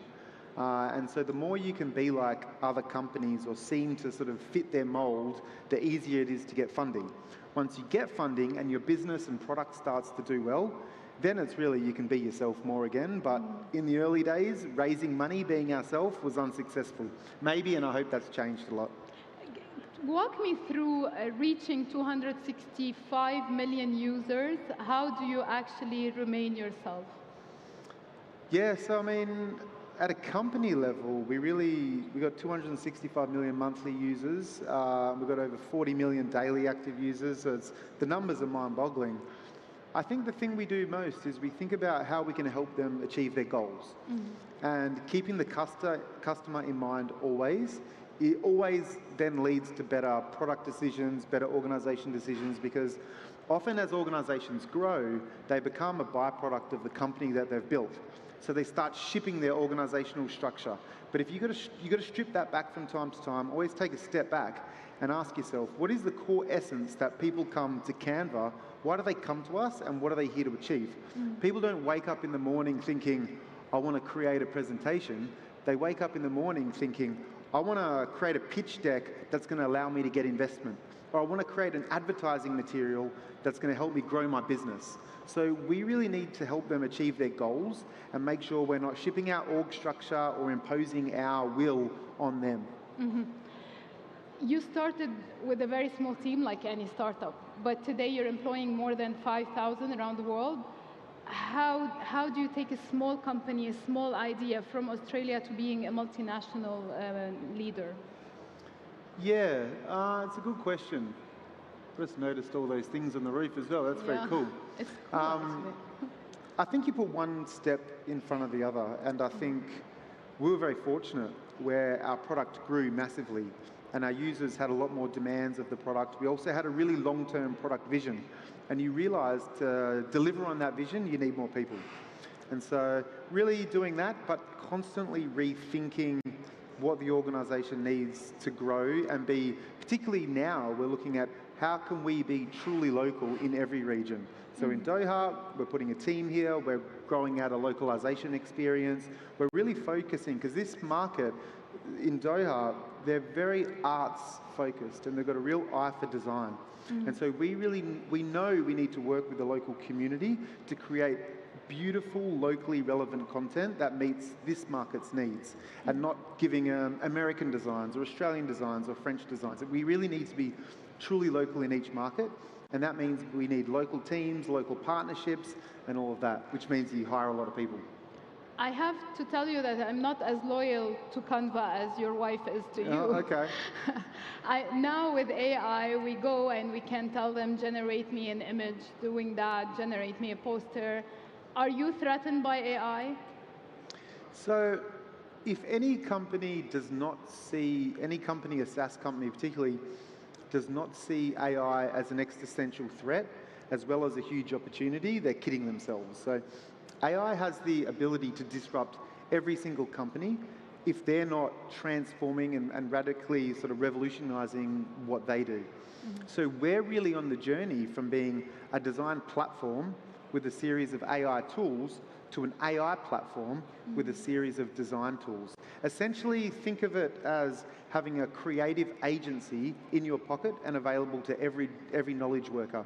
And so yes, you can create an image anywhere, but Canva allows you to edit that image, collaborate on that image. It allows you to make a full website presentation, and it can create all of those documents all with one command. So it's very integrated, and I think the power of AI combined with the power of Canva is truly like 1 + 1 = 10. I have to say that for text, AI is still not there, so we still have to use Canva to actually write information on it. And we generate layered designs, so any LLM or image model creates a static design. With Canva, we create layered designs, so you can edit and do all that stuff.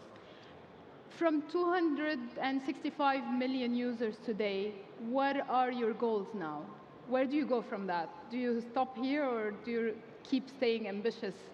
No, we've given up. We're just going to go to Hawaii and drink margaritas. No, we're more ambitious than ever. We really, the next goal is getting to 1 billion users, but it really is catalyzing on this AI transformation.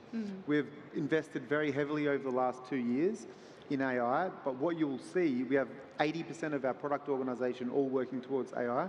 You'll see us launching some incredible AI functionality, really allowing Canva to become the AI creative operating system in the next couple of months, and at our Create event in April. So we're just getting started when it comes to the product evolution and how AI is at the core of everything we do. How much of your business is relying on individuals, and how much is it relying on businesses? So we have about 30 million subscribers. We do about 4 billion in revenue, and probably at least $1 billion is coming from businesses. But that doesn't include all the solopreneurs, content creators, small business owners. So there is a large corpus of users that are from the Fortune 500. We have 95% of the Fortune 500 using Canva, for example, but, and that's growing rapidly. But the individual users and the creators and the SMBs are very important to us as well. What does Canva now offer in an AI competitive market? Why would any business stick to Canva and not just move to all the tools generated by OpenAI, by Google, and so on? Yeah, I think it is because you can have full agentic flows in Canva. So if you want to create a campaign, you can not just create social graphics, you can create the campaign plan, you can create all the actual social graphics, you can create the presentation.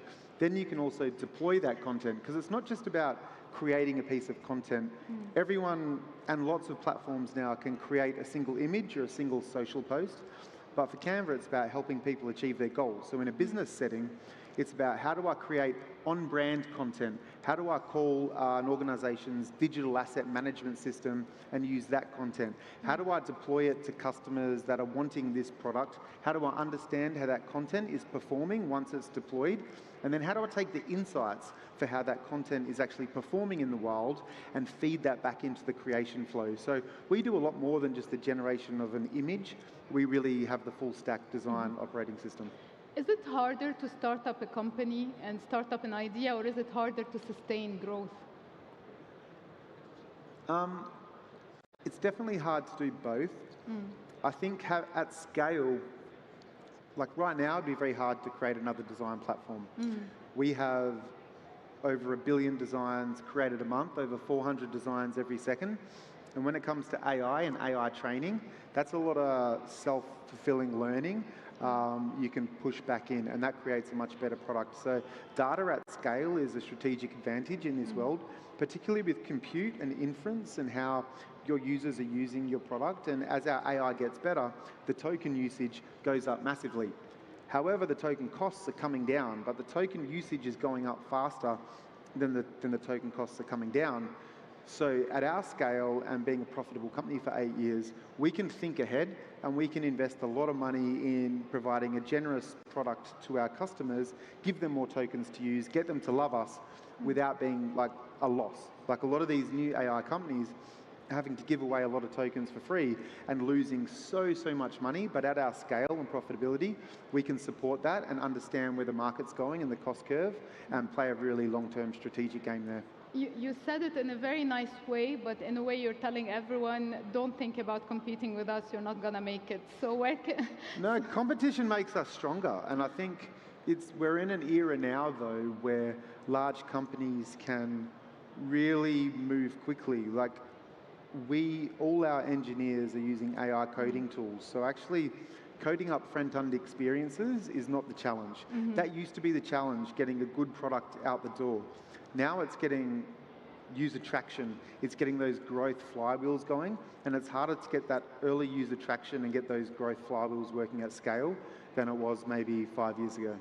So which fields now do you recommend for startups here at the Web Summit who maybe they're not really focused on design, but where do you see potential for them that you don't have, obviously, time to explore? Yeah, I think where companies can be successful is in verticals. So if you're a domain expertise in chemical engineering or whatever, I think every industry is ripe for AI disruption. And if you deeply understand an industry and the problem they're trying to solve, you can bring the power of LLMs, generative AI, agentic workflows, all of these things together with local data sets or proprietary data sets that business has to really create a compelling product for that particular vertical. I think, I know because we're competing against Microsoft, Google, OpenAI, Anthropic. They're our competitors right now. It's very hard to compete at scale with those folk, but they're not targeting industry verticals. So that's a huge opportunity in sort of like the cracks. And those cracks can become huge. And if you provide so much value to these organizations, you can charge a percentage of the value you're creating for them. So they can pay a lot. It's not a political question, even though the introduction will sound political. Now we're in a very shaky world system where we're moving from multipolar to closed economies, to conservative economies, and so on. For companies that are multinationals, the ecosystem, the international ecosystem, how is it affecting you, all these changes, to operate on the ground, actually? Or is web actually beyond everything else happening in the world? No, I think that's a good question. I think being born, like the company being born in Australia, we had to take a global focus from day one. So we had to target the US. Our second largest market is Brazil. This region is absolutely huge for us. 1 in 15 people in Doha use Canva on a monthly basis. They create, I think it's over 1 million designs a month, and the population is not that big.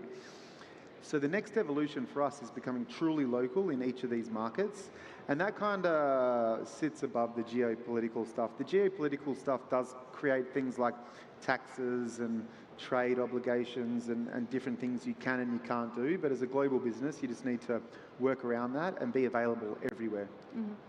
Let's dream a little bit, or maybe you already have your dream, but usually whenever you reach a step, when you're ambitious and you're successful, there's the next thing you're dreaming of. So what's the dream now of Canva? Well, we have a 2-step plan, and that's what really has inspired us from day one. Step 1 is create one of the most valuable companies in the world. Step 2 is do the most good we can do. So what really drives us to create one of the most valuable companies in the world is not to be rich. We already have more than enough. We had that even when we didn't have Canva. And I used to be a school teacher, right? So I've seen all the different permutations. But creating an incredibly valuable company for us and our shareholders to then redistribute the wealth to the poorest people in the world and help make the world a better place is what really inspires us and gets us up every morning and makes us want to do great things.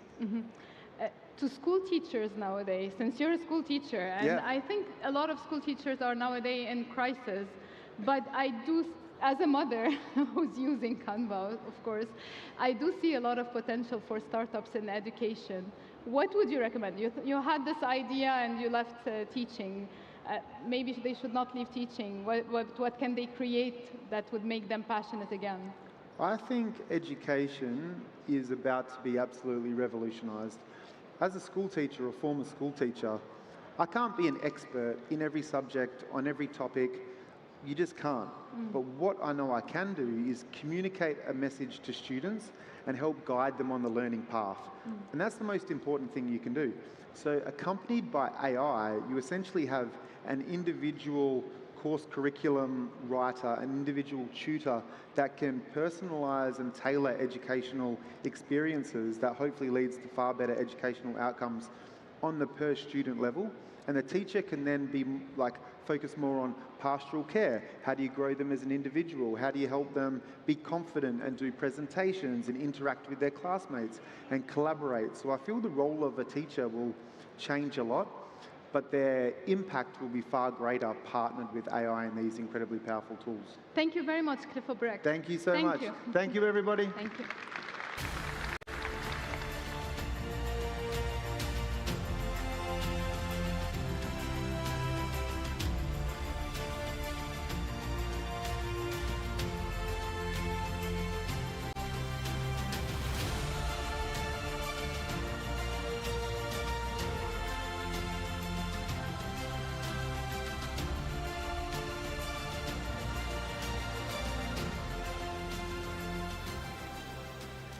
Thank you, Rawa and Cliff, for that great conversation. I see a lot of red here. Snunu out in force in here. A sea of red. Now, what does it take to build in the GCC and win beyond it? This next conversation brings together leaders in the region to discuss scaling playbooks, cultural advantages, and the challenges of taking GCC-born companies to the world stage. Please welcome on stage Hamad Al-Hajri, founder and CEO of Sununu, Amal Dokan, managing partner at 500 Global, for an insightful conversation led by Mohamed Sergi, Gulf editor at Semaphore. Please welcome them to the stage.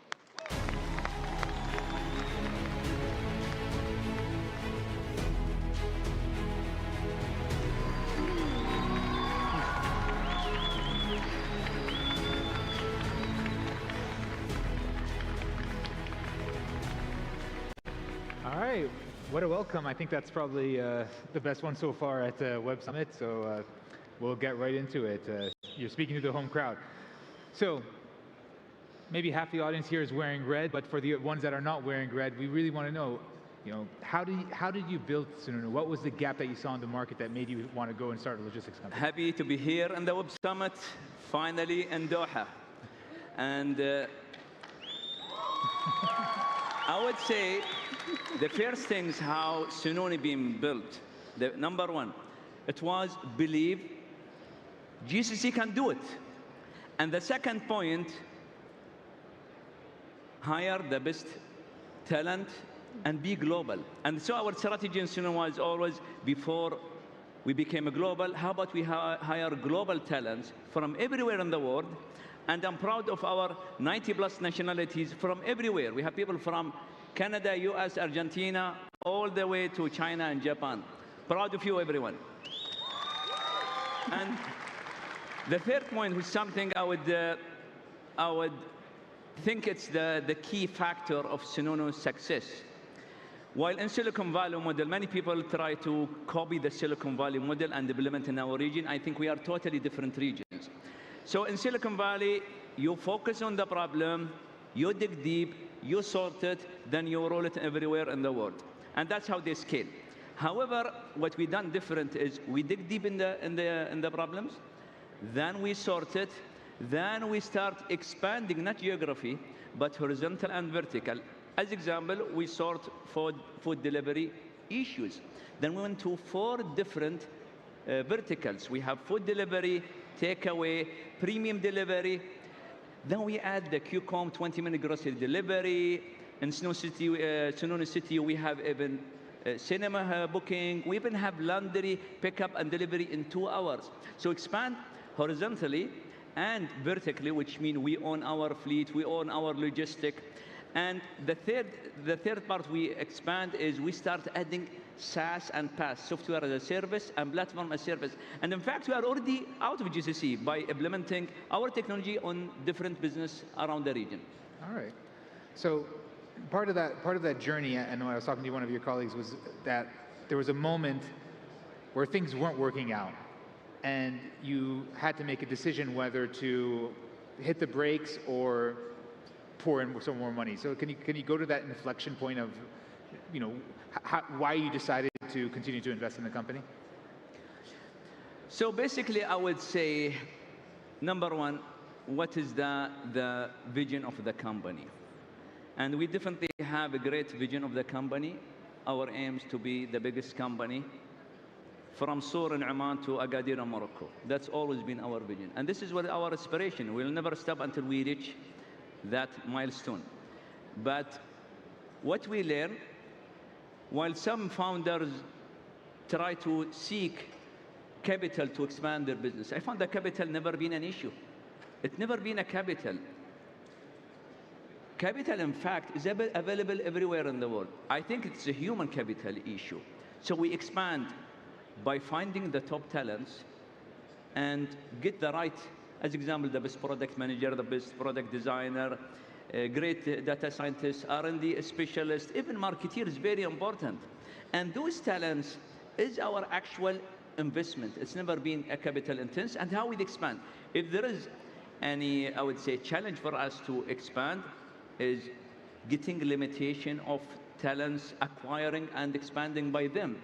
And if you see the global competition in the world, every company, they can copy your tech, they can copy your ideas, they can copy everything they have. What they can't copy is your culture. What they can't copy is your talents and people loyalties and people desire to build something great. They cannot even copy your dream. So focus on this area. This is the area where you can build something meaningful, great from this region to the globe stage. So Aman, on that point, so when you go out and you're going to give advice to early stage startup company founders and so on, what does it take to get started in this region, and how do they get scaled? I mean, definitely, I would double down on what you're saying. What we call it cultural fluency. It's the moat, it's defensibility at the beginning, and all the stories that we've seen actually understood it. Everyone who wants to come to the region is not about, I can't find the right market, it's not about that there is no liquidity, there is liquidity, it's not about it's about understanding the culture, first of all. Second thing, the ability to navigate the regulatory scheme if you require that, if your product requires this. The third one is really building connections and relationships. That's where we always hear about strategic capital and strategic amount of funding. It works really well in that region because once you have an investor who's local, they transfer the knowledge, they transfer the trust. Because this is a market that values trust and relationships, right? It will choose one over the other. And one thing that I was discussing earlier, which is quite interesting, you may think that the best product is the one that's going to win in that market. It's actually not always the case. The best execution and the best distribution is the one that wins in that market because it's very interrelated with relationships and with people. So I definitely agree on that point, and those are the things that we try to transfer, and we try to connect them with communities and be exposed in the right places so they are accepted. And first of all, that strategic capital, if it gets you your first 10 customers, you probably need to look at that. Can they get you actually access to market? Can they get you your first introduction in that? Because trust will go from one client to the other, and then the formula will start getting easier and easier, right? The challenge becomes later, how do I go from the product culture fit and the founder culture fit, which is very important, towards scale, right? Okay. So how do I go from this point to point? And that's a different story, obviously. I want to say with you, Amanda, when we look at the region, right? So, obviously we'll get to the exit with Jazz, or the partial exit with Jazz, but we see a lot of companies that are built up in each market. They're very, regional. They create kind of a moat around them. Yeah. Is this reflective of policies and certain restrictions on companies that do cross-border transactions, or not even transactions, but just build out quickly? And how do you overcome that? Or how do you help the founders overcome that to gain that scale? It's a very good question, and I'm going to give 2 examples of companies. The company that was here, before, Canva, is one of the early investments of 500 Global. And the product that they built is a global product. You really don't have to think a lot about policy and regulations and it's an easy product that fits so many, right? So you have that, which is building a global product, but they used their local advantage at the beginning. So they built in their own ecosystem, they created the proficiency, and then they took it to the world. And he said their investors were telling them you have to be more Americanized or you have to be more global. But the reality of the pact, you need to perfect the initial pact wherever you are with that global mindset by design. I think my issue is if you wait for 4 or 5 years and then you say, hey, we're moving to the globe, it becomes really difficult because your governance was not built for that. Your team was not built for that. Your product was not built for that. So if you want to build a product and a global product, you need to think globally from day one and embed it in the design of every fabric of everything you do. Team, product, money, investments. It has to happen from the very beginning. And the other thing, use your local advantage, because that's how you play or you develop your playbook. What is the next country? And I think we talked about, it's not only the US, it's a big market, but you might be more fit to other corridors. Corridors of Africa, corridors of Europe, which not a lot of founders think about, and you might have a lot of synergies in certain mindset, customers' behaviors. So I think you just need to start designing, and it's okay to make mistakes, because you're going to be forming this as you go and as you learn. And I honestly think global companies have very demanding customers at the beginning that give them really a lot of grief because they will learn. The more you get heat in your local market from the customers, the more you become resilient toward really expanding to other markets as well. So on that regional and global note, is that something in the cards for you? What markets do you look at that could benefit from a Sununu there? Yeah, so basically, if you think about the Western market, US, Europe, it's just 800 populations. And the world is bigger. Only 3 hours flying from this region is access to 4 billion people.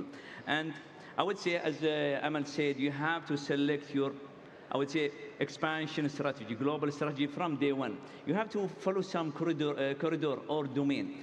There is the African market with huge access. Only Ethiopia is more than 100 million. Egypt is more than 100 million.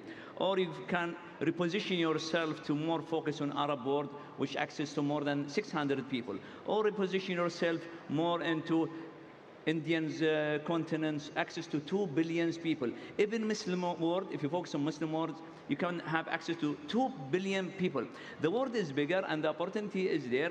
And in each demography, in each corridor, you're going to follow a different localization product to expand in that market. Yep. So the playbook in expanding in this market, how to be local also there. So if we are successful in Sununu/Jahiz in GCC, if we go to Africa, we're definitely going to customize our product. We're definitely going to enhance our business model to be more local than the companies is there. And just think about it.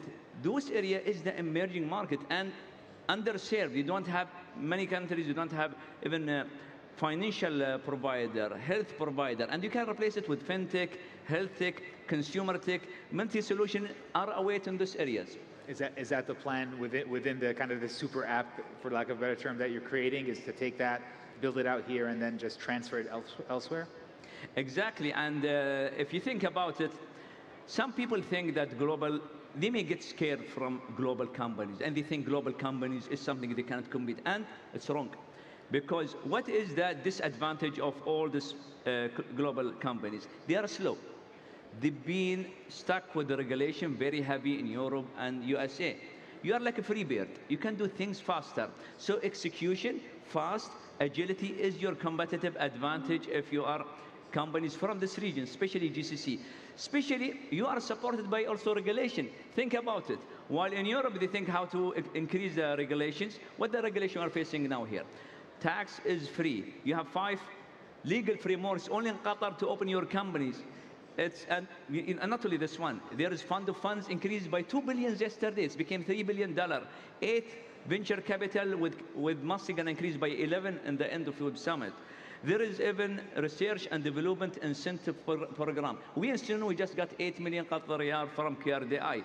There is incentive for FDI to localize your companies to GCC. All this benefit. So if you think about it, government here is not barrier. It is a partner. They are investor. They are big supporter, and they want to push.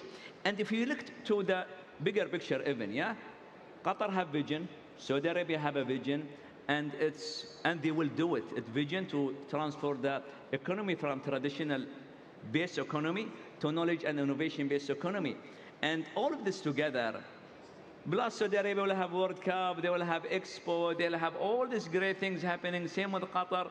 I think everything is possible. We have the right infrastructure, the right motive, that this area should start create global champion. And I have just one example. If you go 4 years back, 4 years, people was debate about the World Cup in Qatar. They said it will fail, it's gonna work, it's not safe. It's happened to be the world best ever World Cup. Just imagine. So nothing is impossible. Everything can be done.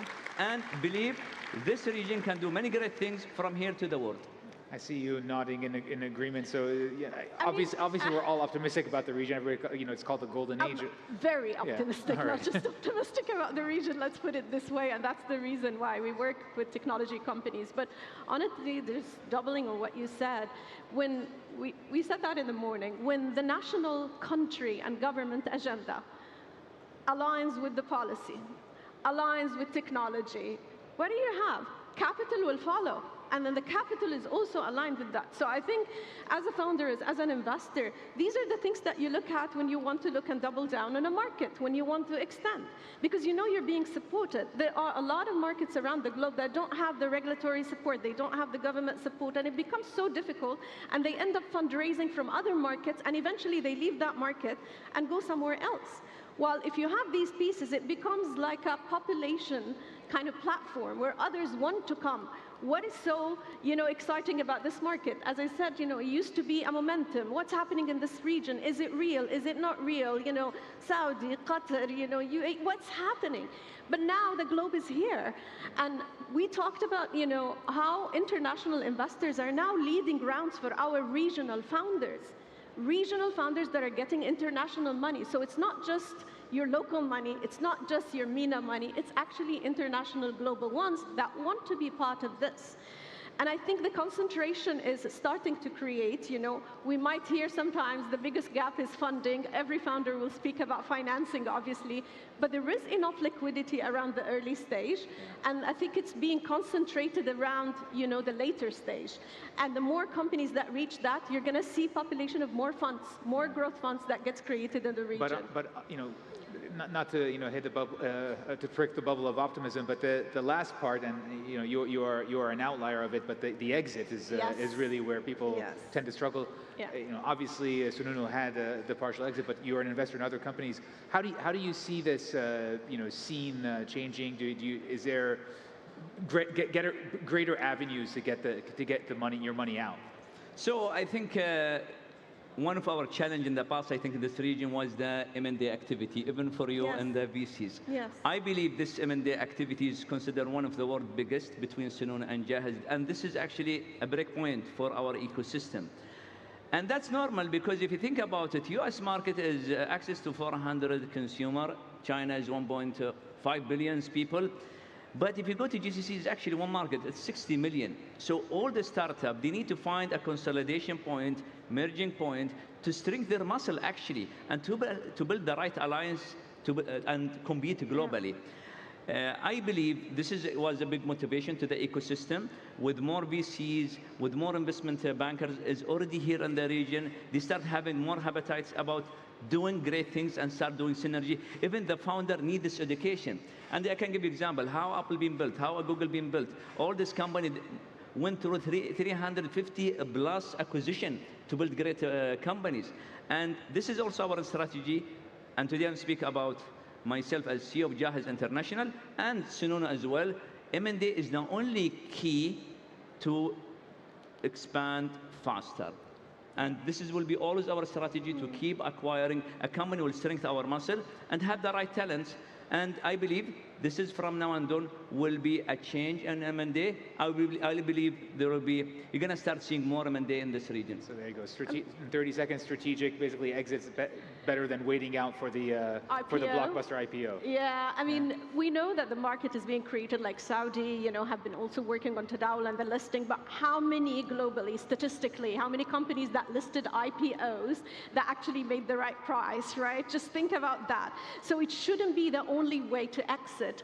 Mergers and acquisitions, definitely, we started to see them. So the more companies you invest, you need to curate those. Structured, deep M&As are wonderful because they get you to other markets, everybody wins, including the investors.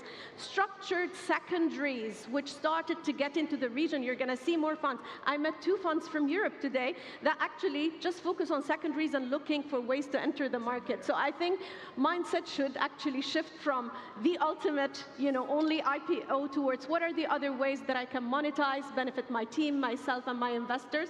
And I think, yeah, the future is promising. There you have, future is promising, and home crowd here. Thank you, Hamad. Thank you, Emma. Thank you so much. Thank you, everybody. Thank you. Bye.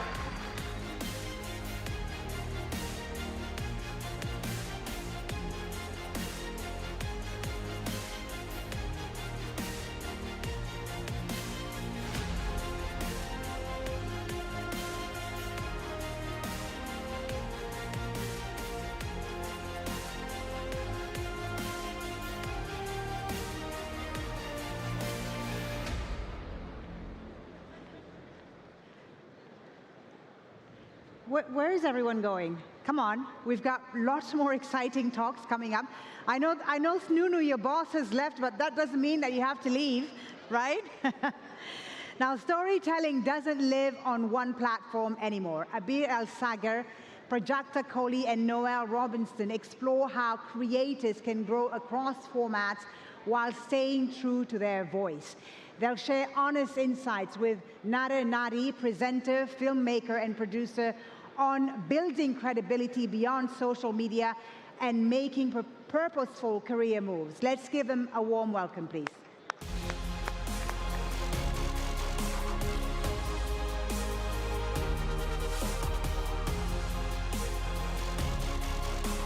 Which way? This way? Oh. Wow. This way. Woo! Full house. All right, guys, I've got a surprise for you. 3 of the best storytellers the world has to offer. What does a storyteller mean? Great question. You're going to help me to describe it. Hands up here if you identify as a white person. Any white people in the house? Thank you very much. Hands up if you identify as a black person. Thank you very much. Hands up if you're Qatari. Thank you. Hands up if you're not Qatari. Very interesting. Hands up, let's try something a bit different if you've lost someone before. Lost someone you loved before. Thank you. Hands up if you've fallen in love before. There we go. Storytellers are people who draw between the human emotions outside of the perceived differences that we share. So as storytellers, these are people who have created joy, laughter, fun, usefulness, despite differences that we might think we have with one another. So getting straight into it, guys, because we don't have much time. The first question, was there a moment when you realized social media could no longer be the center of your work and only the doorway to something bigger? I want to start with you. Yeah, I think so, for sure, because you start with social media, people, they start to get to know you, and at some point you have to think, okay, what am I going to do out of this, you know? Especially me, I'm a dancer, for the people who doesn't know. So I cannot do this all my life, you know? I cannot go to people, dance, calm down, take off my hoodie all my life, right? So you have to think of something besides that, but social media is the best door, you know, to open other businesses, so of course you have to think of something new, you know? Very fascinating. Abir, I want to come to you. Was there a moment when you were making these amazing food videos where you thought, this can't be all that I do? This can't be what? All that I do or all that I want to do? Okay. Yeah, of course. You know, especially in food, you have always to create new recipes and do new things to stay up to date with your audience.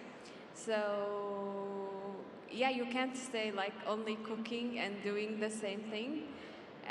At some point, you have to go for something else. Absolutely. And what was that for you?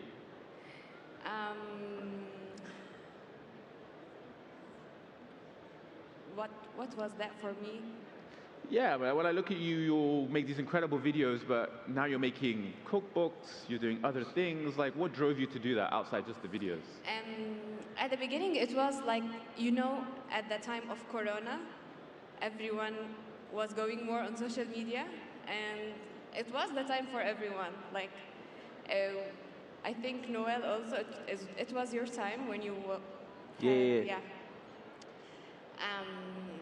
After that, I was just doing it for fun. I wanted to do what I love to do, like cooking, yeah, and having fun, and this magical movements in the kitchen. Then it's no more having fun. It's no more just like cooking. Oh. You have to do something, or you can't continue. Absolutely, Yeah. and that's really interesting. It's so funny, like, a lot of us started because you love to dance, you love to tell jokes, you love to cook. And for a lot of us, we start with our passions, and then slowly our passions turn into work. And this is the thing with this life, is work and passions become very blurry. Prajata, what about you? Was there a moment where this started to feel like, this can't be all that I am? Weirdly, first of all, hi everybody. Thank you so much for being here. It's my first time here and I'm very excited. For me, honestly, it wasn't ever a point of wondering, is this the only thing I can do? Because everything that I've done in my journey as a creator, when I started with comedy videos, went on to socially relevant content, then went on to writing, acting, whatever the creation of it was, it somehow was always centered by social media. So for me, yes, it was a door, but it was also kind of like the center of each creation universe that I've had. And that kind of works beautifully, especially for us, because in India, there's a reason why we are the biggest digital economy. There's a reason because everybody's eyes are moving from traditional mediums to now digital. So I've never really felt like this can't be the only thing I can do, but I have, as a creator who is making comedy content, realized that there has to be more ways of leveraging this community that I have online, and that's when the acting, the writing, the publishing has kind of come in place. Well, tell me that, because the film industry is one of the most gate-kept, most difficult worlds to enter, right? And I can imagine as a content creator why we loved it. It was so democratic, anyone could do it, pick up a camera, and then you enter into this world where there's prestige, fame, reputation. Was there like a inferiority complex? Was there like a feeling of, I don't belong here? Did people treat you differently? It was, I remember my very first day on a film set was for a show called Mismatched that we do on Netflix. And I remember having all these feelings because also everybody else on the crew and cast kind of knew each other because they had worked on different projects together. It was my first. So I think that feeling lasted about a week because I can genuinely say this, that I've lucked out with working with the kind of people that I have, because these were beautiful storytellers who are actually very warm and welcoming. And I think that a lot of that has to do with the fact that a lot of people in positions of power, especially in storytelling and filmmaking in India today, are young. And they understand what the impact is of these collaborations. So I think I lucked out, and so far haven't reached a point where I felt like, also my audience had a huge role to play in making sure that I have something that I bring to the table. It's very interesting. Well, you know, were there spaces where you felt like not entirely comfortable, or you felt like a little bit insecure coming in as someone who started in content but entering red carpets and entering football stadiums? Were there times where you felt like, are people accepting me, or maybe I don't quite belong in this space? For me, actually never, because I think in this business and in this content that I do, you have to be very confident. Me, I go on the street, any country, I just start dancing. So I never really had this feeling to be shy or to feel uncomfortable. So, oh no, that's a lie, that's a lie, that's a lie. when I started like modeling and shooting, because it's part of the game. Sure. You just make videos, you just dance, and out of nowhere, there's cameras, you have to shoot, they tell you to pose and stuff. You don't know what to do, everybody's watching. So in these moments, I was a bit like uncomfortable in the beginning, but it's just something you have to like learn and do fast, you know? Like, you're a content creator, but there's so much different stuff behind it. You have to be a model, you have to go on carpets, you have to give interviews, like now, speak in front of people. Just that you make videos doesn't mean that you can't do this, you know? Right. So you have to like get used to stuff very quick. So, and like a lot of this sounds glamorous and maybe exceptional, but I think these are relatable emotions for all of us, right? We've all been in environments where we felt maybe we didn't belong or inferior, and he's found himself in that, especially in that modeling room where you had to pose in front of people you didn't know. How did you emotionally overcome it? What did you tell yourself? What was the process to just push through it? I always just tell myself, it's not that deep, you know? It's not that deep. Even if I don't know how to do something, I'm bad at something, people are watching me, and yeah, maybe I fail, but it's not that deep. You fail, you do it again, next time you do better, and even if you don't do it better, it happens, you know? So failing is so normal. So like, I just don't take myself too serious, and I don't take anything too serious, you know? I love that. Yeah. It's very similar between both of you. Like, we bring these insecurities in with us. That's what I'm hearing. I'm hearing usually everything that we think is going to be scary in these spaces is a projection of our own fears, etc. But people actually tend to be lovely and very welcoming. I'm really interested in this transition you have from these incredible magical videos into a book. Do you feel like people experience your videos differently to your book? Or is it the same kind of people that are drawn to both? I believe that, yes, it's different. You know, in my videos, it's all about editing and the transition and the magical movements, but it's not the same in anywhere else. Also, on when going live on stages or cooking, live cooking, it can be the same. Sometimes, like, Summit invites me for a cooking show and asks me to do, we want you to do the same movements you do in the videos. I say, like, this is only in the videos. I can't do the same. I can't be this fast in real life. Yeah. I can't do the same in life. So it's different, but the feeling and the memory is the same. Absolutely. Content creation is like all of us know. It's a very the people see the finished project and it looks very magical. But I think if you were to see the filming of it, you would see that it's anything but, which is funny to me. So I'm sure that there were funny bits in the edit. Projector, I want to ask you a very similar question. Maybe quickly tell people what kind of short format content videos you did when you first started. What were they like? I'd love to set the context for them. So when I started off in the Feb of 2015, I started making comedy sketches. That was back when Lily Singh was God, still is. Love her. I've always been a huge fan. She kind of set this whole trend of doing content a certain way, of telling stories. So for me, honestly, I'll not take credit away from the fact that there was kind of like a pathway made for telling a story that was similar for me, and then I adapted that to the way that I wanted to tell those stories. So basically, for about 8 years of my life, all through my 20s, I've drawn fake stashes on my face and acted like my father and my brother. That's been the brand of content that I've done, but I'm so glad that I did, because that taught me so much when it came to writing, when it came to creation, when it came to editing, when it came to telling stories effectively for an ever-changing audience. Having said that,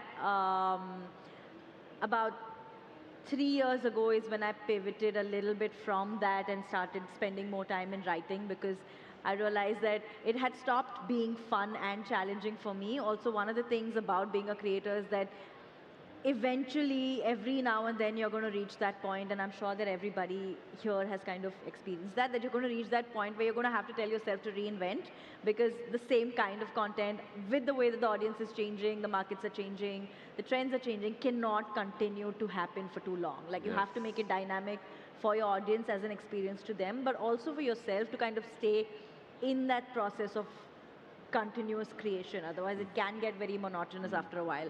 So that's when I took a little bit of a break. But yeah, I started with comedy. That's very interesting, actually. I think I'm learning a lot from that. But when you transition from short format comedy videos that lasted maybe 60 to 90 seconds, and then you started writing scripts that were for shows on Netflix and beyond, what was the part of your voice that needed discipline the most? What was the biggest shift between short format content to writing half-an-hour episodes? Oh my God, it was just that. It was the writing. It's just how tedious and how long. First of all, when I started acting, I would not understand how we are shooting for 60 days and the show doesn't come out for 2 years. I was like, what do you mean? Like, I will shoot every single day and upload it the same day. So this whole turnaround time of content was very difficult for me to understand. And then when I started writing is another thing that I realized, that I started writing my book in the April of 2023. And I finished it in the December of 2024. That's when it came out in the Jan of 2025. Now, that's a long time to spend with one idea. So for me, that is by far the toughest thing I've done. So this transition has just been hours and hours of me telling myself that it's okay, you can't rush this process, and it's got to be the way that it is. But sorry, just to quickly add on that, is that you're so used to having immediate response from content. So how were you feeling in that process of writing when you weren't getting that feedback? You had to wait a year until it came out. Like, what were you feeling in that moment? Lots of nerves, also a lot of uncertainty with this whole thing. But the thing is that the good thing about being a creator for so long and at that age in my life is that you also kind of get used to adapting to newer things constantly, because you're trying newer things and there are newer platforms and newer formats that keep happening. So you get okay with it. For me, this whole idea of actually putting something that I've written out as published content for people to pay money and read was also only a lot. Because as a content creator, there's not much that you ask your audience to technically pay every time they have to watch you. So I would always think that why will someone spend 299 rupees to buy a book? How can I get them to do that? So the whole thing about how are they going to like it came much later in my head. I was thinking nobody's going to read the book. Absolutely, that's very fascinating. Now, I love your content. Thanks. Because you literally spread joy around the world. And joy is such a uncomplicated emotion. People across every ethnicity, every culture, every religion feel joy very similarly. And you're someone who's an ambassador of that emotion. So thank you, one, for that. Secondly, I'm curious about, like, when did people stop seeing you just as someone who would go to a random country and dance to this fashion icon that you are now? Was there a moment where brands and industries started to see you as someone who was more than just a creator, but maybe a tastemaker also? I think it just happens if you do something you're passionate about and you just become very successful. For me, I had like crazy numbers. I still have crazy numbers, and I think they didn't have a choice. Because the thing is, people, it depends what kind of content you do. With some kind of content, you're not really like recognized in some industries. For example, I go to all the places. I go to like rough places. I go to a lot of ghettos. I dance with everybody, you know? So a lot of brands, they're not so into that, you know? But I just kept going and going and going and building my own brand. So the brands, they had to ask, you know? They had to come. So it just happened because I kept going with my thing, and I just didn't stop, you know? So yeah, now I'm very thankful for that. Absolutely. Now, Abir, what I love about your work is that, and correct me if I'm wrong, but what I see as someone who's also passionate about this, is about preservation of culture, right? And about sharing culture with people who maybe don't have access to it. Has there been a time when you've been given an opportunity that asked you maybe to dilute the culture to make it more viewable or more palatable to people? And it rewarded you for that? And how did you navigate that? And is there any advice you could give to people like us who are navigating very similar situations? You mean like someone gave me opportunity to go wider? And maybe do something that was a bit corny, something a bit cheesy, something that didn't present your culture in a way that you felt proud of. Okay.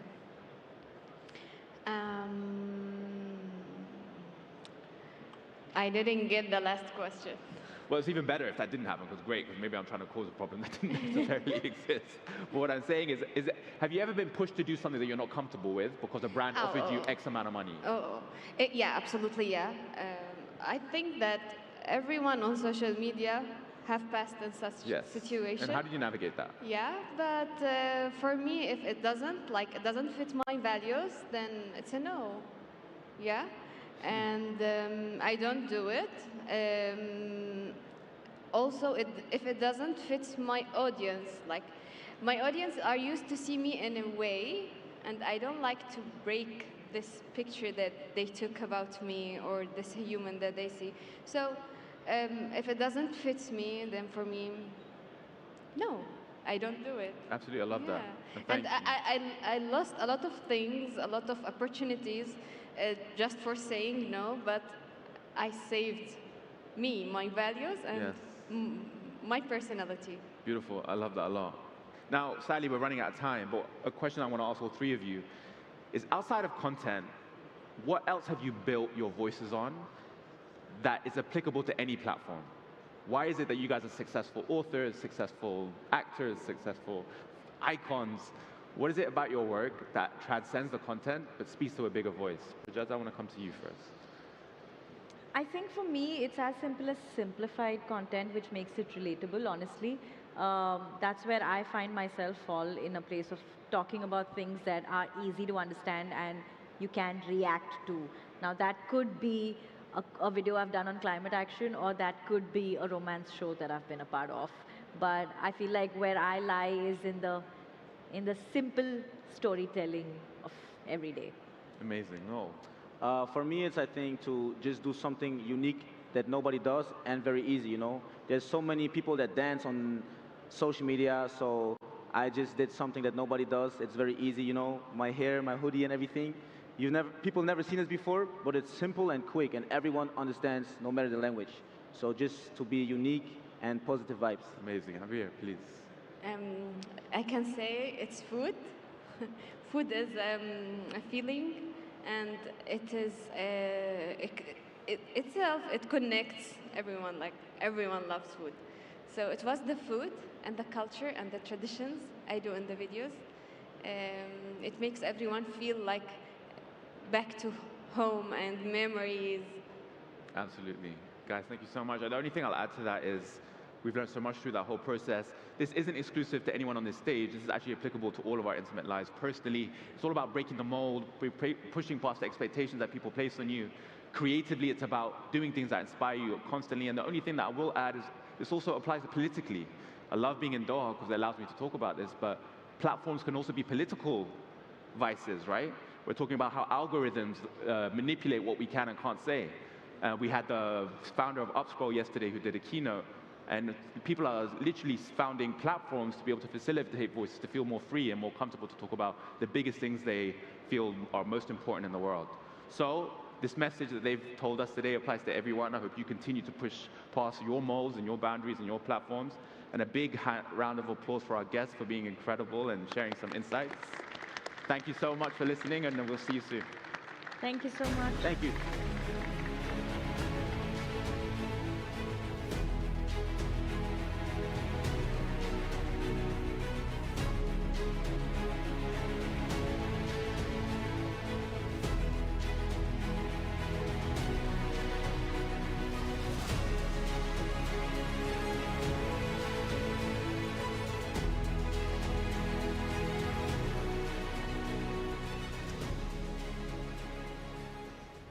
I hope you enjoyed that talk as much as we did. Now, the era of easy money is over, and the rules for building enduring companies are being rewritten. As the market resets, the gap between old playbooks and new realities is widening fast. To break down what's changing and who's best positioned to win the next cycle, please welcome to the stage Larry Lee of Amino Capital, Yalda Akwar of Bracket Capital, and Lucinda Shen of Axios.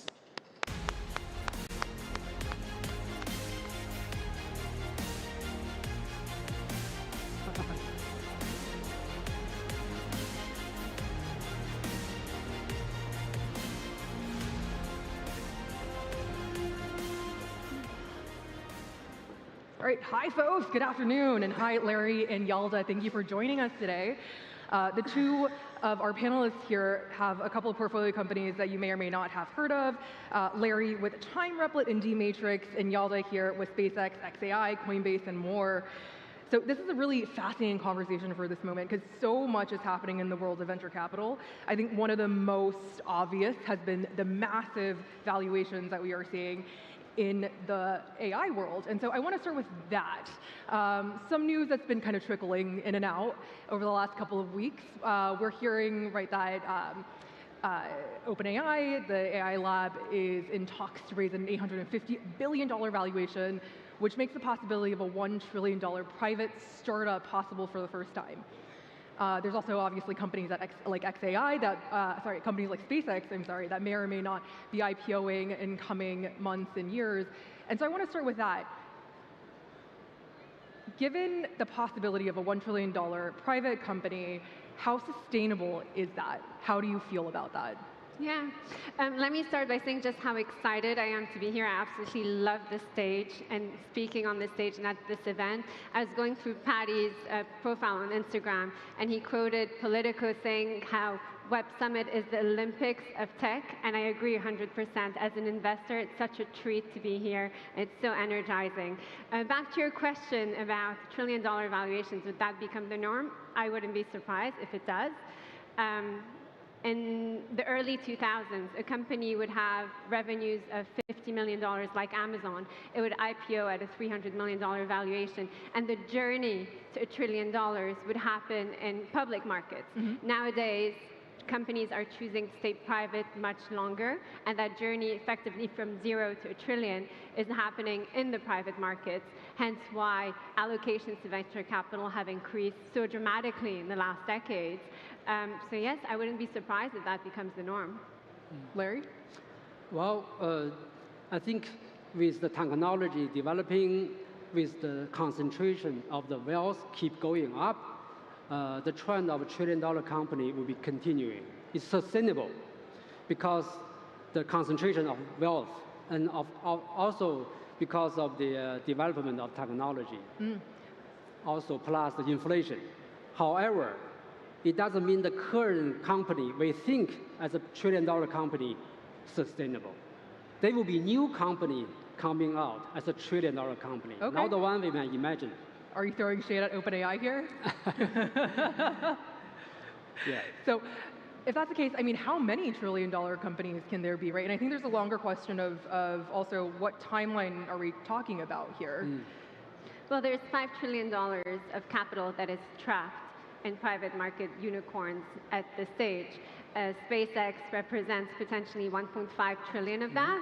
You've probably seen the news, you've referenced it earlier in your question, that there is talks at the moment of SpaceX potentially merging with XAI at separate valuations of 1.5 trillion, potentially 500 billion for XAI. So combined, that's a $2 trillion company that will be hitting the market. As you rightly said, OpenAI is in talks to raise another $100 billion at an $800 billion valuation, so that's very close to $1 trillion. But at the end of the day, those are oligopolies. And I think it's not necessarily where the focus should be. I always say, and I'm sure Larry would agree, that as venture capitalists, we're in the business of accompanying our investors on their future-proofing journey. And I like to consider ourselves as dreamers when we're venture capitalists, because we have a view of the future that we're trying to adapt through our investments. And as a result, it's not necessarily the headline investments, those trillion-dollar headlines, that I think should be the focus. We're very contrarian in our approach. When there's a lot of hype in a certain industry or in a certain name, for us it's a sign to take profit and look at sectors that are actually overlooked or underloved. I think that's where the real potential is, and we'll continue seeing that trend in private markets. Okay, so where are you guys looking that are overlooked? Oh, there are so many themes that we like. We made an investment in a manufacturing and space company for drugs. We like the space of nuclear fusion. We think, you know, with energy demands going where they are, there'll be way more focus on that industry. We just invested in a rare earth magnets company that will potentially power the future of humanoids, electric vehicles, second generation data centers, etc. So I think, you know, we take a view of what's happening in the world and global affairs and the current world order, and then you adapt your investment mandate as a result of those specific trends. Yeah, what about you, Larry? What are you looking at? We're looking at more on the service side. So as everybody has different approach, and you have to have a system. Because if you don't have a system, then it's gambling. So our system is we invest in service-oriented companies focusing on using AI as a utility. So we're very much interested in the companies who can accumulate data. If you have the data, that's where the AI comes from. So that's where we're focusing on. And as of the trillion-dollar company, there will be more and more in the next 5 years. As investors, I never predict what's happened within 12 months. Anything happening within 12 months is unpredictable. Like even in 2026, what happened in the first 3 days, nobody predict. So anything, same thing here as an entrepreneur. I encourage you to look 5 years or 7 years further away, not within the next 12 months, 24 months. That's no good. That's a gambling. So what I'm looking at is in the next 5 years, what's the trend? You cannot predict what's happening in the next few months, but you can see the longer trend. That's how investor is doing the right investment. That's how entrepreneurs, like people here, you want to look into the future to decide, not what in the next 6 months. That's too short for any kind of investment, too short for any kind of venture. So I want to come back to this in a second and ask if the profile of the founder has changed, but let's take a step back first. Yalda, I do have to ask you, because of your investments in SpaceX and XAI, and that has been the news of the last couple of, well, last week really, the news cycle is so fast. How do you feel about the two, potentially the news that the two may or may not potentially merge? I think it makes a lot of sense for them to merge. XAI is a very capital-intensive business. SpaceX is a stable revenue business. It's a profitable business. In order for him to finance this next dream of his, and we all know how eccentric and visionary Elon is, and well, his finger at the moment is on manufacturing data centers in space, hence the collaboration between XAI and SpaceX make sense. He just applied yesterday or the day before with the FCC to launch 1 million satellites in space precisely to start building those factories that will manufacture data centers in space. And then there's another more personal angle about Elon, is that he really likes to reward the people that stuck with him. I wouldn't call it loyalists, but at the end of the day, when he acquired X a couple of years ago, there are investors that stuck with him, and he rewarded them when XAI acquired Twitter X. So now they've been merged as a company. I feel like the only real liquidation outcome for them would be if there's an IPO event, and hence IPOing XAI on its own doesn't make sense because it doesn't necessarily have the right fundamentals to compete in the public markets. But combined with SpaceX, it's a structure that makes sense. And let's not forget that it's not easy to raise $100 billion, right? OpenAI, as you rightly said, is now in the market to raise $100 billion.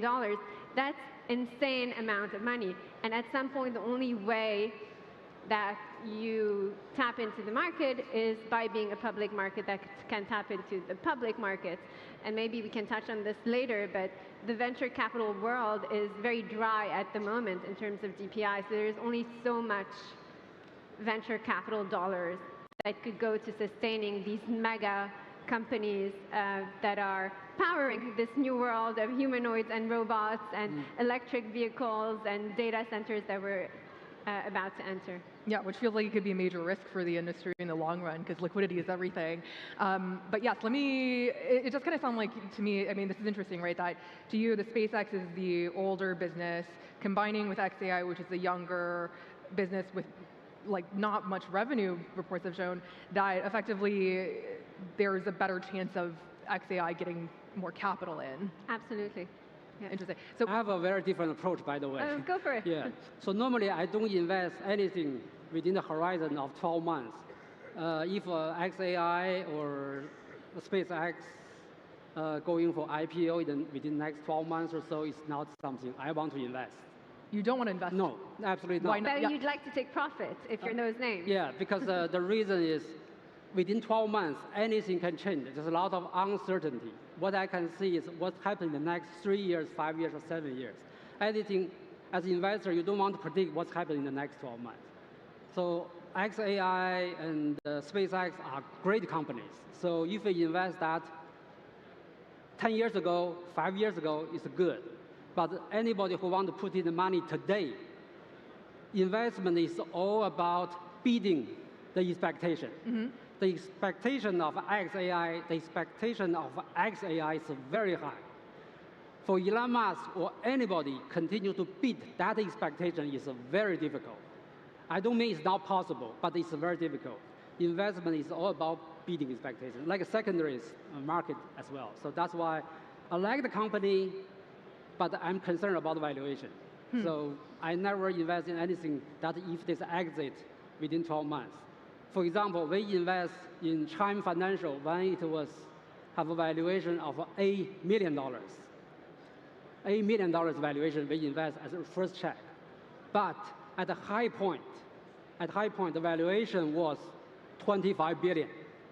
I was surprised people lost money when they invest in Chime Financial because they invest when Chime Financial was so hot 2 years ago. The valuation is $25 billion. Do you know what's the price of their IPO price? $16 billion. So I was so surprised people lost money when they invest in Chime Financial. It's such a hot company because they invest when the company is very hot. So we invest at the $8 million valuation. When the IPO price was $16 billion, we still make a lot of money. That's how we look at investment. Right. Yeah, I don't disagree. I think it ultimately is the investor profile of the institutions that are going to come post the IPO once the company is public. They're not in it to make orders of magnitude returns on their investments. They're in it to make, certain percentages. And I wouldn't short Elon Musk. If history has shown us anything, is all the investors that pass at the $22 billion round, the 44, the 100, the $500 billion round, and now here we are. He just closed an $800 billion round. I guess we'll see you on the road to 1.5 trillion. Right. I guess so they're shooting themselves in the foot for. Right. We'll see each other in a year and then see who's on the right side of the bet. I guess. No, I don't think we're disagreeing. I just think it's different investor profiles. Yes. So let's. I mean, what Larry's bringing up, right? There's an interesting point here because I think it's true. I mean, are we in a bubble? Is the main question, right? Because the points that you make about valuations are true of a lot of companies right now in the AI space and beyond that. Yeah, that's what a lot of people asking. Is AI a bubble? Do you know? Depends on which company you're looking at. If you look at all the large language models, if you look at all the large companies, certainly there's a bubble. Not all of them can make it because the valuation of all of them are so high, but they won't survive because AI become a utility. It's very different from the internet age. The internet age, the single important factor is a network effect. Winner take all, right? So if you have 5 friends on Facebook, you won't leave. They know that. When Facebook took off, my friends died. So internet age, winner take all. But AI is different. AI is a utility. You can use Gemini today. You can switch the next second to XAI, everything else. So you can switch anything. It doesn't matter what your friend use. It doesn't matter what your husband and wife use, because you can switch anytime. There's no network effect. That's the key. So for those large language model companies, they have to build more and more, and then they compete on the price of the token. Their price becomes lower and lower. So it's very tough for all the large companies, large language model companies, to be profitable. So it's very dangerous right now to get into these large companies. However, for young entrepreneurs, for starters, the price of this utility, of this AI becomes lower and lower. It's a benefit for you. When you start a company, consider that. Don't consider, how expensive it is to pay for those AI. No. Every year, the price will decrease. So you will benefit as an entrepreneur here. You will benefit. Start a company today, we invest. We invest in early stage. We invest in companies that can take on the trend that AI as a utility, the price will go lower. That's the opportunity for people like you here, like the investor, same thing. Invest in early stage, start a company that really can create something new. Right. We look at this slightly differently in terms of where the AI bubble is going to hit. So we say there are great AI companies, but not all AI is created equal. Yeah. So if you look at the hardware, the picks and shovels, the infrastructure layer, effectively, when we look at those companies, we want the pricing, revenues, multiples of an infrastructure play. And then you have the foundational model. I actually disagree. I don't think the bubble is at the foundational model level, because I think there'll be consolidation at that level. And they'll always be able to tap into the market to fundraise precisely because it's an oligopoly. I think the risk is at the software layer, where you have a lot of new AI companies, application layers that are now have an artificial intelligence feature and think that that's enough to command an AI valuation and multiple. So that's the layer where we think that they're raising way above their pricing power, and they'll have to catch up to actually grow into those valuations, justify those multiples. As a result, they won't necessarily be able to exit at those multiples. Very similar to what happened in 2019, 2021, when you were at the peak of the market and investors were flowing capital at 50, 60, 100 times multiple of revenues. And as a result, you had the down rounds that you mentioned, you had the consolidation. So that's the risk. Is those AI companies, are they really AI companies? Or are they just software companies with the added benefit of an AI feature? So we need to talk about liquidity. Liquidity is the big monster in the room for all of venture capital right now. We never really, the 2021 reset kind of came, and then AI hit, and then everyone continued investing into AI. And so the lack of exits right now, right? Is there a solution to this, or are we always going to have a systemic bottleneck? Well, Bracket is a very large secondaries market player, and we actually view the secondaries market as becoming the venture capital market eventually. If you look at every other industry, commodities, public equities, cars, real estate. The secondaries market is always orders of magnitude the size of the primary market. It's only in venture that you have these walls of institutional money that are chasing primaries at inflated pricing. And as you said, venture is going through a huge existential crisis in the sense that there's no cash returns, there's no DPI, there's no distributions to investors. And as a result, the secondaries market is providing that solution to the employees, to the early stage funds, and to the investors that are tapping into that market to generate liquidity for themselves and survive. Larry, you got 8 seconds. Yes. Wherever there's a problem, challenge this opportunity. So for the secondary market to be slow, we invest in a company 10 years ago called Equity Zen, who was acquired by Morgan Stanley for $500 million because they provide liquidity for founders, for employees that cannot go public right away. So that company become a very hot company because of the problem with the secondary market. So as entrepreneurs, as investors, we like problems, we like challenges. Today, there's a lot of challenges. That's where the opportunities are. And I encourage every one of you to start your own company today, not tomorrow, not next year, today, because today is the beginning of everything. AI hasn't got really started. Everything is going to be new. Don't expect today's unicorn will become tomorrow's unicorn. No. Today's $1 trillion company unlikely to become a $1 trillion company 5 years from now. Okay, great. So it sounds like there's some disagreement on where exactly the AI bubble is, but both of you are pretty big fans of secondaries. On that note, thank you so much for joining us today, and thank you for being here. Thank you. Thank you. All right, I think we're heading out this way.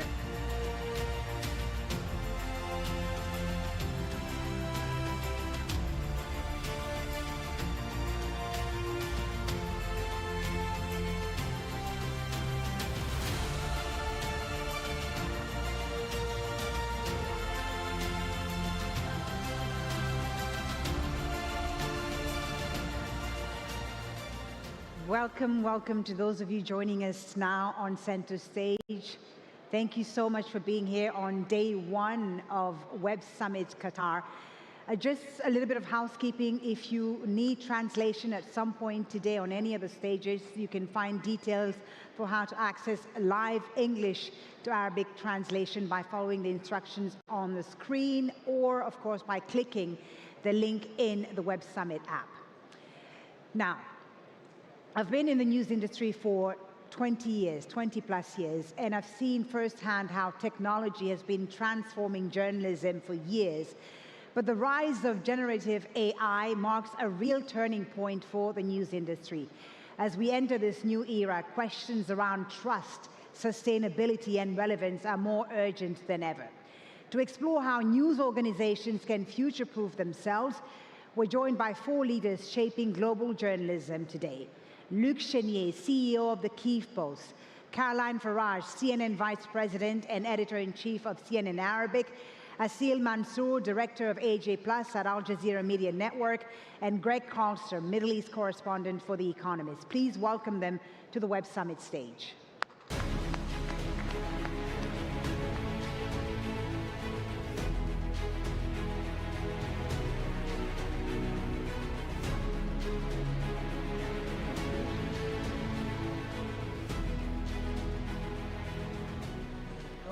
Thank you, Fali, and thank you to our panelists. There is nothing, I think, that people in journalism like talking about more than what is wrong with journalism, what is wrong with the media, and that's what we have 18 minutes to talk about here, future-proofing the news, the topic of this session. So how do we, at a time when the media business is already facing all sorts of commercial pressures, editorial pressures, political pressures, how do we also deal with the pressures, the emerging pressures caused by AI and caused by technology? So let me start very broadly with a question to each of you. How do you think AI has, over the past few years, changed the way that you work at your news organizations? And how do you think in the coming years it's going to change what you do? And maybe we'll start with you, Luc. We'll start at the end and work our way back in. Great. Sorry. AI, specifically with Kyiv Post, I mean, we've only got 75 people working in our team, so we have to really punch up above our belt in order to keep up with behemoths like CNN and Al Jazeera and the rest. I would say it's the last year and a half, really, that we've seen a really big influx of tools that first we were hesitant to take it because we wanted to keep, being good journalists and not cheating or what you would call it. But, as we started using tools to, check for writing, for video editing, for stuff in general, and it started growing and growing and growing. And I feel that it's becoming an incredible tool that gives us, we were just talking about this, that it gives us the right tools so that we have a chance at competing against Al Jazeera. We have a chance of keeping up on the global stage and not being subjugated to the sea level, but now we can actually fight. We have a real chance. What I feel is quite dangerous, though, in a way, is that, and again, we were talking about this a while ago, that AI, while it's fantastic and it's great, there's quite a dangerous part that it can become a crutch, where it becomes so easy and they want to keep using it. And we have to keep using it to the maximum, but there needs to be a certain line where we say, is this still great journalism? Is it still accurate? Or are we letting AI replace what journalism is? And unfortunately, some in the world are not doing that, but we're trying to basically bring ourselves back, always asking that main question. So in a year, or as you said, 6 months, where are we going to be? I don't know. But journalism is instinct, and I don't think that AI can create instinct. Caroline, what's the view from CNN? Well, I think we're facing a challenge, yes, but we also believe that AI is here to stay, and therefore we should consider it as an opportunity. But at the same time, we need to look at the picture from all aspects. We need to make sure that the companies are willing to invest, and they're willing also to invest in the staff, in the technology, in training them. And at the same time, we need also to equip our audience and the readers. Unfortunately, it's an opportunity, but at the same time, it is something that it is keeping us busy now, not only to cover the story, but to verify facts. And that is something that you owe your audience to do it, because that is the agreement, if you like, the unwritten agreement between you and your audience, that you have to report the truth and you have to focus on human being. So in a nutshell, it's a challenge, but it's a challenge that we have to accept with, to live with, and also at the same time, we need to work on offering all possible tools to our audience to be able not to fall in the trap, to go to the shortcut, but know that this is true or not true, especially with the deep fake. The technology is very much improving. Now, we're so happy to say that for CNN and CNN Arabic, we're focusing a lot on fact-checking. And that's something that, unfortunately, we don't see it followed or even invested by the technology companies and the social media platforms. This is something that we're investing in and we're working on. And you never know what will happen tomorrow. So I'll stop here. All right, so for us in Al Jazeera and for the entire media industry in the past couple of years, we're seeing a lot of adoption of AI. And the approach has always been about finding use cases, implementing local solutions for them, and looking at it from a top-down perspective, trying to keep up with the moment, with the present. This year, we decided to take a step back and go like, we can stay in a race with the moment, with what technologies provide today, but if we really want to be ready for tomorrow, for what's coming, which is something we don't know of yet, we need to rethink our model, our approach into dealing with AI. So we launched a massive project called The Core. And The Core is not about looking at AI as tools or technologies. It's about looking at AI as a foundation, as an infrastructure. If you want to break it down into elements, imagine the institutional knowledge, all the experience of the Al Jazeera Media Network being concentrated in one cognitive brain, one cognitive model, on top of which all journalistic processes happen. The human is still at the forefront, but you have a massive enabler that's built on top of this 30-year worth of experience. And it's extremely important that we do this now, because if we keep on thinking of AI as a step We add to our workflow as just another tool to use. We're doubling down on the fragmentation. We're adding more to the the investments that for which ROI is rarely realized. Are you finding journalists are eager to or willing to embrace AI, or are there concerns, both editorial concerns around, I mean, how am I sure that what comes out of this is factually correct, but also concerns about, do I want to use something that might automate away my job in 6 months or a year or 5 years? I think yes, and that also depends on the investment of the company themselves. We at CNN, we're investing a lot internally in equipping, in bringing, testing things, and testing new technologies. We also created our own internal AI. As you know, so far with CNN, we haven't used any product or any content that is given to the audience done by AI until now. We're in a testing experience now, and we can tell that it's 95%, it's accurate, 5% questionable yet.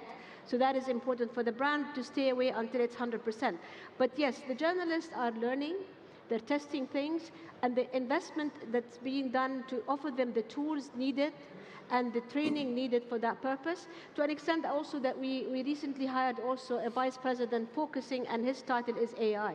So that shows that we are looking that AI is here to stay, and therefore you need to grow with it and to use it the way you want it and to run it the way you want, not the other way around. I think a lot of media conversations 3 or 4 years ago, if we had a panel like this, it would have been focused on disinformation, right? That was a big topic in the media space around the time Russia invaded Ukraine and during the first Trump administration as well. The interplay now between AI and disinformation, I mean, Caroline was talking about verification. It seems increasingly like we're getting to a point where, is it even going to be possible to verify what is real and what is being generated by AI? Yeah, and that's the main thing, is where are we? It's almost kind of doing the impossible, but again, we have to keep reminding ourselves is what's the roots of journalism and what is journalism going to do and how far are we ready to go forward? You can go, it's limitless what we can do. I was even showing you backstage about how we were doing with AI news presenters and how frightening it was, but at the same time, there's a very fine line between using AI that people might associate your news organization and start discrediting all the hard work that all the journalists have been doing. So there's a very fine line, and we need to manage that in a very strong way. I have our own chief editor sometimes, who's what I consider kind of the core and old school, where he has to go remind our team not to get too carried away with AI and to come back to his roots of what is true journalism is what it is. So it's balance. And we were discussing how AI itself is being used to fact check, to verify against disinformation, against deep fakes and so on. But I want to go back to the point of resistance. And I have a small personal anecdote I want to share here. My late father was a journalist. And for decades, he was writing articles by hand. Back in the 90s, you know, I was this young kid, very excited about technology. I would go to him, it's time to digitize. You have to start using the computer and type your article. You copy paste and use the dictionary. Of course, I failed miserably. But in the 2000s, it became mandatory. The newspapers forced everyone to write for them. And of course, he had to get along. So one day I was visiting him and I see him still writing the article. I'm like, Dad, I thought you digitized. He's like, yes, I digitized. I would write the article, give it to your mother would type it, and then would send it to the newspaper. We don't want to be doing this. We don't want to be thinking of AI as just an additional thing to do, a tick box. Once you finish, yeah, okay, go for this step. It's not a wall, it's not a column, it's a foundation. It's something that we need to rethink journalism itself on the basis of AI, just exactly how we rethought journalism with computers in the digital era, with social media. And I think as media leaders, this is our responsibility to be at the forefront. We will face a lot of resistance, but there's a lot of culture building that we need to work on. Yeah.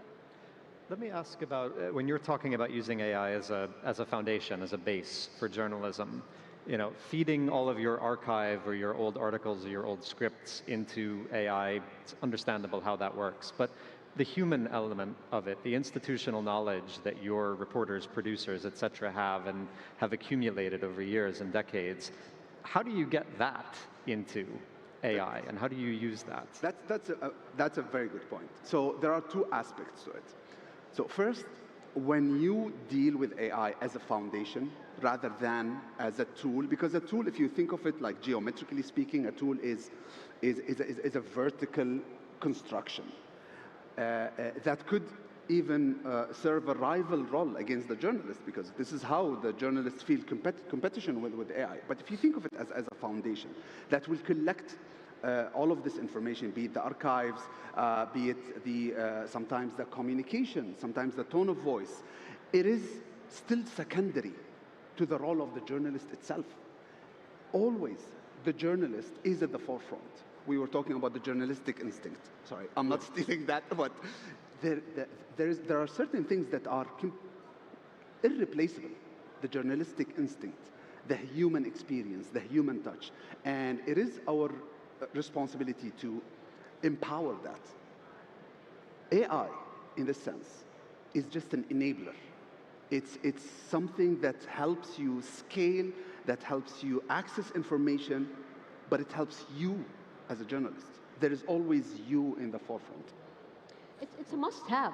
You cannot live with it. But if you go back, when digital started, people were saying, "Oh my God, then there's no print, and then there will be no TV," because of every new thing on the table. We always think that it is going to delete another one, and we always first at the beginning we are shocked and worried about it, but eventually we have to learn it, and then we move forward. So this is happening all the time. But I have to be biased to my region, where I come from. I come from this part of the world. This part of the world, according to the UN, 70% of the population are under the age of 30, and in the GCC, it's even 25. The young people are a source of hope. They know how to use the technology, they know how to handle it, but we need to equip them with the right tools. And this is something that I believe that the government investing a lot, as we said in my other panel in the morning, that governments are very much investing, but they should also invest in including it to the syllabus that they're teaching them at the schools and universities, because there's not only technology, there's ethics. So this is something that I think is very important that they have, because the more people knowledgeable and equipped and able, the better job we can do ourselves. Instead of doing all these jobs, we will focus on the truth and human beings, instead of our job is only to verify information. Yeah. Are we getting to a point, I think even before the past year and a half, 2 years, we were, with social media and all, we were moving towards a world where personalities, individuals, maybe mattered more than institutions sometimes in journalism.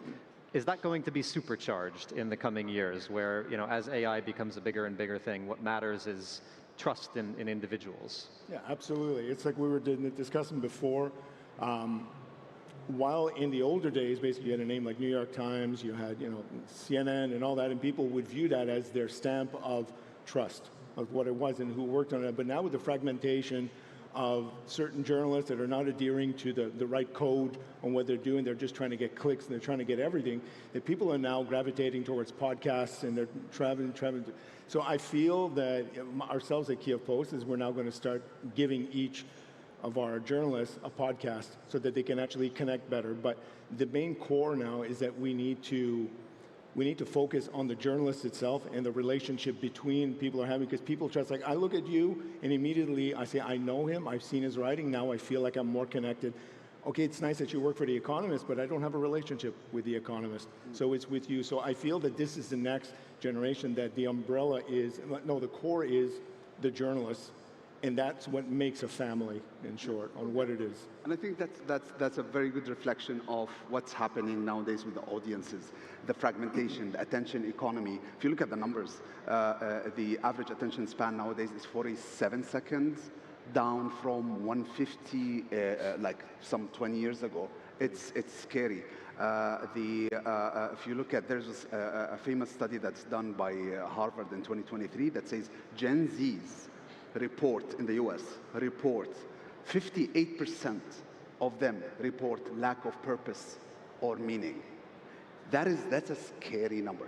And because of that, I think they're seeking to reestablish this human connection. Yeah. They're seeking the community that they're being stripped away from on the virtual world, and they're going back again. I want the human link. If I can actually jump in on that, it's another thing that we were discussing. I mean, what Netflix was talking that they need to put at the beginning of their movie, they need to put the whole premise of the movie, then they need to repeat it again after 2 minutes, after 20 minutes, because most people are watching Netflix and they're playing with their phone and they're not really paying attention, and they're kind of it's the same thing with news. They're watching social media, they're reading the news, they're listening. We're competing for attention in a much more fragmented world, so we need to get back down to the one person, the one-on-one conversation with the journalist. Yeah. And we need to start thinking now what alpha generation would like to have. Yeah.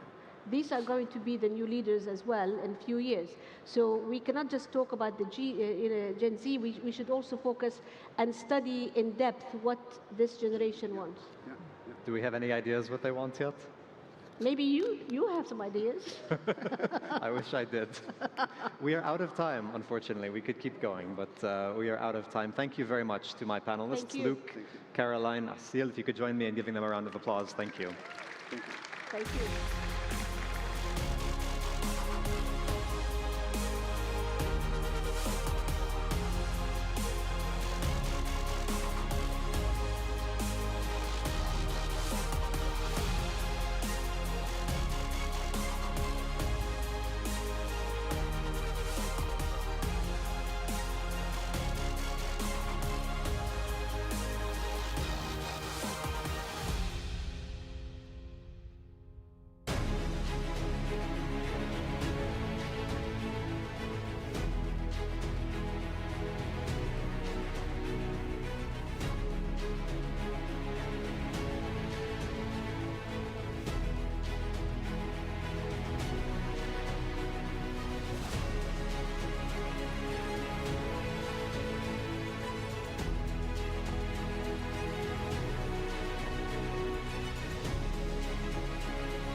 Hello again, everyone. Please take your seats for the next conversation, which is going to be absolutely fascinating. We all know life is enriched by having good conversations, and our next talk is guaranteed to be a very good conversation. Here to talk about life's twists and turns as a live recording of the Questlove Show podcast is Academy Award-winning filmmaker, DJ, musician, and podcaster Amir Questlove Thompson, and former NFL quarterback, philanthropist, and the founder and CEO of Lumi, Colin Kaepernick.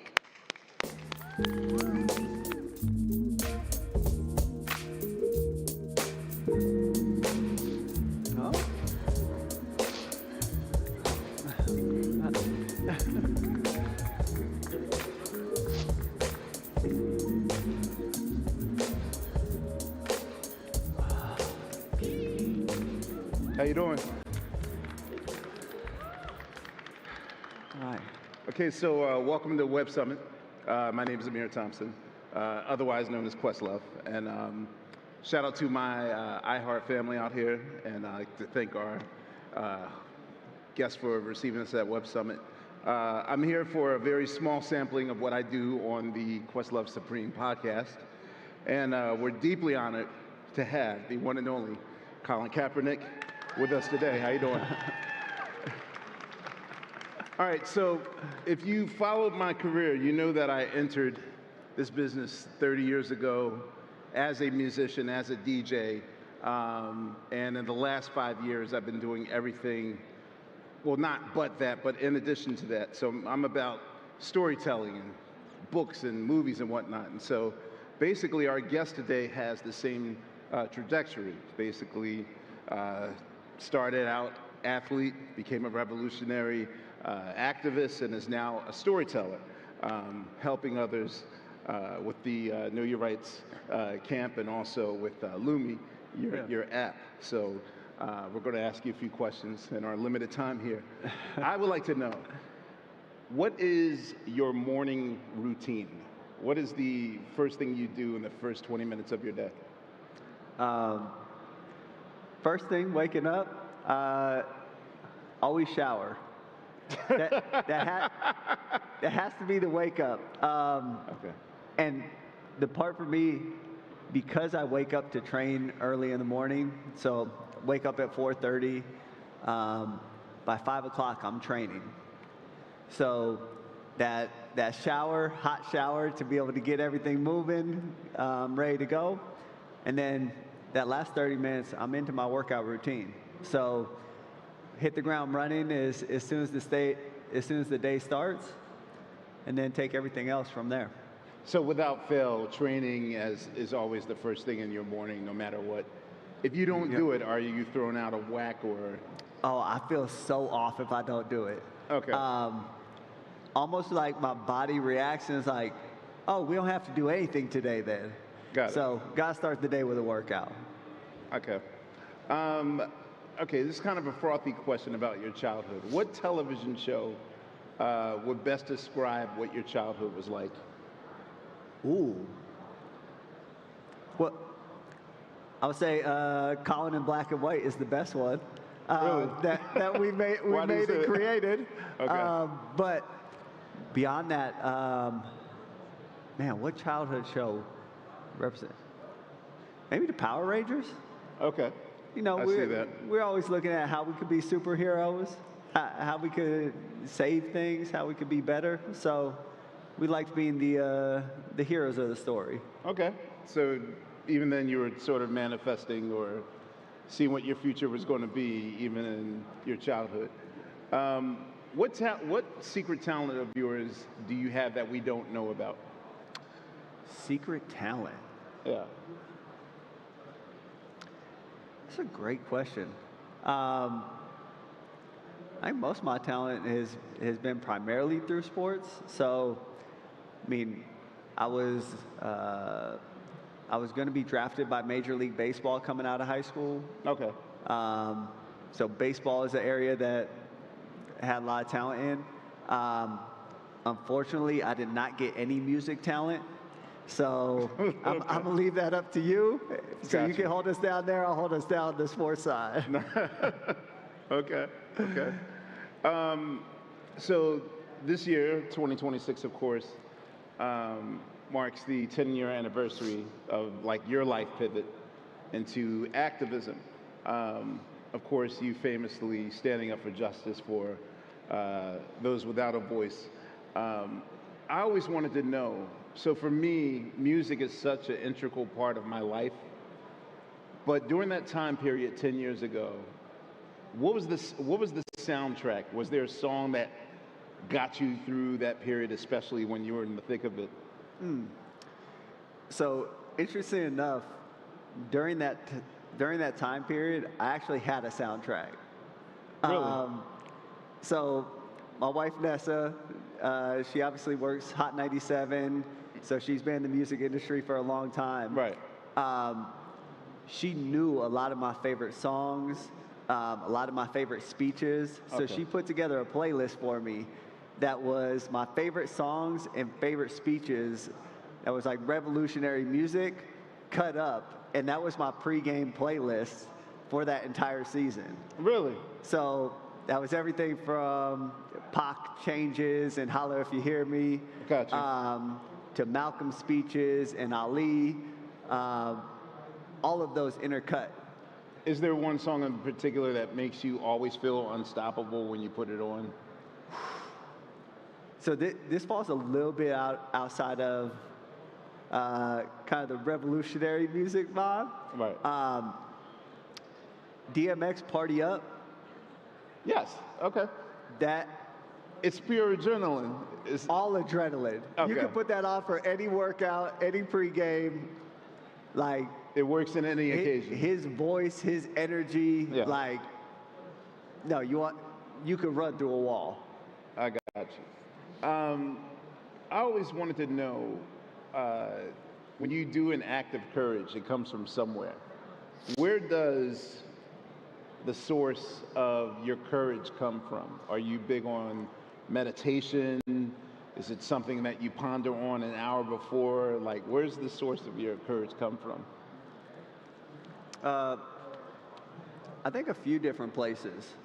One, knowing that you have people around you that love you is one piece of that. The other is doing the right thing. Like, there is a morality, an integrity, a sense of obligation to do the right thing. And I think oftentimes that if we don't have the knowledge and insight, then it's hard to say, oh, is this the right thing? But once you have that knowledge, then it's an area that kind of forces you to action. And for me, that was a huge piece. And the third piece I think about is something that you can train and develop over time. The first courageous act I took was not a major one. It's trying out for a team, knowing you might get cut. Gotcha. It's trying to lead a team, knowing they may not follow you. And all of these acts over time, you get more and more confident in your ability to take these actions that may seem daunting. Like, probably the first time you ever cut a track was like, well, oh man, like, what could come out of this? Well, I tend not to think about it, and I just do it. But I think later in my career, I became, there was a period where I started to overthink. And when you start overthinking, I think that's where pure artistry leaves, because, you know, you're supposed to do things spontaneous, not, you know, sort of ponder on it. I mean, it's good to plan and it's good to rehearse, but not to the point where it handicaps you, so. Exactly. So all that say, like, just the practice of doing things that may be uncomfortable gets you to a way that you can build courage over time through those actions. Oh, yeah. Now, if I'm scared or fear, like even this morning, like going to the sand dunes to, for the first time going down these mountains, I normally would have not done that, but sometimes you just got to lean into your fear. I always wanted to know, was there a figure during the time period that offered you support or encouraged you that you weren't expecting, like during this early time period in your activism? So a few people that come to mind. The first one that I unfortunately did not have the opportunity to meet was Malcolm X. Like, reading the autobiography of Malcolm X was life-changing. And life-changing in the sense that a lot of that history, a lot of his life story was information that was misrepresented to me growing up as well. Right. He was not looked at as a hero. He was not looked at as someone who was advancing society and communities. So for me, actually reading the autobiography was life-changing. Ali was another huge influence there. Looking at his ability to stay steadfast in moments where the U.S. and the world, well, I should say more specifically the U.S., attacking him, stripping him of opportunities and titles and things of that nature. And then third one that I actually got to spend time with was Mr. B, or Harry Belafonte. Yes. Being in New York, we used to go over there on Sundays, and it was like Sundays with Mr. B. And I loved talking to him. To his last day, he was sharp. And I would ask him, so like, what would you do in this situation? What are your thoughts here? And what was most interesting to me, he would never give me an answer. But he would tell me a story about an experience he had that was related. Yeah. And it was one of those moments that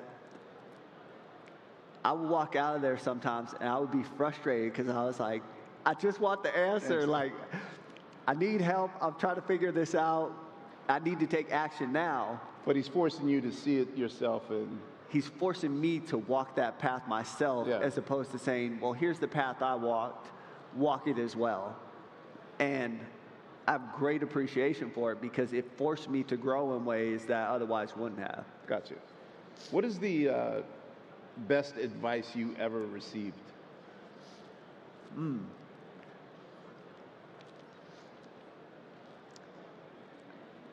The best advice I actually think about comes from a poster I had hanging on my wall growing up. Okay. I was going to ask you if you had a childhood poster in your bedroom. What was it? But what was this poster? I can give you two pieces here. So first, this was a very non-branded poster, two unidentified teams on it. Yeah. But it hung next to my bed, and it said, "The power to win must come from within." And what it made me think about consistently was when I was on the field, when I was in the classroom, when I was doing anything in life, it has to come from you. No one else is going to go out and do it for you. Gotcha.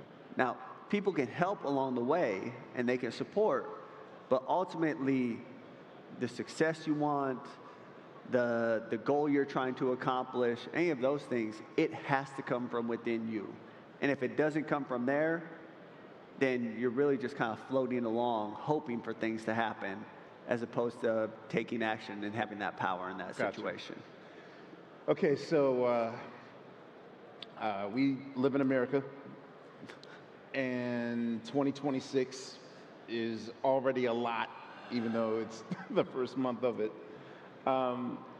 Because of your work and you establishing the Know Your Rights camp, how does that play now that it's more urgent than ever with what is happening back home? Yeah, it changes some of the work that we do, but a lot of the work we've been doing, because this is a much more heightened and advanced version of it. Right. But a lot of the issues that we're seeing have been present. So a lot of that work is, how can we accelerate it? Right. So for example, we recently did a camp in LA. Camp in LA was immigration focused because of the environment of ICE coming in, trying to raid schools, trying to raid businesses. How do we offer support and protection and guidance for communities that are being attacked in real time? So that's some of the work. The other part is, and this was actually insight coming out of the camp in LA. Yeah. We have an autopsy initiative where we do free second autopsies for people who have had loved ones that have been killed by police or while they're detained. All right. And one of the students, we're talking high school students, middle school, high school students, raised his hand as we were talking about the work we were doing on the autopsy initiative, and was like, does that apply to ICE detention centers as well? Which, the immediate thought that comes to mind is, this child knows someone who was killed in the ICE detention center and is trying to figure out, how do we get justice for them? How do we find out what actually happened? Right. So a lot of the work we're doing is, how do we accelerate partnerships? How do we accelerate resources? How do we shift some of what we're doing to fit community needs? And how we do that as quickly as possible, because it is extremely urgent. Well, I thank you for, activating and at least planting and your community activism. I have 2 minutes left. I do want to talk about Lumi.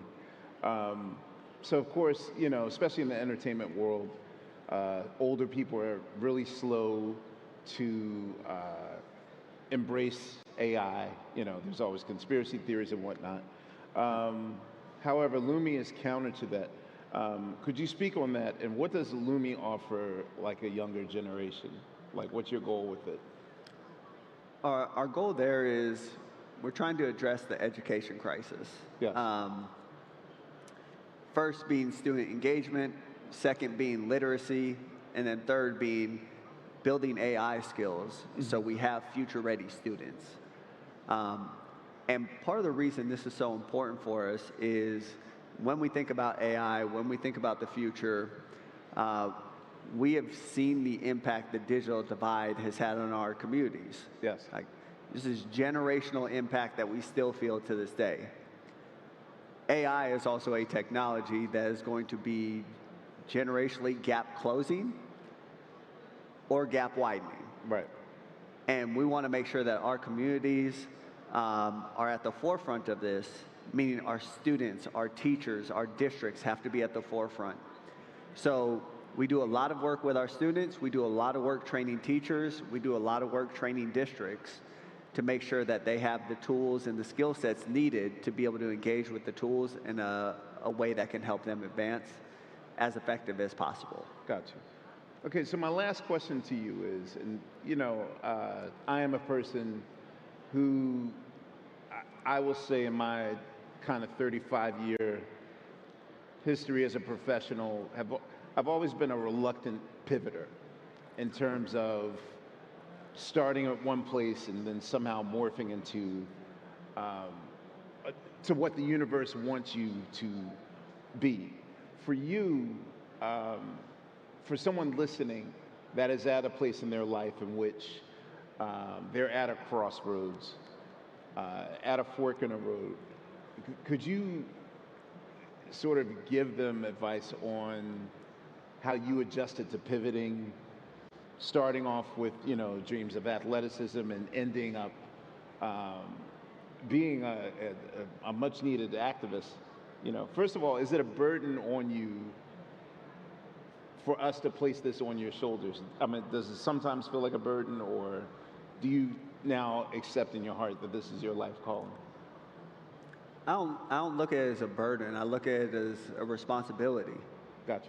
And I think collectively, that's something that we should be looking at. I mean, we are seeing the implications of that, not taking that approach, come to fruition in real time. So I take the responsibility serious. I also know if that can help save a life, if it can help us advance as a society, if it helps make someone better off, those are all phenomenal accomplishments.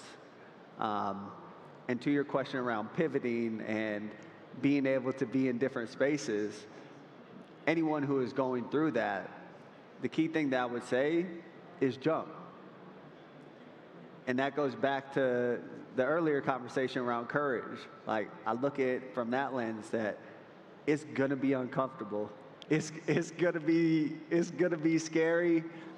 And for me, prior to this, I had never built an AI company before.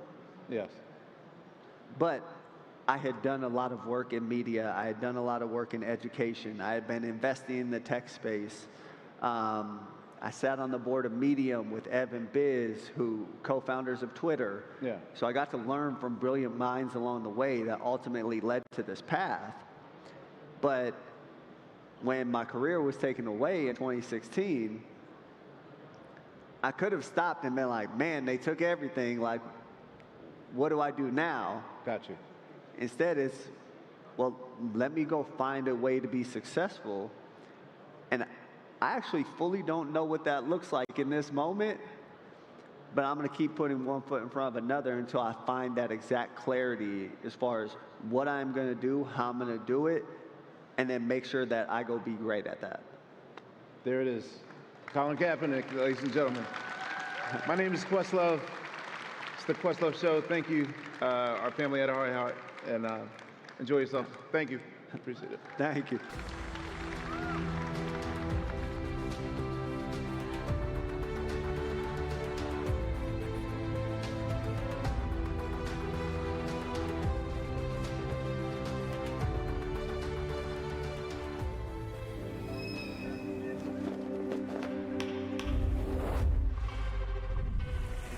Today, we see something remarkable a vision realized, ambition surpassed, and the future unfolding before our eyes.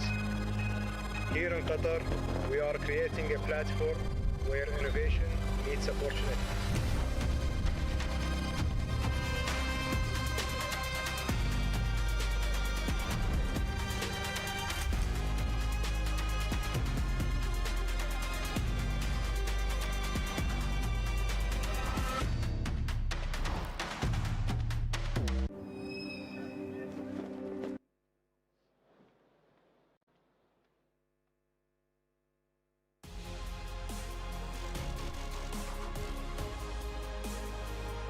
Thank you to Questlove and Colin Kaepernick for that fascinating conversation. Next up, ladies and gentlemen, let's see how and why the media landscape has never been more competitive. Audiences are fragmented, attention is scarce, and both legacy and digital native brands are fighting to stay relevant in a constantly shifting ecosystem. To unpack what it really takes to get ahead and stay ahead, we're joined by 4 seasoned media leaders. Katie Drummond, Global Director of Wired, Klaus Strand, CEO and Editorial Director of Euronews, Nicholas Johnston, Publisher of Axios, and Abby Sam Thomas, Editor-in-Chief of Inc. Arabia. Please welcome them to the World Web Summit stage.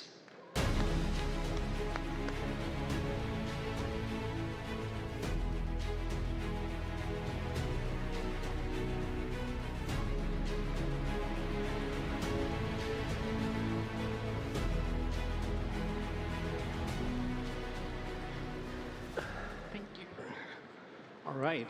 Good afternoon, everyone, and thank you so much for joining us here at Web Summit Qatar.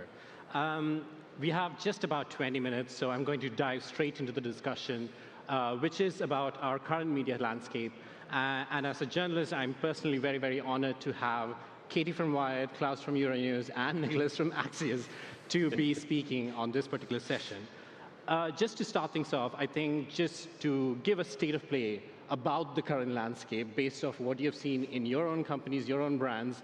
I just want you to give us a state of play. And Nicholas, just because you're the nearest to me, I'm going to start with you. I mean, that's a big question. Yeah. Like, it's awesome to be in media. It's also super duper hard to be in media. I feel like a lot of journalists, like, we all feel sorry for ourselves. But you know, it's hard to sell cars. It's hard to make microchips. It's hard to run a business. And running a media business is no different. But if you create a really great product that you can monetize through ads or events or subscriptions, you can build real viable businesses, which I think we have here on the stage, but no one thinks it's easy.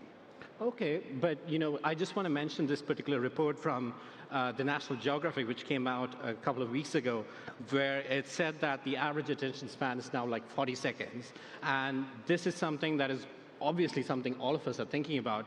But I also want to talk about things like, the attacks on the media, artificial intelligence. We've been talking about it all day on stage.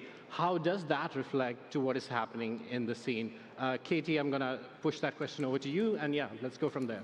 Sure. I mean, I would say that you said 40 seconds, right? Yeah. I mean, that's the average, right? So I do want to sort of push back against the notion that nobody reads anymore, or that nobody's reading sort of investigative journalism or longer form journalism.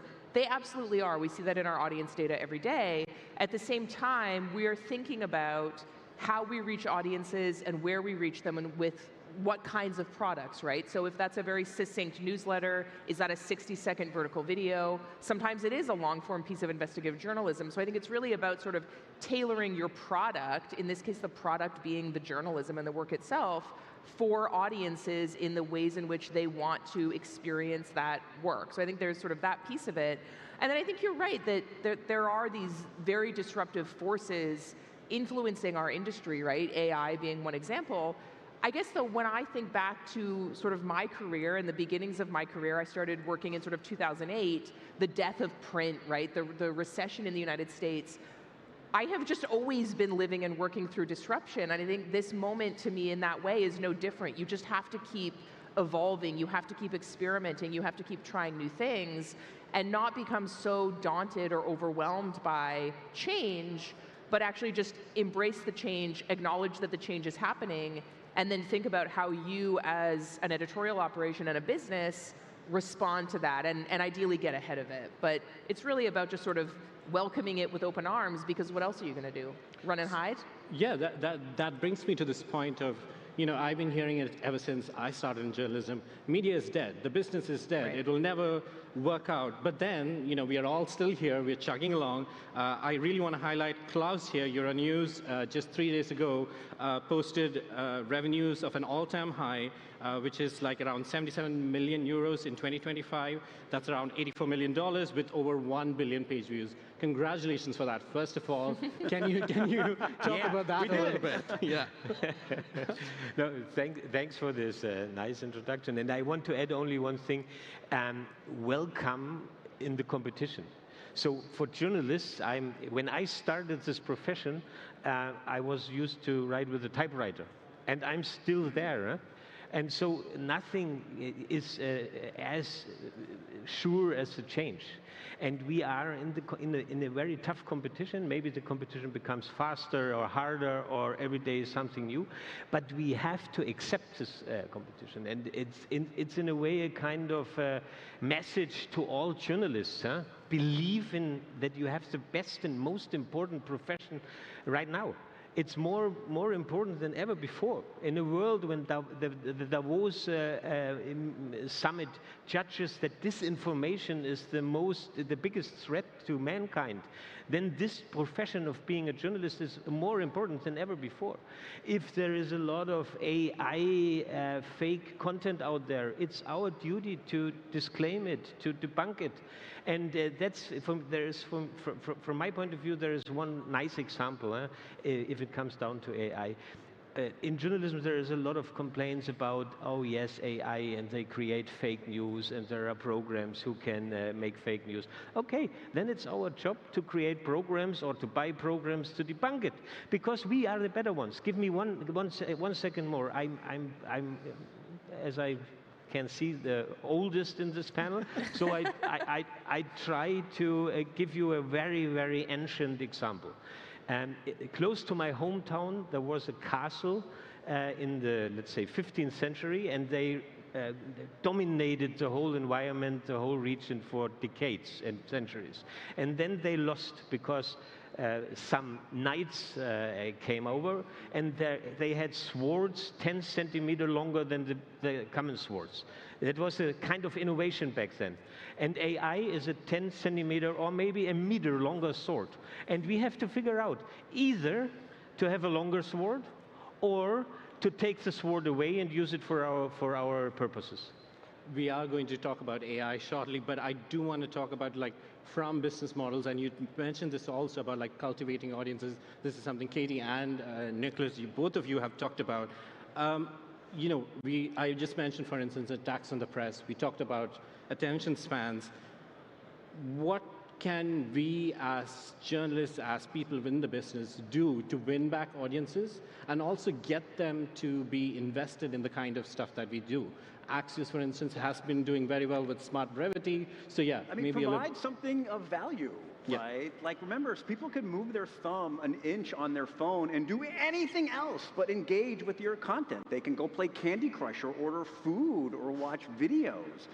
And so you have to be just really respectful of your time. And that's not necessarily just short or long, like Axios through smart brevity. Like, we think if you can deliver something much more efficiently, the reader will love you. But I'm a wired subscriber, right? Because it gives value to me, and I want to read it. So I'm not opposed to long form, but what is really important is that in this war for attention, as we call it at Axios, the reader can do anything else but engage with you. So you have to provide real value to it. If you do provide real value to it, for the people on this stage, you can build a great business.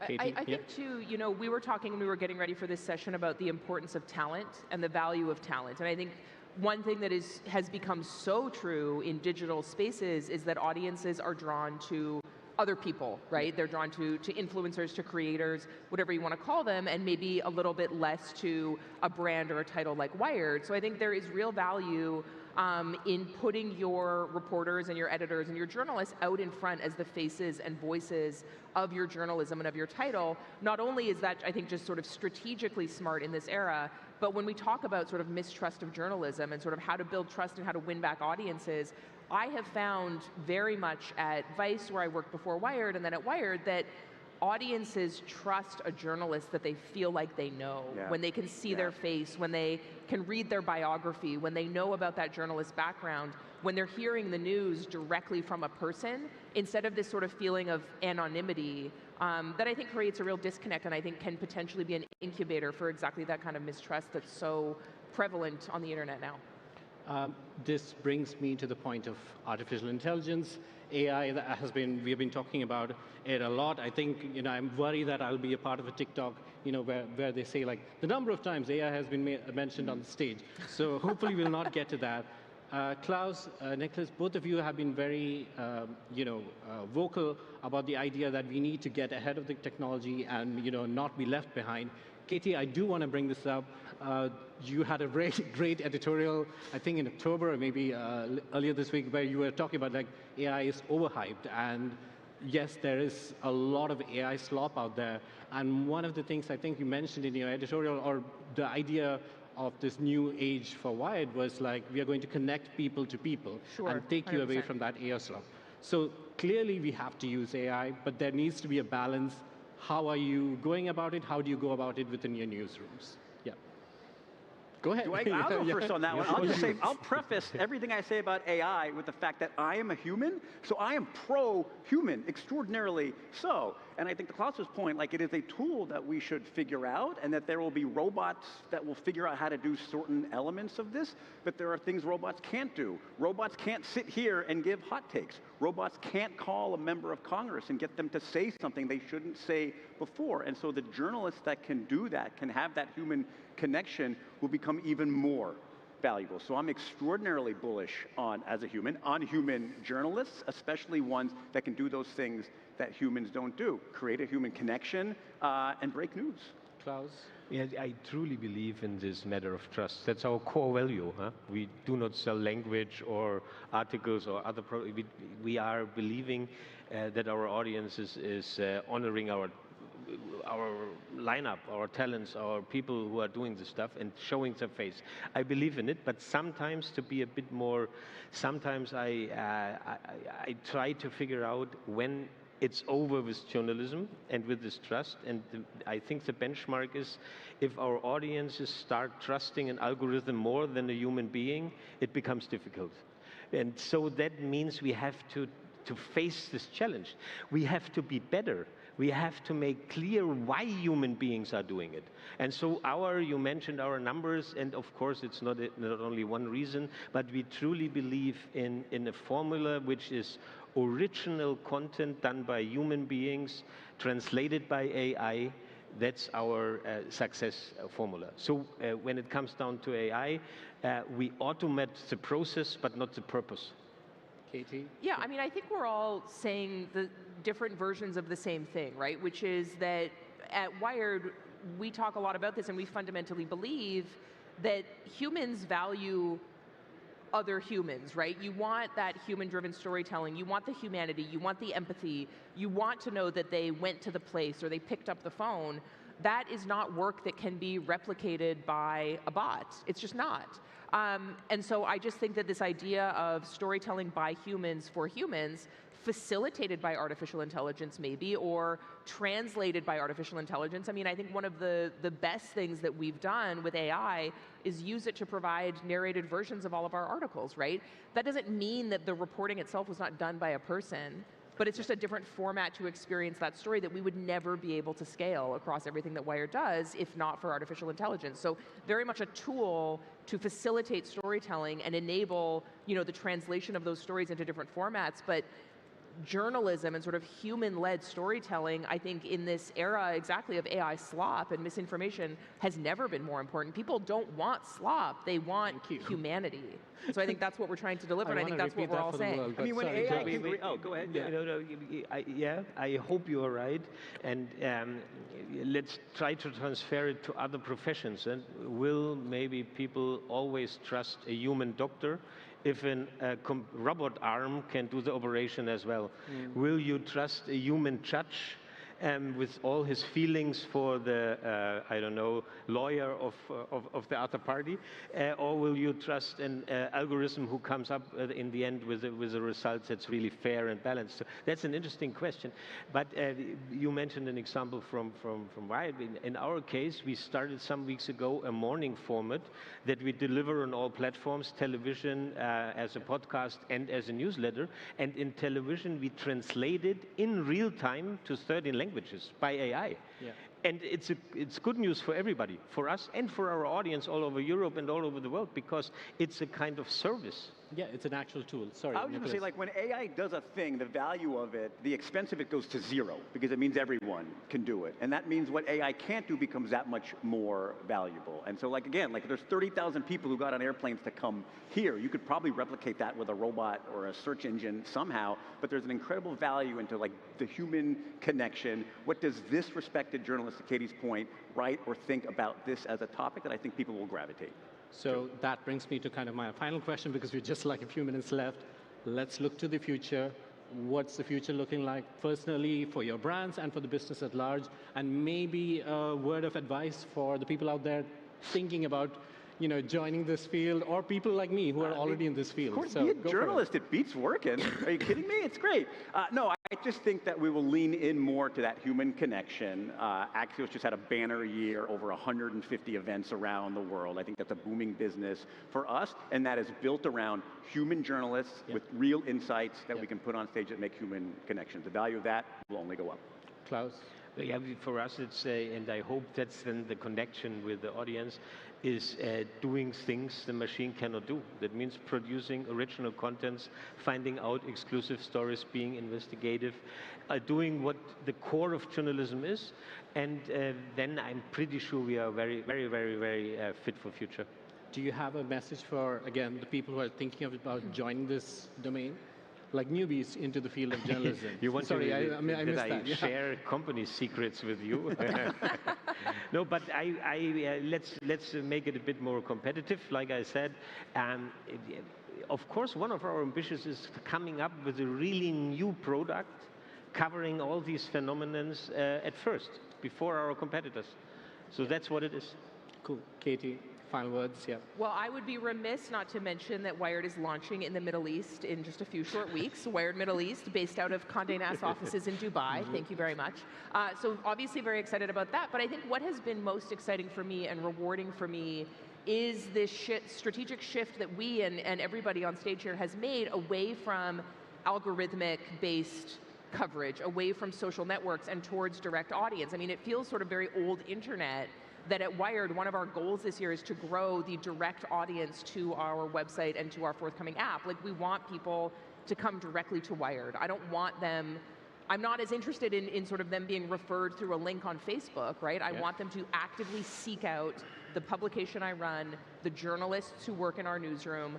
I want us to be a go-to. And so sort of that as the North Star is a very exciting place to be. That's a lot more fun than just like a bunch of drive-by traffic from Google or Facebook, and really not having a sense that people are actually reading the journalism, right? They're clicking and then they're closing the tab. So I think that's really sort of where we're going that I'm most excited about. And in terms of advice or thoughts, you know, I think journalism is always, always, always in desperate need of experimentation and new ideas. And so if you have a niche, if you have a new idea, if you have something you want to try, there is, you know, sort of no limit to, I think, how much this industry can and should accommodate in that regard. I think we are, it constantly feels like journalism, there's a lot going on, but we're always starved for new ideas. So I would just welcome anyone with a new idea to jump right in.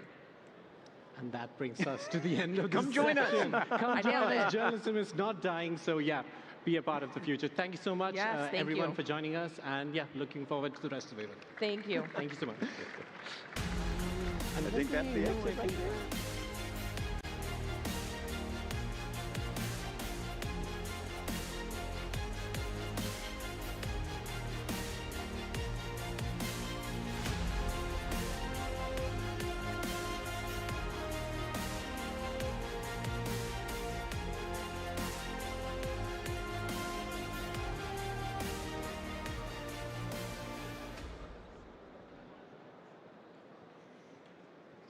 Now, as nations race to build AI capabilities, the question is no longer whether to invest, but how to build systems that are scalable, sovereign, and human-centered.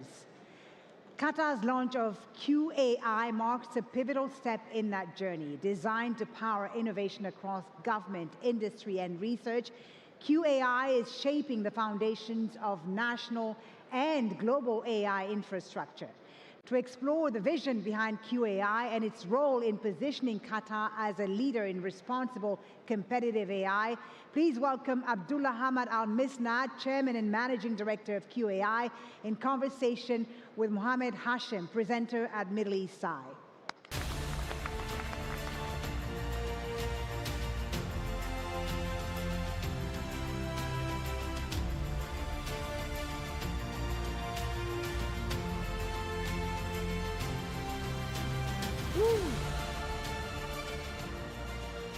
Hello, hello, hello. Hey, everybody. Mr. Abdullah. Assalamu alaikum. Alaikum assalam wa rahmatullah. How you doing? Well, alhamdulillah, good. How are you? You're the man of the hour, aren't you? Well, I hope not, and I hope there are others that are doing more than me. You know, everybody's been asking about Kai. They've been asking me about Kai, and I'm trying to figure out myself. But let's start from the beginning. Kai was launched roughly 8 weeks ago or so. So on a personal level, how have you been settling in this position? First of all, I appreciate that you're calling it Kai and not QAI or Q.AI or QHI. So Kai طبعاً is Qatar's national effort into the world of AI. Yeah. Now we launched it roughly 2 months ago, but actually we've been working on it for much longer than that. It was really in stealth mode. So there's been a lot of work for maybe 6 or 7 months before that, with a big focus on figuring out a lot of the infrastructure needs and the complexities around that over the last almost 6 months or 7 months. You mentioned the naming or the pronunciation. Was that an issue? Because there's QIA, there's QAI, Qatar AI. You're putting your finger on the sore spot. Because We're solving the problem. QIA and QAI both have the same initials. Yeah. بس طبعا so QIA is focused on, and we both are very active in technology. So QIA is obviously Qatar's national sovereign wealth fund, which invests globally in across many sectors, including technology and AI. Kai is totally owned by QIA, and it's really their operating arm to deliver AI infrastructure and systems to help, both in Qatar and globally, to help really with the deployment of AI. Okay. So we're similar initials, but very different. Very different. Very different, yeah. All right, well, let's bring it back to Kai. We're talking about how it was launched, in the last 2 months or so, but why this moment? Why do you believe Qatar chose this moment to launch a company like Kai? What is Kai addressing? So Qatar started AI relatively early in terms of, if you look at the our academia and our research institutes, we've been working on AI for a long time. So I think even in 2018-19, we published the first charter for AI. And over the last 2 years, Qatar's done a lot to deploy AI. So we've done a lot of work with the government, with the Ministry of ICT, even with some of the private sector, to look at how do we deploy AI. Then the opportunity arose where we realized that now is a really good opportunity where we began to address some of the challenges. We recognized some of the challenges in deploying AI. And we kind of said, okay, now is the right time to start thinking about building up the infrastructure, as well as some of the systems that are needed to really be able to to scale AI, basically. All right, and let's get real about something here. And you can trust me with this. How's your team? My team? Your team. Well, I think half of them are they here? Some of them are here, and then the rest are probably asleep because of how tired they are. This is my team. Yeah, I got to meet a few of them earlier, but it sounded like a serious question, but I'm going to ask it anyway. I felt like your team was setting you up here, but they wanted me to ask you about Triple S. So it's so there are two components to Kai, if you think about it. Yeah. One component is really fixed around infrastructure, right? infrastructure, and this is specialized AI infrastructure in Qatar as well as globally. The second component is what I just said, is really this operating software, operating system. And there are three big elements to the operating system that the operating system has to resolve in a special way. The first is around security, just the normal protection. How do you think about security and cybersecurity in the context of AI? The second is around safety, and safety is really about how do we know that AI is doing what it's supposed to be doing? So is the AI working? How do we trust AI, basically? Trust. Yeah, so how do you as an enterprise or as an end user or a government trust that the AI model itself and the systems around that is actually doing what it's supposed to do? Can you actually talk to me about that, Mr. Abdullah? Because trust is a big thing in AI right now. Why is it important to you and Kai? Okay, so there's a big promise of AI. AI has a big promise. At the same time, the promise of AI is that it will, in the end, help human beings do something better, right? Make more money, work faster, be more creative, whatever it is. So if you think of the models as engines, right, there is still a big issue of how do you get this engine and put it into the right business environment. And so if you think about it just from a technical perspective on how do I connect these very non-deterministic systems into things like ERP, into things like operating systems, into things like industrial manufacturing systems, all of these things. And so there's still an issue of trust when it comes to enterprises trusting AI to kind of run freely in its systems. There's a technical element, there's a compliance element, there's a regulatory element. So if you're in a bank or if you're in a healthcare services industry, how do you ensure that AI won't do the wrong things and actually create liabilities on you?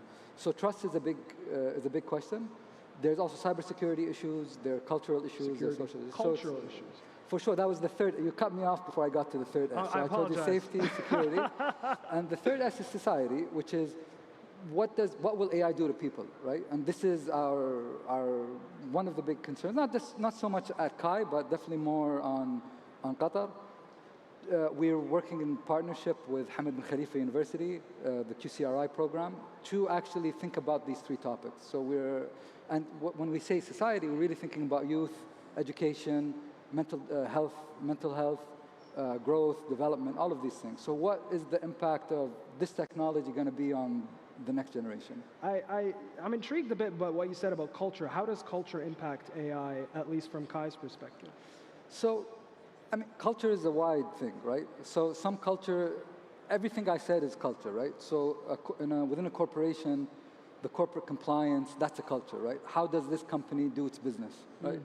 If you think about regulations, that's also a culture, right? If you're working in this jurisdiction, here are the rules of what you're allowed to do and what you're not allowed to do, right? But at the end, also, the people in society also have a certain... So if you imagine, if you're using an AI chatbot for diabetes management, okay?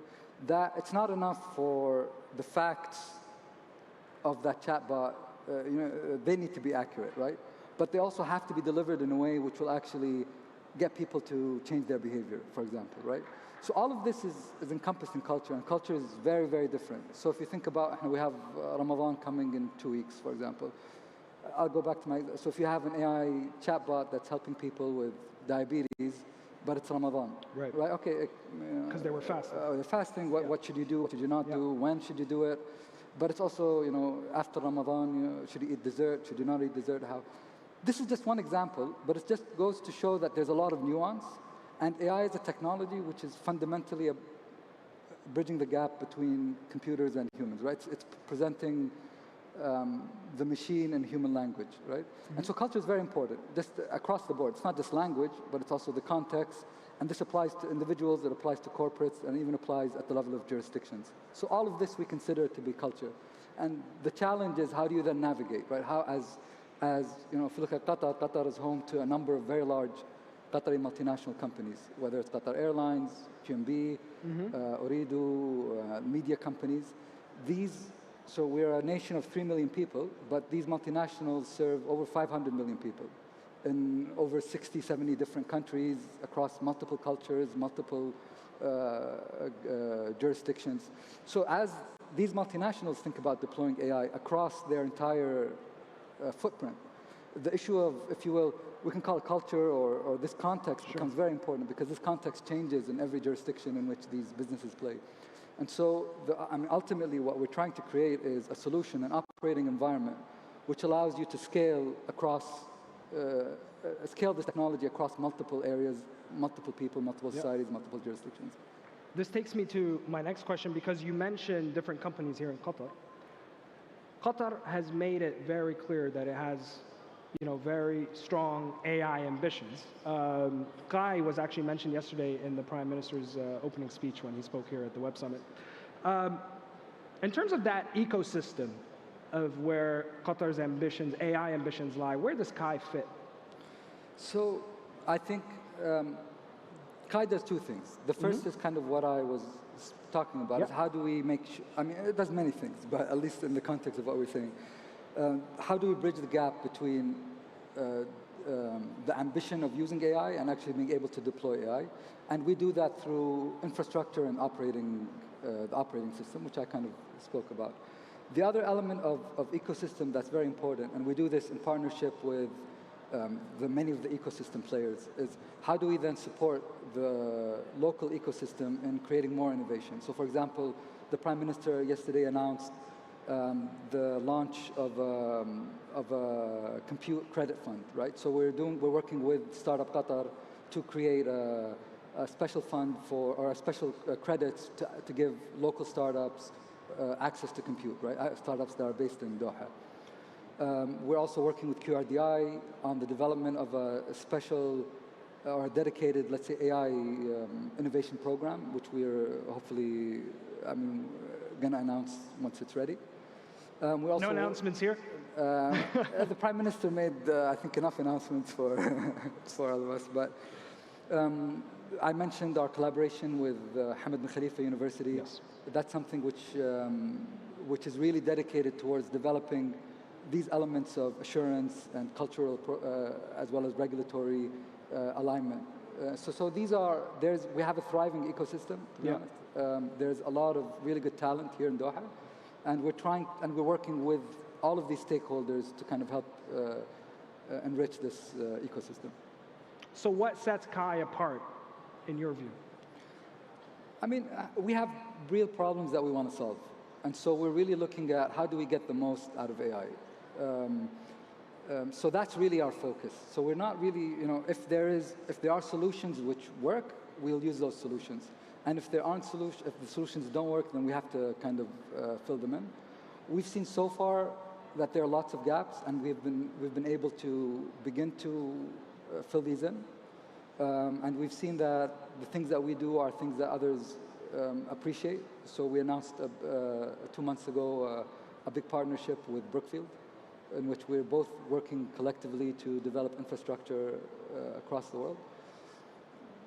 We don't have to be unique. We just have to be able to do something useful, I think. And that's what we try to focus on. I know it's early days, but we've seen countries basically announce different AI strategies, right? Ambitious ones as well. Some of them have failed to implement these strategies. So when you look at that, I guess from a bird's eye view, how or where do you see Kai kind of fitting in the sense of actually following through what it's supposed to do? You mean at the national level, national strategies? So I think, look, AI is the challenge of implementation, right? It is. I mean, that is AI, right? We are in the very early stages of deployment. So through MCIT, they've done a lot of work in experimenting with deploying AI. And I think it's a challenge. Many of the things work, some of the things don't work. Some of them work better than we expect. Some of them work less, not as good as we expected. So what we're doing and what we're working on really is actually helping to overcome these challenges, but also learning from these challenges. The key is AI is a challenge. We need to see what's happening and keep on developing solutions for this. So what I'm trying to say is that the challenges are normal. I mean, it should be expected that there are challenges in implementing AI, there are challenges across the world. You know, whether in the US or in India or in China, there are challenges to really getting the most value out of these AIs. There's some use cases which have taken off. You know, chatbots and coding have kind of taken off. There are still challenges. But there's a lot more value that hasn't yet been, I think, achieved in the market. And you know, our goal is to help unlock this value.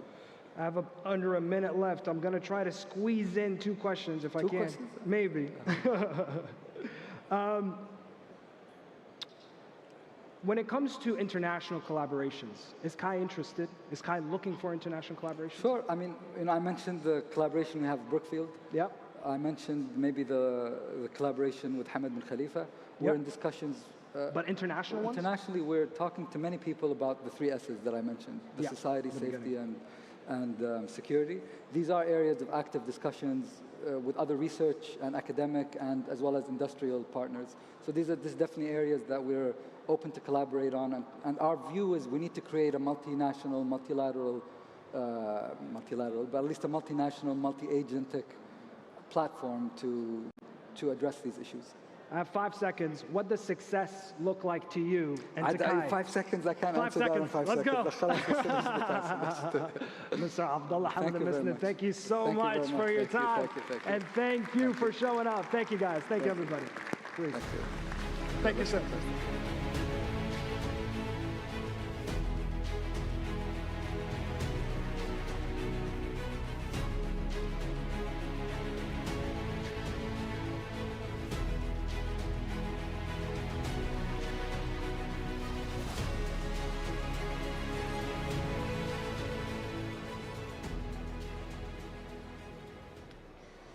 Now, as we come to the final session of the day 1 at Web Summit Qatar 2026, we turn from language to the world itself. While language models learn from what humans have already written, the next frontier of AI is about learning directly from observation, vision, motion, and physical reality.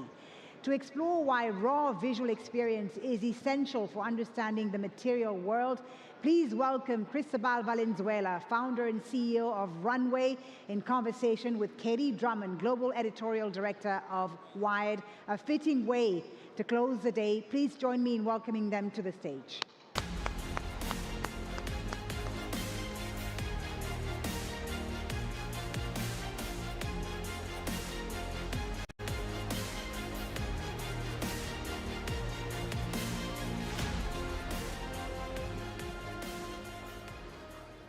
Okay, hi, nice to see you again. Hey, good to see you again. Okay, so I want to just jump right in. We don't have a ton of time. Okay. There's obviously a lot that I could ask you about Runway's current products, right? You do a lot of work in entertainment, you do a lot of work in advertising, that's well established. But we're here to talk about world models. And about 2 years ago, my understanding is that Runway really started digging into the idea of a general world model. So I want to just sort of level set for everyone to start with the basics. What is that? Yeah. So yeah, we've been working on this idea of world models for quite some time now, and I think we're finally getting at a stage where like it's all converging and working. So a world model is, in short, a system that can understand and interact with the world in very similar ways as we do. So you can send agents to that world, and it's going to be actions and consequences that are happening within that environment. And the way we think about getting to a world model is via video. So perhaps the easiest way to think about this is we all have a world model in our heads. We all navigate the world with some ideas of how the world works. And we've learned around how the world works, not by reading descriptions of objects, but by interacting with the world, by watching the world. So I can take an object, I can throw it to the sky, and everyone can predict in their heads what's going to happen next, which is the object falls. You have a consistent prediction machine in your head that's trying to predict what comes next in the world. And so the assumption within world models is that you can do something similar with AI, that you can take a system and instead of showing it language, you show it video. You show it expressions of the world. And you have the model understand the world in the same way that we do. And you can show it an object being thrown to the sky, and the model can predict what's going to happen next, which is the huge fall. And that becomes extremely useful for like everything you said, like media entertainment, but also robotics and physical AI and many other things. And so it's becoming, I would say, interesting frontier of AI because it's proven to be much more, has much more potential for growth and for improvements on reasoning and models than language model has alone. Well, and this is what I wanted to ask you about next, actually, is you've said that language models reflect what humans already know. And you've talked before about this idea of LLMs as having, a knowledge ceiling. Can you talk a little bit about that and talk about sort of how world models, in your view, break through that ceiling? How does that work? Sure. So if you think about language, language is a human construct we build on top of reality. It doesn't describe reality. It's a way for us to navigate how we approach the world, how we communicate ideas. But in some way, it's missing a lot of what's actually in the world embedded that can't be described necessarily with words. And so if you want to train systems that can think and reason about the world, you're going to hit a ceiling if you just train them on language alone, because language doesn't have full comprehension of what's actually happening. And so our assumption, our belief is then you need to train these models in multimodal ways, which means give it enough language, but also give it enough observations of the world, and have the model kind of come up with its own conclusions around how things should behave. Like again, on that example of the object being thrown, we can all describe what would happen next. We can probably not, I would say 99% of the world cannot describe a mathematical formula and the physics of how that object should fall. You just know. And so a model should behave in similar ways. Language models are trying to predict objects by predicting trajectories. I think you should try to predict them by observational kind of behaviors, which is you just know what should happen next based on what you've seen. Now, can you give us maybe a couple of specific examples of where world models might show up in our day-to-day life to sort of help make this feel a little bit more tangible? Sure. So the first one is entertainment. I think you covered it, or you're speaking about it. You can train really sophisticated models that can understand and react in the world, and that can be used for media, for Hollywood, for entertainment, for storytelling. Another new one is robotics or physical AI. That basically means that you can take a video model. So a video model is a model that creates video. But this model has been trained in such a way that it understands a bit more than just creating sequences. It understands how things should behave. It understands how things should move. And then what you could do is you can fine-tune it on robotics, for example, or in AVs, autonomous vehicles, and you can train it on data of how cars move in a street.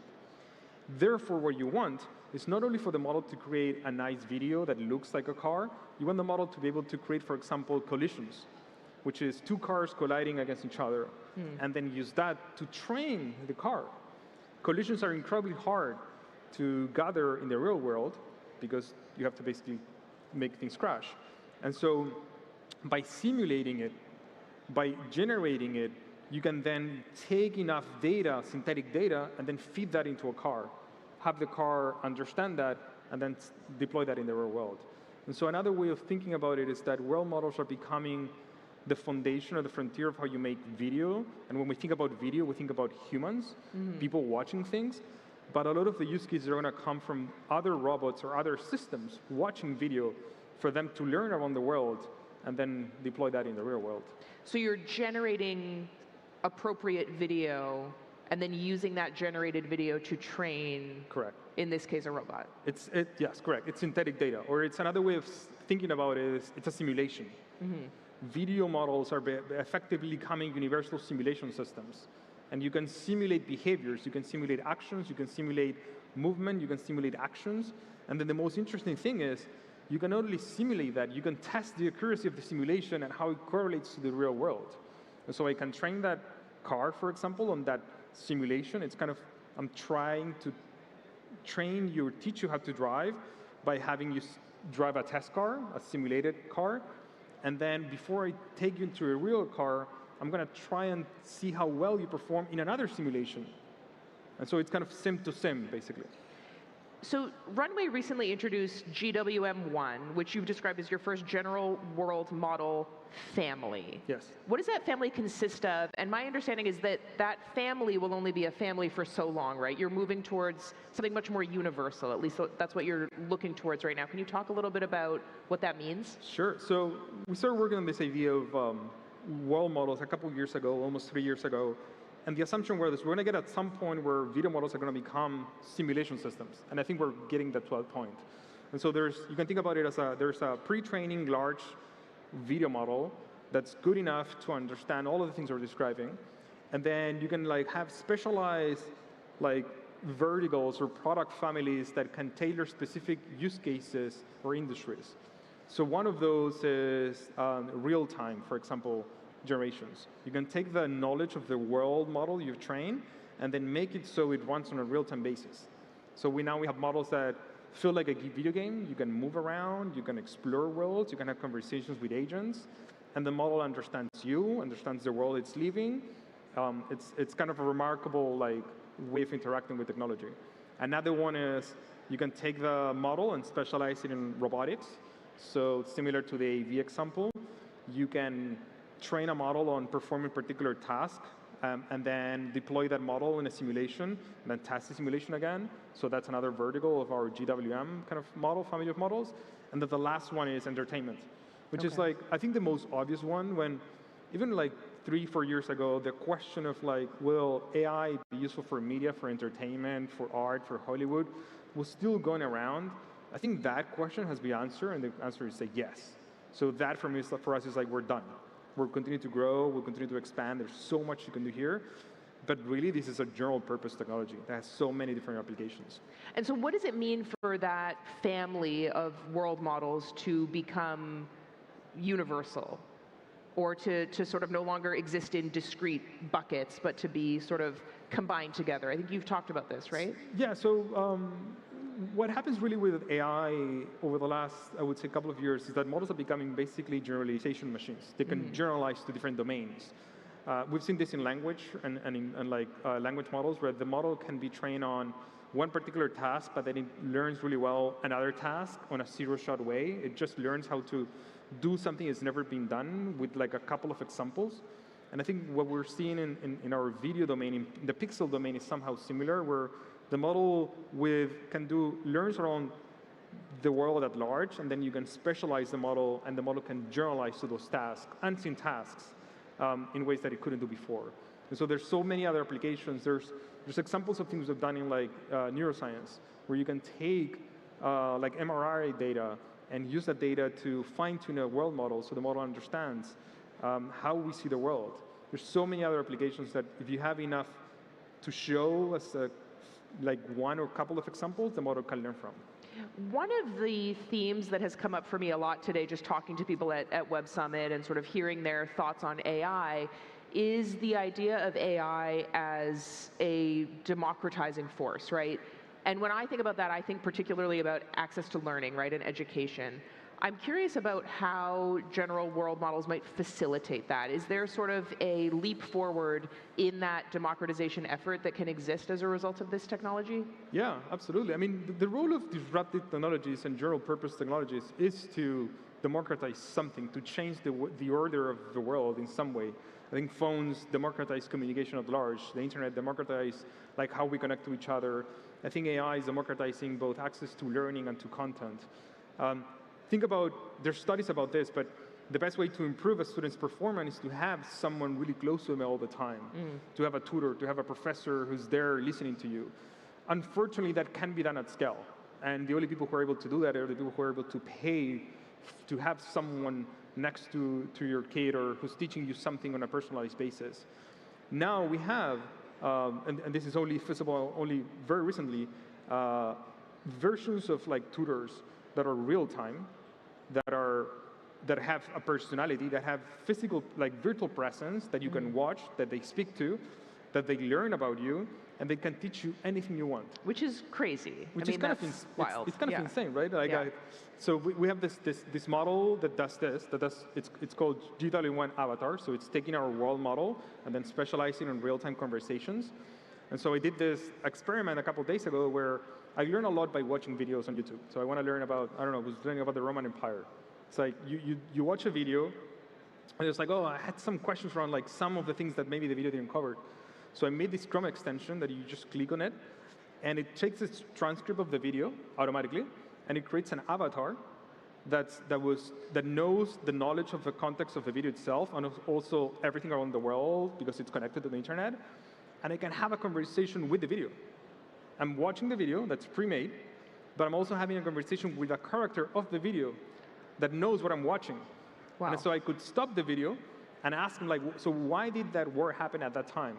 That it wasn't explained in the video, but now the character knows. And it goes back and retrieves information back to it. And it's like you're watching with, imagine you're watching the video with like a history professor right there. But the interesting thing is like you can make it a history professor, or you can make it a character from the story, which makes it much more interesting. I could chat with the actual soldier of the times, and I have him role play how it was to be in that world. Amazing, so okay, you're compelling. clearly using YouTube very differently than I am at this juncture, but maybe I'll get there. I want to ask you, though, about moderation, right? I mean, there's this idea of sort of real-time interaction and sort of AI-generated video as this potentially transformational democratizing force. At the same time, we're already seeing how that kind of AI-generated content can be used to manipulate people, to spread mis and disinformation. How does that challenge change in the context of a general world model as opposed to what we're looking at now? So I think it's a challenge with like technology at large. I don't think it's specific to like the approach we're taking on research or where AI is heading. I think generally society is adapting perhaps faster than it has ever been to how this technology disrupts our trust, our like social constructs, our agreements. I think like our role as a company is like, well, to incentivize that conversation to happen in the first place. We have festivals, like AI film festivals, where we try to like push a little bit the idea that you can generate like really good narrative work with AI. And the idea with it is like we need to have conversations on what it means to create with authors and with systems like this, what it means for documentaries and like nonfiction pieces to use using AI. And the only answer to that is not going to come from us saying like these are the rules. It's like society needs to get an upgrade. And so like, okay, collectively, we have these very powerful systems, these agentic systems that can do all of these things. We should update our laws, the ways we like agree with each other to make sure that this is also embedded in that. I mean, we should. Have you seen progress on that front? It's slowing. It's slow. I mean, policy is just slow. But in a way, I think there's like the policy approach, but it's also like the social and cultural approach. And I think the social and way of managing and navigating this has updated faster than I thought. Like people are aware of AI more than ever before. People are aware that you can generate content in ways you never before. And so you become much more skeptic around what you see in the world. And something it's becoming more obvious to me is there's a lot of like conversation on watermarking in AI. Right. So you can watermark all the videos. I think we're going to get to an approach we're going to actually do the opposite, where it makes more sense to watermark real content, you know? Sure, okay. I'm wrapping my head around that, but okay, yeah. But like, it's not that far, like right now from that happening. Like we trust sources of information, like you and others, because like we know who you are. And so if there's a watermark that you can attach to stuff, then it becomes immediately like socially credible, you know? And that's easier to try to watermark the flood of content that we already will have and have. Well, let me ask you about competition, because world models, I would say, in the last year-ish, even in the last few weeks, right, have become very hot, right? It's a very sort of buzzy concept in AI. You have Jan LeCun jumping in with a startup. You have, Google making, major inroads with world models. How do you think about your competition, and how do you, as Runway, right? You have a big footprint, but you have a small company. How do you compete? How do you win when it comes to general world models? So if you want to raise money, you should just throw the world model there, and people. This year, I think maybe last year agents, this year world models, right? I think there are tropes in the research and the investment community that gets thrown around a lot, and that's fine. I think it's how we learn, but I think there are you have to be more principled and more, I would say, vision-driven in terms of what you think will happen over the next few years, and try to pursue those things. Specifically within research, having good taste matters a lot. And having good taste is what kind of ideas do you want to pursue, and why do you want to pursue them? We started this 3 years ago, and it wasn't a really proven idea yet, but we thought it was interesting given what we're starting to see. And I think the best companies right now in the space are the ones who believe in their own instincts more than what the market is telling them to believe. And you make concrete bets. You need to make bets on things that are going to play out in the long term. I think for us, that long-term approach has proven to be a differentiator consistently. We started working on Runway almost a decade ago. Like the ideas around it, the company's 7 years old now. Like a lot of, even what we consider now obvious, wasn't obvious back then. And I think being good at like having intuition and conviction of that you're going to pursue something that might sound insane back then, because speaking about image and video generation in 2016 sounded insane. Yes, it did. It did. But now we're like, okay, but that works. What happens about the next? So for the next thing, I think our core differentiation for us is you need to have really good taste and really good intuition. And you can see this already where there's like companies way larger than we are throwing really a lot of money at the problem and getting nowhere. And I think part of getting nowhere is they don't have a consistent vision of what they want to do with it. And that's pretty much how we'll continue to like win here. So you talked about having good intuition. Give me your sort of crystal ball for the year ahead. It's only February. If we're talking again in December, where is the field of general world models? What are we talking about in the context of Gen AI in 10 or 11 months? I think we're going to get really close to a point where most of inference and models are being used to generate data and simulate experiences in the world. Meaning a lot of video models are going to be creating data for other models to be trained. A lot of science will be made in simulation environments on world models. A lot of entertainment will also be simulated. I think a lot of the capacity of inference will be moved to simulation systems. In 1 year? Yeah. Okay, you heard it here first. Chris, thank you so much. This was great. Thanks for having me. Thank you. We'll check in on that. Sorry.